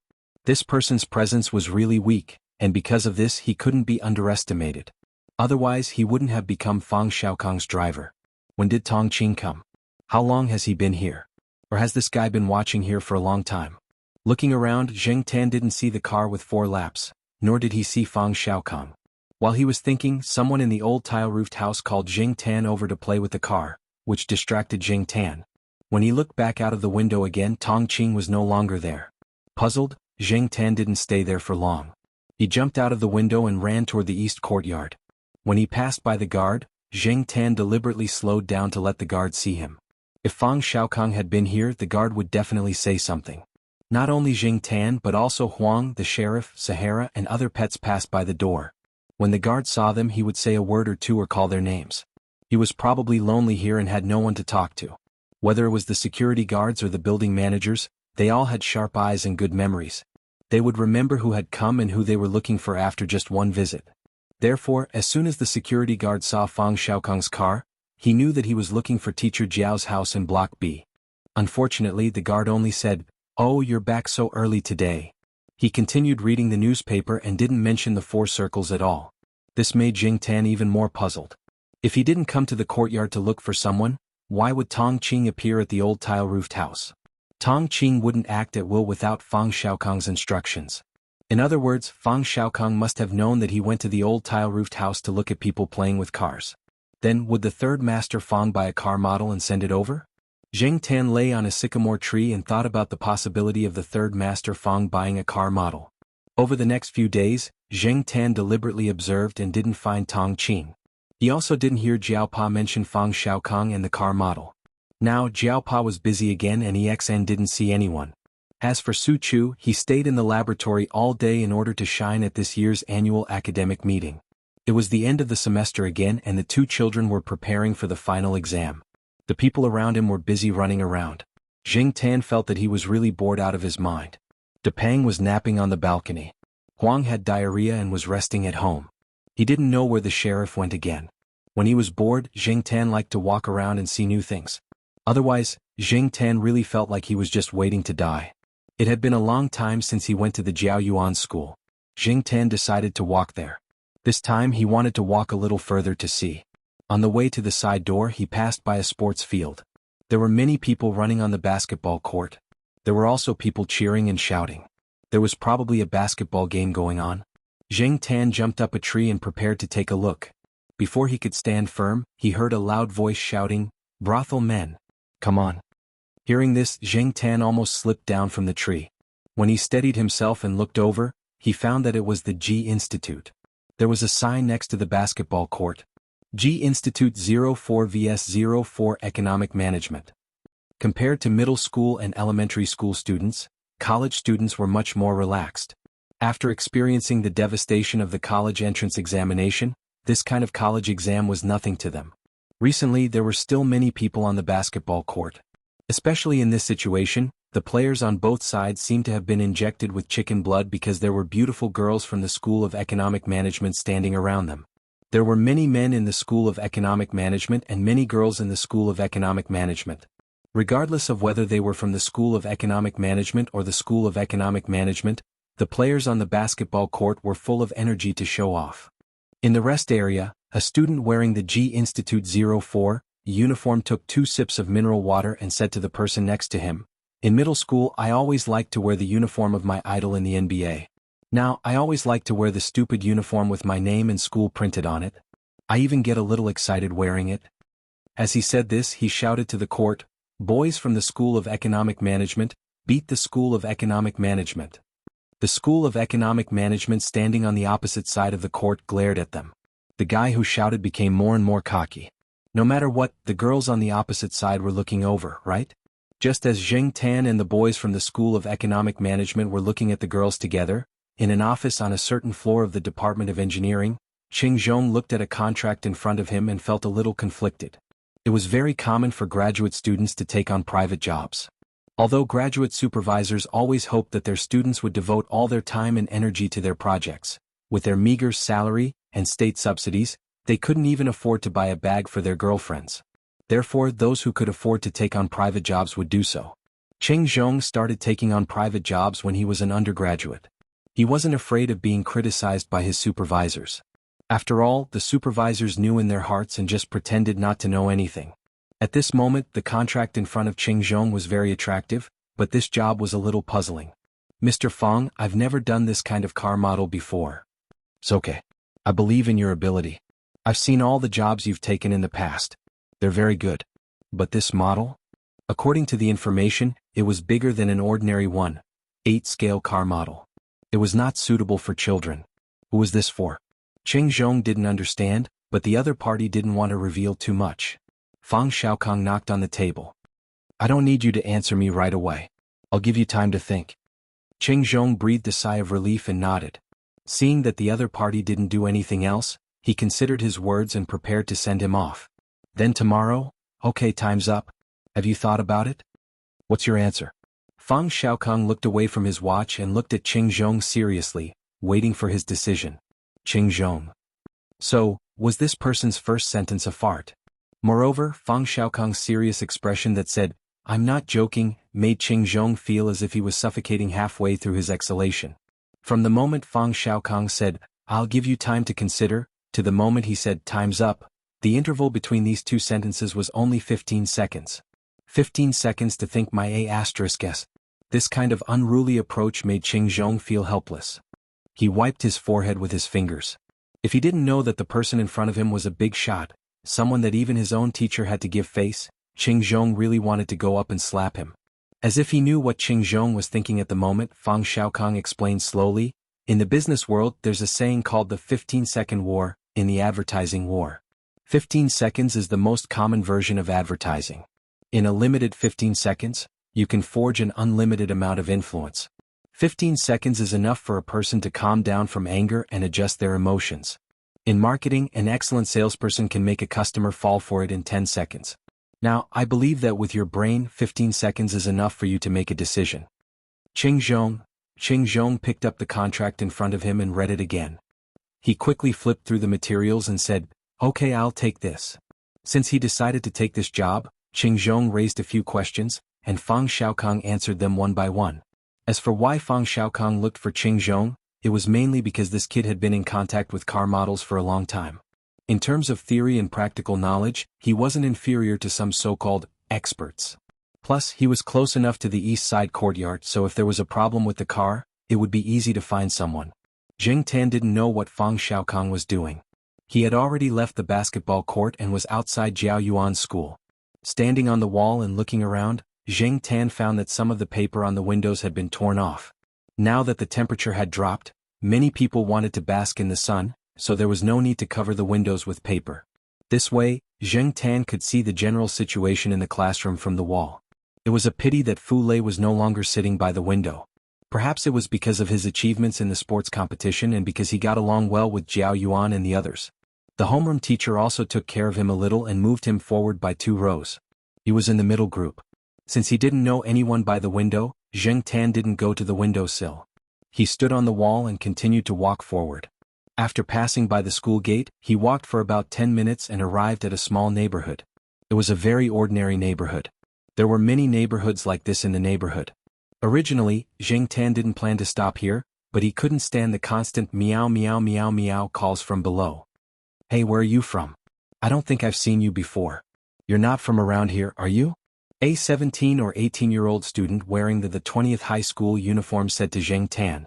Don't bother if he's not a girl. Zheng Tan glanced at him and turned to leave. Pa. Not far away, a window on the first floor of a building was forcefully pulled open. A woman with a taut face stuck her head out and looked over. She shouted in a thick local dialect. If you have nothing to do, do more test questions. What time is it now? Why aren't you nervous? Learn from your brother. Don't play with cats all day. I think your IQ is almost as low as a cat's. Chapter 135. After shouting, the woman poured out a cup of cold tea and slammed the window shut. Zheng Tan turned his attention back to the student who had been criticized as having the IQ of a cat. From the looks of it, he seemed to be immune to such words. There was no change in his expression after hearing it, and there was not much fluctuation in his eyes either. Clearly, this was not the first time this had happened. The student pulled a dry straw from the corner of the wall and prepared to play with the cat. Zheng Tan did not plan to pay attention to him. He lifted his foot and continued to walk forward, looking at the surrounding terrain and buildings. After taking a few turns, Zheng Tan's ears twitched. He heard some construction sounds coming from the construction site. Looking in the direction of the sound, Zheng Tan could only see the arm of a crane peeking out from between two buildings. There were too many buildings around and too many people. Zheng Tan could not find a good vantage point to observe the construction. Why did that place feel familiar? He could not remember where it was. Zheng Tan was strolling in a new area. His sense of direction was a bit blurry, so he did not think too much about it. After strolling for a while, he went back along the road. On the way back, Zheng Tan passed by the neighborhood again. The student in the high school uniform was talking to another person. He did not know what they were talking about. The honking of the surrounding cars was too disruptive. When the honking stopped, Zheng Tan walked closer. He heard the person snort in disdain and say, "How can a sparrow know the ambition of a swan?" The man in the school uniform smiled indifferently. "That's not right. How can a swan know the joy of a sparrow?" Zheng Tan squatted on the wall and listened to the two people debate about sparrows and swans. One had a sense of superiority that said, "You don't know how big the world is." The other had a look that said, "This is how I am. What can you do to me?" Listening to their conversation, Zheng Tan also learned that the person in front of the man in the school uniform was the brother in the Learn from Your Brother. Both of them were in the third year of high school. They were in the same school, but it was not the provincial key high school of Tsinghua University. It was just a normal high school that was relatively close to here. Not to mention who was right and who was wrong, and who was in the right, Zheng Tan could only sigh after listening to their conversation. They were indeed in the third year of high school. They were fluent in classical Chinese. Sometimes, 3 idioms would pop out in one sentence. It was very difficult for a poor student like Zheng Tan to listen to. After a few minutes, the brother impatiently left. The man in the school uniform stood in place for a while. When he turned his head to look outside the neighborhood, he saw Zheng Tan squatting on the wall. "Hey, you're here again?" The man, who had been expressionless just now, immediately smiled. He picked up the withered straw that had been thrown aside and prepared to play with the cat again. Unfortunately, Zheng Tan did not want to play with him. He lifted his feet and went home. Everything in Tsinghua University was still the same. It did not seem to have changed at all. However, when Zheng Tan was on his way back, he heard a middle-aged couple in a shop outside the university talking about the reconstruction of the abandoned project into a commercial plaza. Compared to the Central Plaza and other large commercial plazas, this new plaza was definitely smaller. However, there were many schools around it. Other than Tsinghua University, there were other schools. It was easier to earn money from students. Some of the vendors had already started to discuss countermeasures. Other than that, it seemed like they were going to build housing. The couple did not know much about it, so Zheng Tan only had a rough idea of what was going on. No wonder he felt that the construction site was familiar. It turned out that it was that place. He had heard Celestine mention it a while ago. It seemed like Yi Hao had achieved his goal. It was good that it was built. There would be another place to play. However, he did not know how many years it would take to build it. He hoped that Yi Hao would be more efficient. The next day, Zheng Tan still walked along the same road as yesterday. When he arrived at the residential area, he saw the man in the school uniform from yesterday. This guy seemed to be preparing to go out. When he saw Zheng Tan, he nagged for a while. He seemed to be in a hurry and did not say much. The man in the school uniform was not wearing his school uniform today. He had changed into a casual and cheap sportswear. When he walked out of the residential area, the woman shouted a few times from the window. It was nothing more than a few words that scolded the man for not doing his job and only knowing how to play all day. Because she saw Zheng Tan again, the woman looked down on the cat's IQ again. Just as he walked out of the residential area, the man in the school uniform bumped into a familiar person. "You should be a neighbor. Zhongyan, did you have a month off? How was the monthly exam this time?" The man asked. "Just as so," Zhongyan said helplessly. "Sai, you really need to learn from your brother. Yesterday, I heard that your brother did test questions until 11 at night before going to bed. This time he will probably be in the top 10 of the class again." The man blabbered on for a while. Zhongyan's expression did not change. After listening to half of it, he made an excuse and left. When he left, Zheng Tan saw the man shaking his head at Zhongyan's back. He sighed as if he was saying, "This child is really unteachable." Zheng Tan looked at the kid named Zhongyan who was gradually walking away. He moved the tip of his tail, thought for a while and followed him. He wanted to see where the kid was going to play. When they passed by an alley, Zhong Yin bought some wine from a shop at the entrance of the alley and walked into the alley. The alley was relatively old. Zheng Tan had seen it when he passed by here yesterday, but he did not go in to take a closer look. Now that he followed Zhong Yin through the alley, he realized that the buildings at the other end of the alley had been demolished. Standing at the exit of the alley, Zheng Tan could see the construction site not far away. It was not an abandoned construction site. It was an old building area that had just been demolished. It seemed that the scope of the construction this time was quite large. It was a big project. No wonder Yi Hao had done so much preparation. After Zhong Yin left the alley, he looked around and then walked in a direction. This area was not surrounded by building boards. Zhong Yan's destination was a temporary duty room. There were a few people gathered there, surrounded by smoke. Smoking was prohibited on the construction site. This duty room was one of the few temporary smoking places. Many of the people smoking in the duty room knew Zhong Yan. When they saw the wine in Zhong Yan's hand, their smiles deepened. Although they could not drink now, it was not bad to have a few sips during dinner. Zhong Yan entered the duty room for a short while. He walked out of the construction site with a middle-aged man wearing a hard hat. Zheng Tan stood at the entrance of the alley and looked over there. The man in the hard hat looked around and pointed at Zheng Tan's direction. He then walked over with Zhong Yan. Zheng Tan jumped onto a short building that was not demolished. He watched the two walk over. "This cat followed you here, right?" The man took off his hard hat, pointed at Zheng Tan and said to Zhong Yan, "Hey brother Ning, if you didn't mention it, I wouldn't have noticed. I saw this cat for the first time yesterday. I don't know whose it is. It is quite bold and not afraid of people."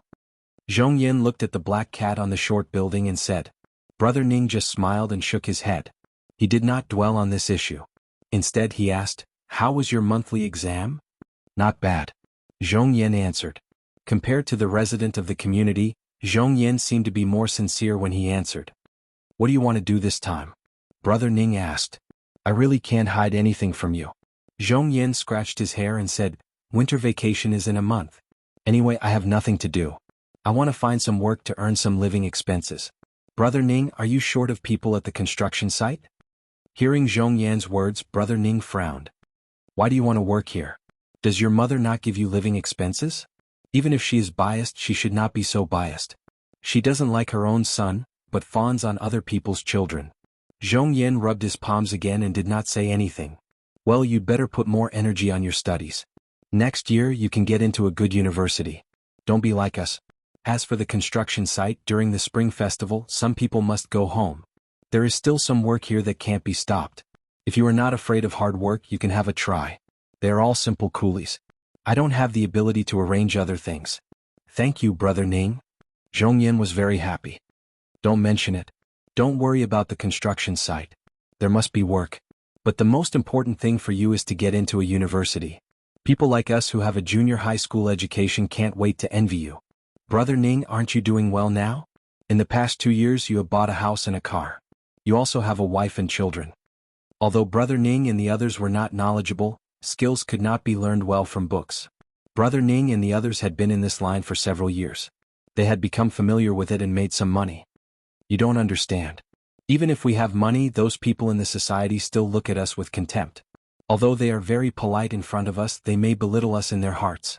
I have heard a lot of words like vulgar, shallow, country bumpkin, nouveau riche. I used to tell myself that those people were jealous, but there are too many people like that. We can't deceive ourselves." While speaking, Brother Ning found that Zhong Yan lowered his head. He felt that he probably put too much pressure on this child. So he changed the topic and said, "But our boss used to tell us that some people's intelligence only comes from books, but some people's intelligence can penetrate into society. Now it's hard to say who will live better in the future. Everyone has his own evaluation standard. We just need to live our own life. Times are progressing. As long as we uneducated people live better than those intellectuals, we will be satisfied. Little Zhong, even if you are not good at studying, you have a good brain. You will definitely be better than us in the future." Zhong Yan did not refute, nor did he explain anything. Instead he asked, "Brother Ning, does your boss have any taboos? I will pay more attention at that time." "Taboos? Should be nothing. You know that we have been in the underworld." "Oh, I remember. I heard that our boss doesn't like cats, especially black ones. But our boss doesn't come here often, and you can't bring the cat into the construction site. Should be nothing. You just need to know." After talking for a while, Brother Ning stood up, patted the dust on his pants, and walked towards the construction site. Watching Brother Ning leave, Zhongyan said to the black cat lying there, "Alas, I really envy you cats. They eat, sleep and eat. They don't have to worry about anything." Chapter 136. The reason why Zhongyan liked cats could be traced back to when he first moved here. A single-parent family formed a new home with another single-parent family, but Zhongyan didn't have any sense of belonging to this new home. That age was the rebellious period where metaphysical, psychological activities and physical activities coexisted. Zheng Tan didn't know what Zhongyan had encountered. Every family had its own difficulties and Zhongyan didn't go into detail. However, Zheng Tan could guess from Zhongyan's words and expressions that it was definitely not a good memory. At that time, Zhongyan, who had just quarreled with his mother, ran out of the building and stayed in the corner of the neighborhood wall to vent his anger. The slanted sunlight made the wall cast a black shadow on the ground. Zhongyan hid in the shadow of the corner of the wall. He was only one step away from the sunlight, but he still didn't want to take half a step. The more Zhongyan thought about it, the more aggrieved he felt. He wiped his red eyes and suddenly found the outline of a cat in the shadow of the wall. Turning his head to look, the glaring backlight made Zhongyan dazed for a moment. Standing on the narrow wall, the cat looked down at the people under the wall casually, as if nothing could disturb its mood. Raising his hand to block the sunlight, Zhongyan retreated away from the wall. Looking at it from a different angle without the glare of the sun, Zhongyan saw that the cat was looking at him. After looking at each other for 2 seconds, the cat narrowed its eyes, turned its head and continued to walk forward. When the cat stood in the sunlight and narrowed its eyes, Zhongyan felt a pleasant warmth surround his body, as if the whole world was smiling. He stood in the same place and watched the cat walk further and further away under the sunlight. When Zhongyan was in his neighborhood, he always seemed to be wearing a mask. He only showed a little of his true nature when he was playing with the cat. In contrast, Zheng Tan could see Zhongyan's perfunctory attitude when facing his mother and brother. The people around him always liked to compare Zhongyan with his half-brother. To sum it up in one word, it was pale in comparison. They felt that Zhongyan couldn't compare to his brother in any way. The human heart is too complicated. You cats don't understand. Actually, I don't understand it either. I just feel helpless. You tell me every time I grow a pair of wings they break them.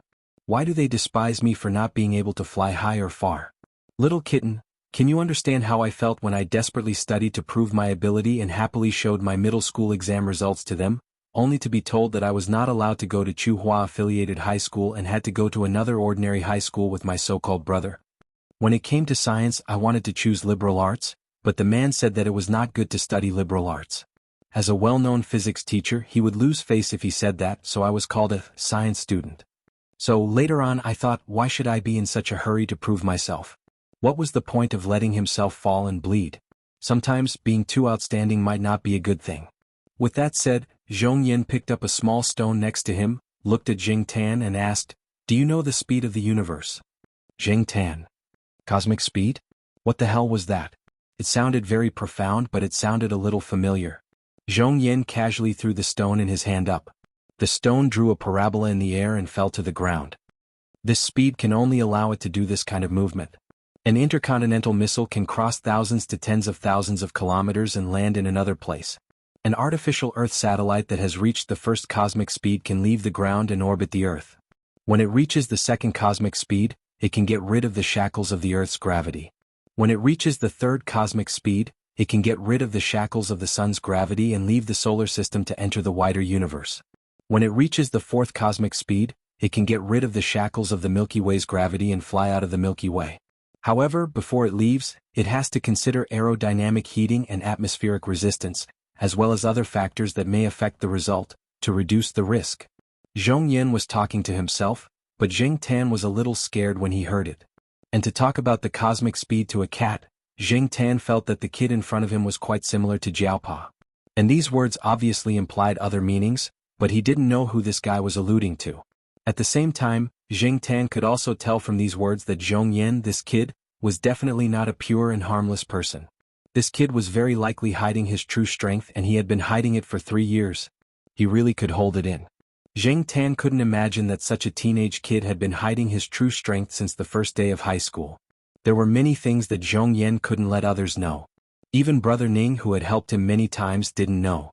But when there were too many things to keep in one's heart for too long, one would become crazy. Moreover, Zhong Yin was just a teenage student, not an old fox who had experienced the vicissitudes of life, so he had to find someone to talk to. So the surrounding cats entered the role of listening. Jing Tan just happened to be one of them. To others, talking to a cat must be a little crazy. No wonder the people in the neighborhood looked at Zhong Yin a little strangely. No wonder his mother was always hostile to cats. Zhong Yin had obviously been holding it in for a long time, and Jing Tan wasn't like other cats who would run away or fall asleep after listening for a while. So, the more Zhong Yin talked, the more he talked, from escape speed to future plans, from the doctrine of the mean, to adapt to the situation, to the pleasure of being a dark horse in the college entrance examination. Don't talk about the 3 years of high school. After all these years of studying, no matter how much effort you put in, the final evaluation is the result of the college entrance examination. If you do well, it means that you worked hard. If you are smart, you will understand in the future. If you don't do well, you are a failure. I have to thank them that they don't like to add a subject when they talk to me, so I pretend that I didn't hear those harsh words. Anyway, they didn't add a subject and they didn't mention me by name. Jing Tan pulled his ears. The contents of the subject, the verb, the object, and the condition were all returned to him by the teacher. Now, Jing Tan only knew the general meaning of the subject, and understood a little of the feelings that Zhong Yin was trying to express. As for Zhong Yin, to put it nicely, this guy didn't forget to find opportunities to step on others when he was wearing the skin of the doctrine of the mean. Just now, Zhong Yin talked about using hydrogen peroxide, potassium iodide, and detergent to punish his half-brother. In the end, no one put the suspect on him. This guy was perverted, thick-skinned, and shameless enough. Maybe it was because of his past experience that Zhong Yan's temperament became what it was today. This guy obviously wanted to leave his current family. What about after the college entrance examination? What about his future plans? He probably had his own arrangements. Whether the plan was mature or not, Jing Tan just admired this guy's endurance. People like this always made people afraid. In the future, when he grew up, who knew what he would become? After sharing his secret, Zhong Yin picked up the pebble by his feet and threw it into the distance with all his might.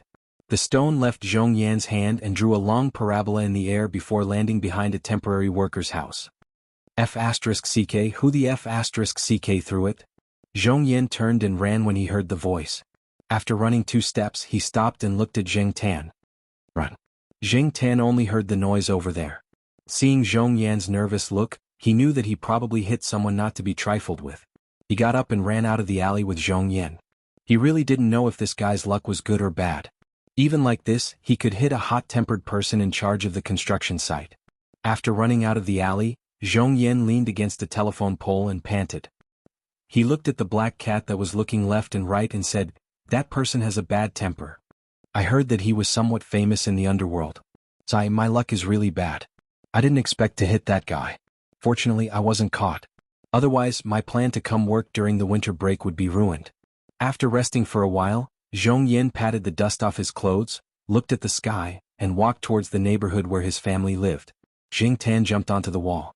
It was time to go home for dinner. "I really envy you cats." Zhong Yin slowly moved his feet. He was very reluctant to go home. Was it good to be a cat? If Jing Tan could speak, he would definitely tell Zhong Yin his personal experience. People always thought that cats could entertain themselves. They could play with their own tails and claws for half a day like schizophrenics. They always seemed to be carefree. However, many people didn't know that cats also had worries. Cats could be anxious and anxious. It was just that many people couldn't see it. After dinner, the Jiaopa answered a phone call. He then said to Jing Tan, who was lying on the sofa watching TV, "Black Charcoal, come here. Mr. Fong has something to say to you." Jing Tan was watching a soap opera with the Jiao Ma. Today it happened to be about 2 single-parent families. It was rare that he didn't fall asleep. On the TV, the child was crying hysterically because he was scolded. His nose was almost flowing to his mouth. When he cried, he even spat out a bubble. Jing Tan wondered if Zhong Yin was like this when he heard the Jiaopa's call. Third Master Fong? Why would he call at this time? Since the last time he saw Tong Qin, Jing Tan hadn't heard any news about Fang Xiaokong for a while. The Jiaopa pressed the speaker. Jing Tan jumped onto the table, squatted next to the phone, and raised his paw to make a sound to let the other party know that he was listening. "Black Charcoal, I've been busy recently. I didn't have time to take care of you. I'll give you a surprise later. However, you have to do me a favor. One day before New Year's Eve. You have to make some preparations then." The third Master Fang's words were half for Jing Tan and half for the Jiaopa. The so-called preparation was to inform the Jiao family. It wouldn't be too abrupt when the time came. Zheng Tan's attention was attracted by the surprise that Fang Xiaokong mentioned. With Fang Xiaokong's personality, this surprise would definitely not be ordinary. Before Zheng Tan and the Jiaopa could react, the other party hurriedly hung up the phone. The third master Fang did seem to be very busy recently. Chapter 137. It was January, and the calendar in the living room had been changed to a new one. According to the Gregorian calendar, a year had already passed. In the past year, Zheng Tan had experienced a lot and met a lot of people. His mood had been fluctuating, but when he thought about it carefully, he still dozed off most of the time. It couldn't be helped. After all, he was now a cat. After yawning and stretching, Zheng Tan jumped down from the tree. It was winter break again. Some of the primary and secondary school students had gone home for the holidays. Little Pomelo was at home doing her winter homework, and Jiao Yuan ran out to play. This year he was going back to Jiao Pa and Jiao Ma's hometown. Last year, because of Jiao Ma's injury, he stayed in Chuhua City to celebrate Chinese New Year.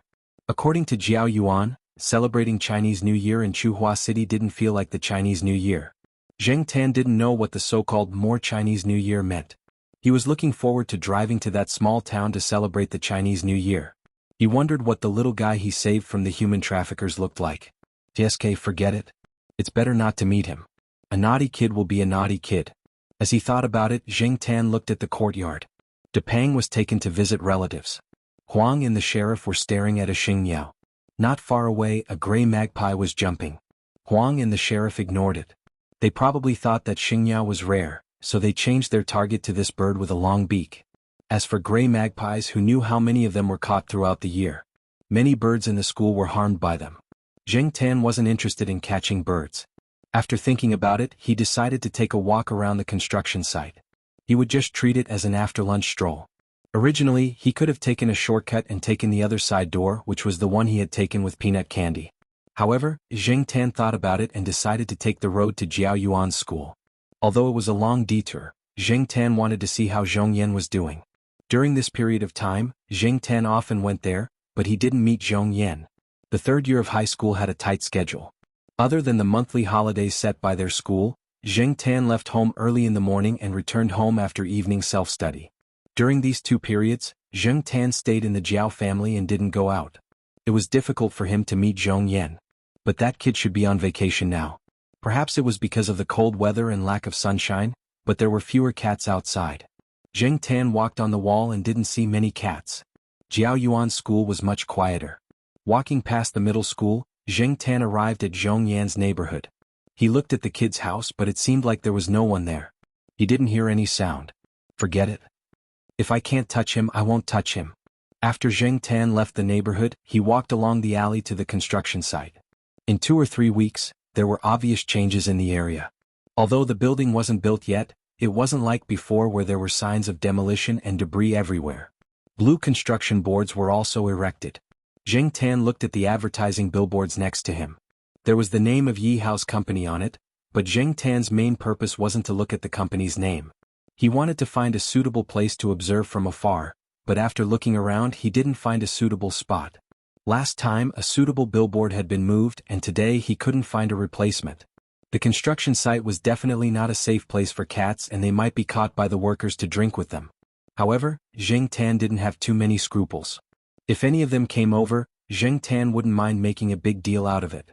Anyway, Yi Hao would only punish that worker if he wanted to punish them. Zheng Tan knew that he had a backer, so he dared to come to the construction site so blatantly. Of course, Zheng Tan didn't want to cause trouble. He just wanted to see how this place developed step by step. Just like what the Jiaopa said, seeing new things often made memories more meaningful, and time would slow down. Moreover, this place had been designated by Zheng Tan as his own territory. He had nothing to do anyway, so he came over to take a look from time to time. Just as he was thinking about where to observe the progress of the construction site, Zheng Tan suddenly heard someone shouting Zhong Yan, with a bit of a foreign dialect. Zheng Tan wasn't very sure, but he still decided to take a look. If Zhong Yan had finished his exams and was on vacation, he should have come to the construction site to work. Next to the blue construction boards was a large truck that was used to transport stone and soil. Zheng Tan jumped on the roof of the truck and looked in the direction of the sound. There was a temporary rest house built over there, and several people were eating with boxed lunches, including Zhong Yan. The guy was wearing the same work clothes as the others with a hard hat. He was dirty all over, sitting on a stone and eating his lunch quickly. Occasionally he would say a few words to the few people next to him. Brother Ning was also next to him. With his care the others wouldn't bully Zhong Yan, a newcomer. Zhong Yan's mouth was stuffed with food and it didn't taste good. If one looked carefully there was a little dust in the food.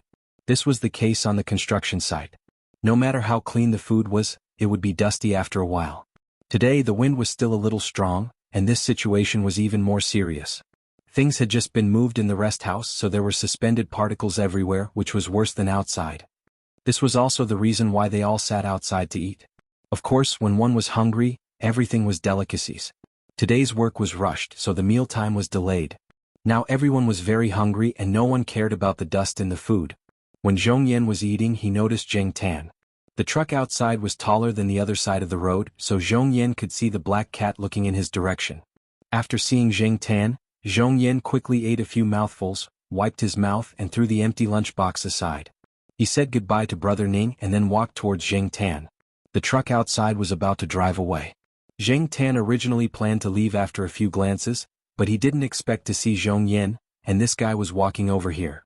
Zheng Tan simply jumped directly from the top of the truck into the construction site. Now the construction site hadn't been built yet, so it felt a little monotonous. "Hey, why are you here?"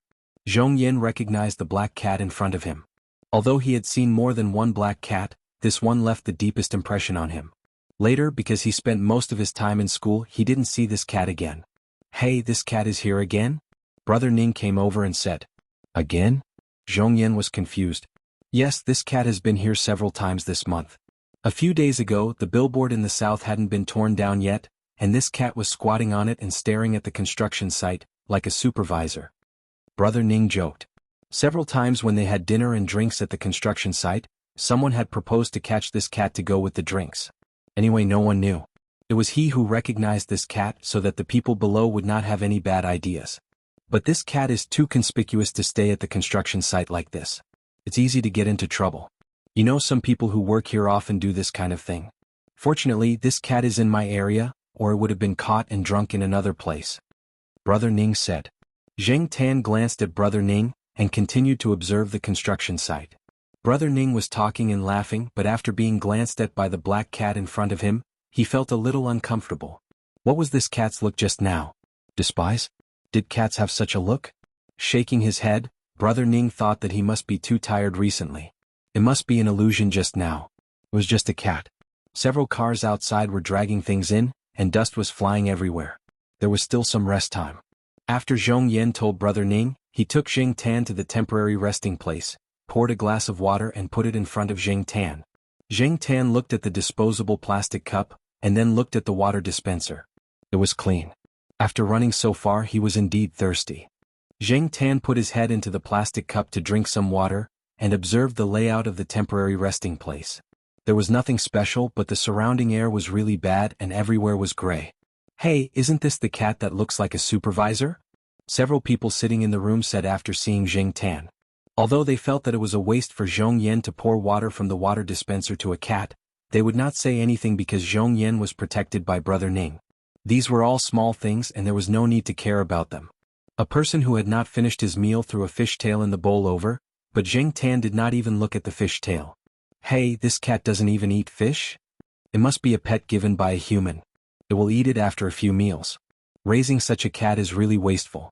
A person next to them interrupted. "Little Zhong, does this cat belong to you?" Someone asked. "No, it belongs to my neighbor." Zhong Yan did not say too much. In fact, he did not know where the cat came from either. While they were talking, a person came in from outside with a big plastic pot in his hand. However, the words printed on his work uniform were different from Zhong Yan's. "Workerly, we don't have much water here. The water delivery person will come in the afternoon. You can only receive 1/3 of the water at most." Brother Ning accompanied him in and said. This workerly was about 40 years old. He was not in the same area as Zhong Yan, so he was not under Brother Ning's charge. He was not afraid of Brother Ning, and often looked down on others because he was older and had some people above him. As soon as workerly entered the room, he saw Zhong Yan holding a disposable plastic cup and giving water to a cat. He immediately started to talk. "You are giving a stupid cat pure water from the water dispenser? Didn't you say that the water was running out and it was short of water? I see that you have quite a lot in stock. If so, I won't be polite. Also, is this cat to go with the wine? It just so happens that some of our people are hungry again recently. Remember to tell us when you want to kill the cat. Everyone who sees it will get a share. Worker Lee went to the water dispenser and started to fill the big jug with water. If he did that, the people here would be thirsty later. Brother Ning hurried over to stop him. What? Worker Lee, I can't compare to a cat? Do you think I am a beggar with such little water? Little Ning, I don't mean to criticize you. Worker Lee was getting more and more excited. He scolded Brother Ning in front of so many people in his area. Obviously, he did not give Brother Ning any face. However, Brother Ning was no longer the hot-blooded young man who would rush forward with a steel pipe no matter what the situation was. He stopped Zhong Yan, who was about to explain, and several others who looked angry and were about to speak. He knew Engineer Li. If Zhong Yan and others spoke, it would definitely have the opposite effect. Brother Ning took a deep breath and was about to defend himself. He had no choice. The bastard had someone above him. Although he also had someone above him, otherwise he would not be the person in charge of this area. But if the situation was not serious, there was no need to go to the top. Before Brother Ning opened his mouth, someone outside called Brother Ning's name. Hearing this person's voice, Brother Ning and Worker Lee's expressions changed. Worker Lee did not even take the water. He immediately put the jug aside, tidied up his clothes, patted the dust off his body, and went out with a humble smile on his face. Before Brother Ning went out, he made a gesture to several people. Some of the people who followed Brother Ning in this area were old acquaintances. They knew the meaning of Brother Ning's gesture.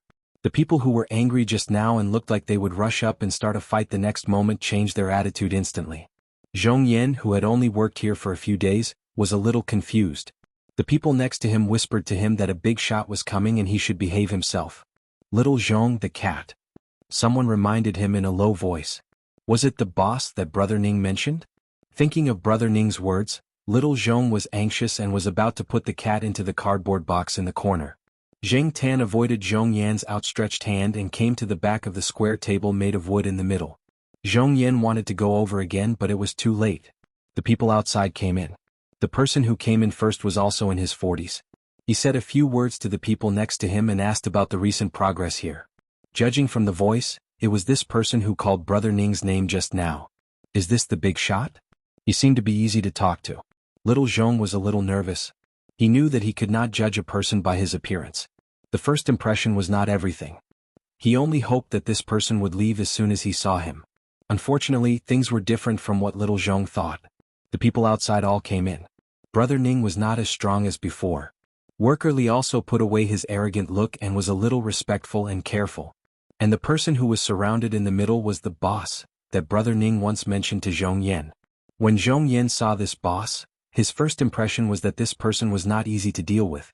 Although he wore a faint smile and looked gentle, Zhong Yan had an intuition that this person was a tough nut to crack. What should I do? Zhong Yan stood on the side and lowered his head, trying to block the cat behind the table. Unfortunately, Zheng Tan did not cooperate with him and jumped directly on the table. Zheng Tan heard the voice outside just now. Although Ranchi only said one sentence, Zheng Tan still recognized him. Ranchi had always been avoiding cats, but Zheng Tan knew that even if this person was afraid of cats, he would not do anything to him. Seeing the black cat jump on the table in the middle, not only Zhong Yan, but also Brother Ning and several other construction site workers wanted to spit out blood. Damn, this cat is too good at causing trouble. Brother Ning regretted that he allowed Zhong Yan to bring the cat in just now. At this time, Worker Lee seized the opportunity to make fun of Brother Ning. He said sarcastically, "Oh, there is a black cat here. By the way, I just saw that the people here were feeding it the purified water from the water dispenser. Don't you think it is a waste?" Ranchi, who had just stepped into the door with a faint smile on his face, saw the black cat squatting on the table and his face cracked. They looked at each other speechlessly and could only cry. This sentence was somewhat appropriate for the situation. He was not moved but angry and regretful. Chapter 138. Why are you all blocking the door? A voice came. Zheng Tan's ears twitched. Hey, another familiar face. Coming out today was the right choice. Maybe in the future, there would be no need to look for observation points or be on guard against the construction site workers with ulterior motives. He could come here openly. Hey, Brother Leopard, you're here too? Said the middle-aged man with a smiling face who had led the way. Many people here knew Ranchi, but most of them didn't know Leopard. After all, Leopard didn't come here often, and Ran Chi was the one in charge of managing this place.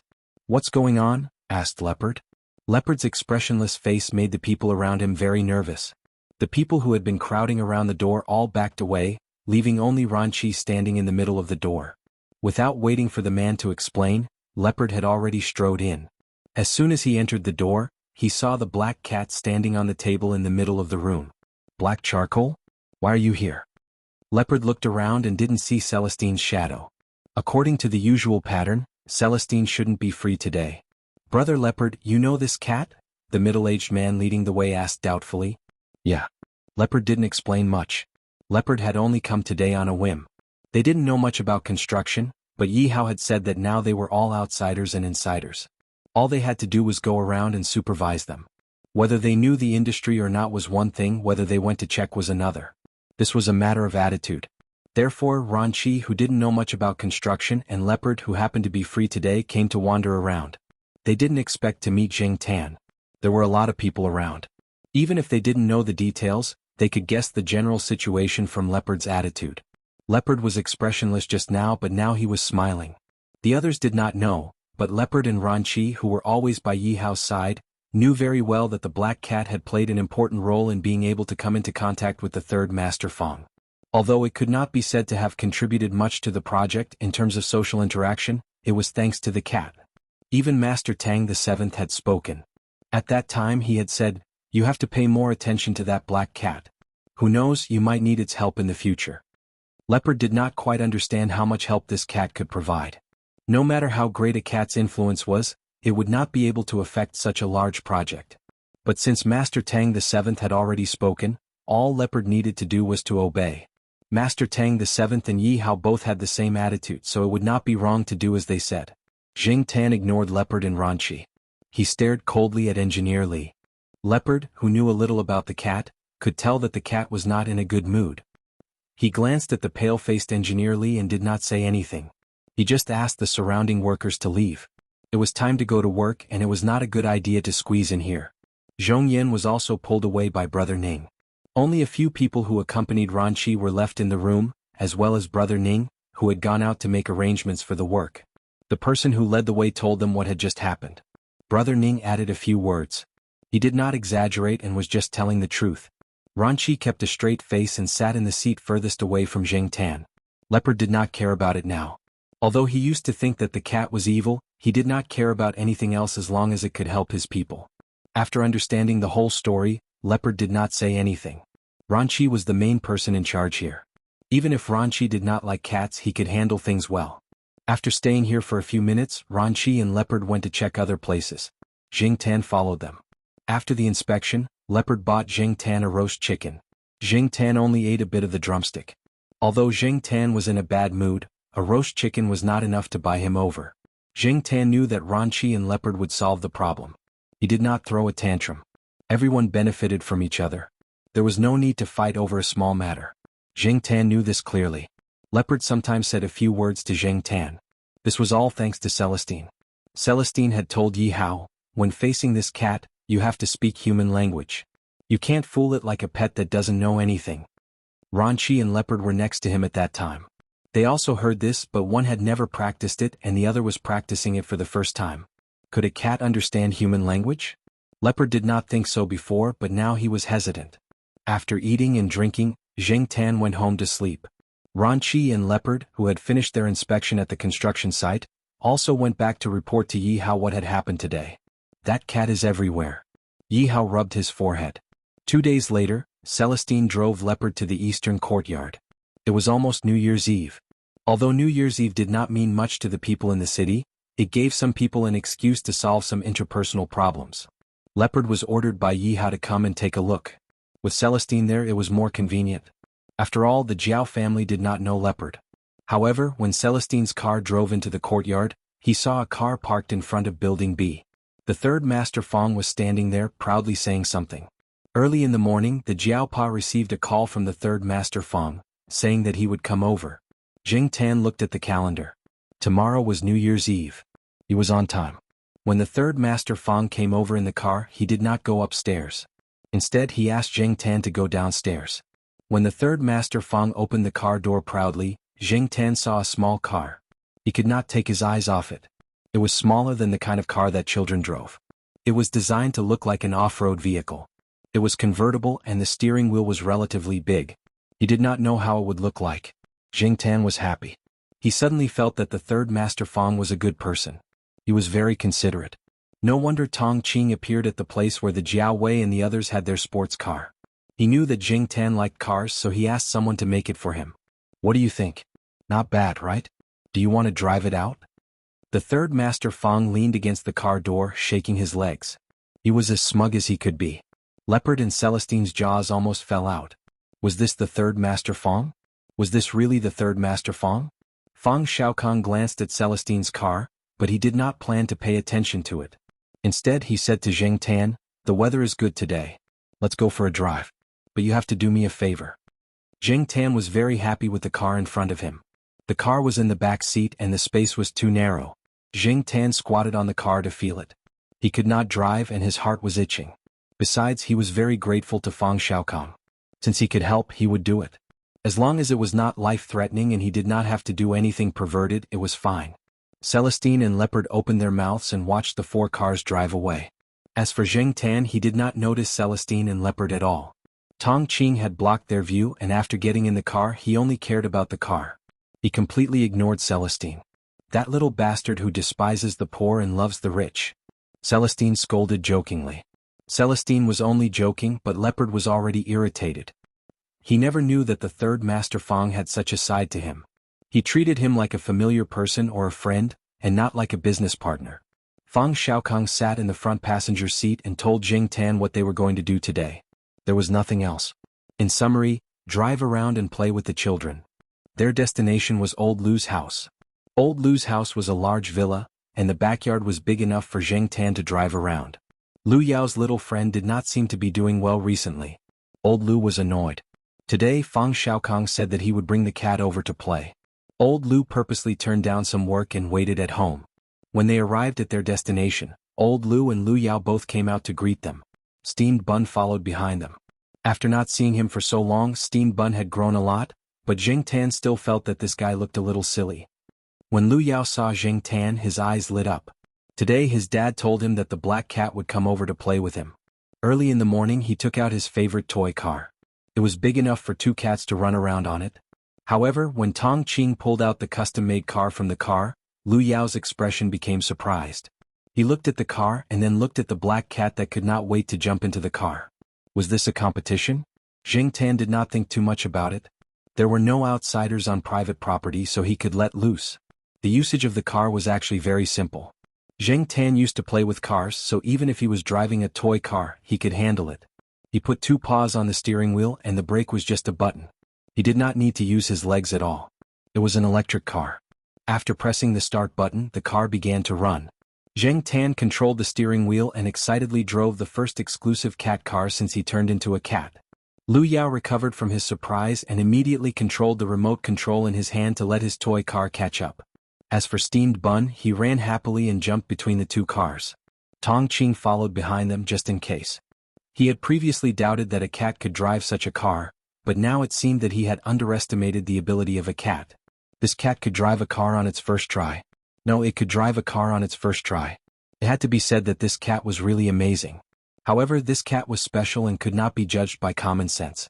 As for what Fang Xiaokang said to Old Lu about, this cat was trained, it was pure nonsense. Fang Xiaokang and Old Lu sat on the side. Someone would take care of the child, so they just had to sit there and watch. At the same time, they would talk about some business. At first, Old Lu was a little absent-minded. Most of his attention was on Lu Yao. His heart ached for his son who was sweating from running. He was worried that his son would fall sick or be tired. However, when he saw Lu Yao laugh, he was relieved.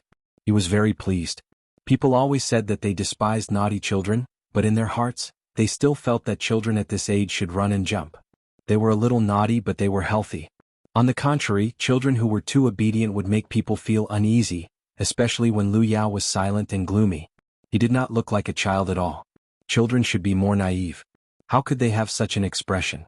Now Lu Yao was running like a normal child. He could run, jump, and laugh. This kind of Lu Yao almost made Old Lu cry.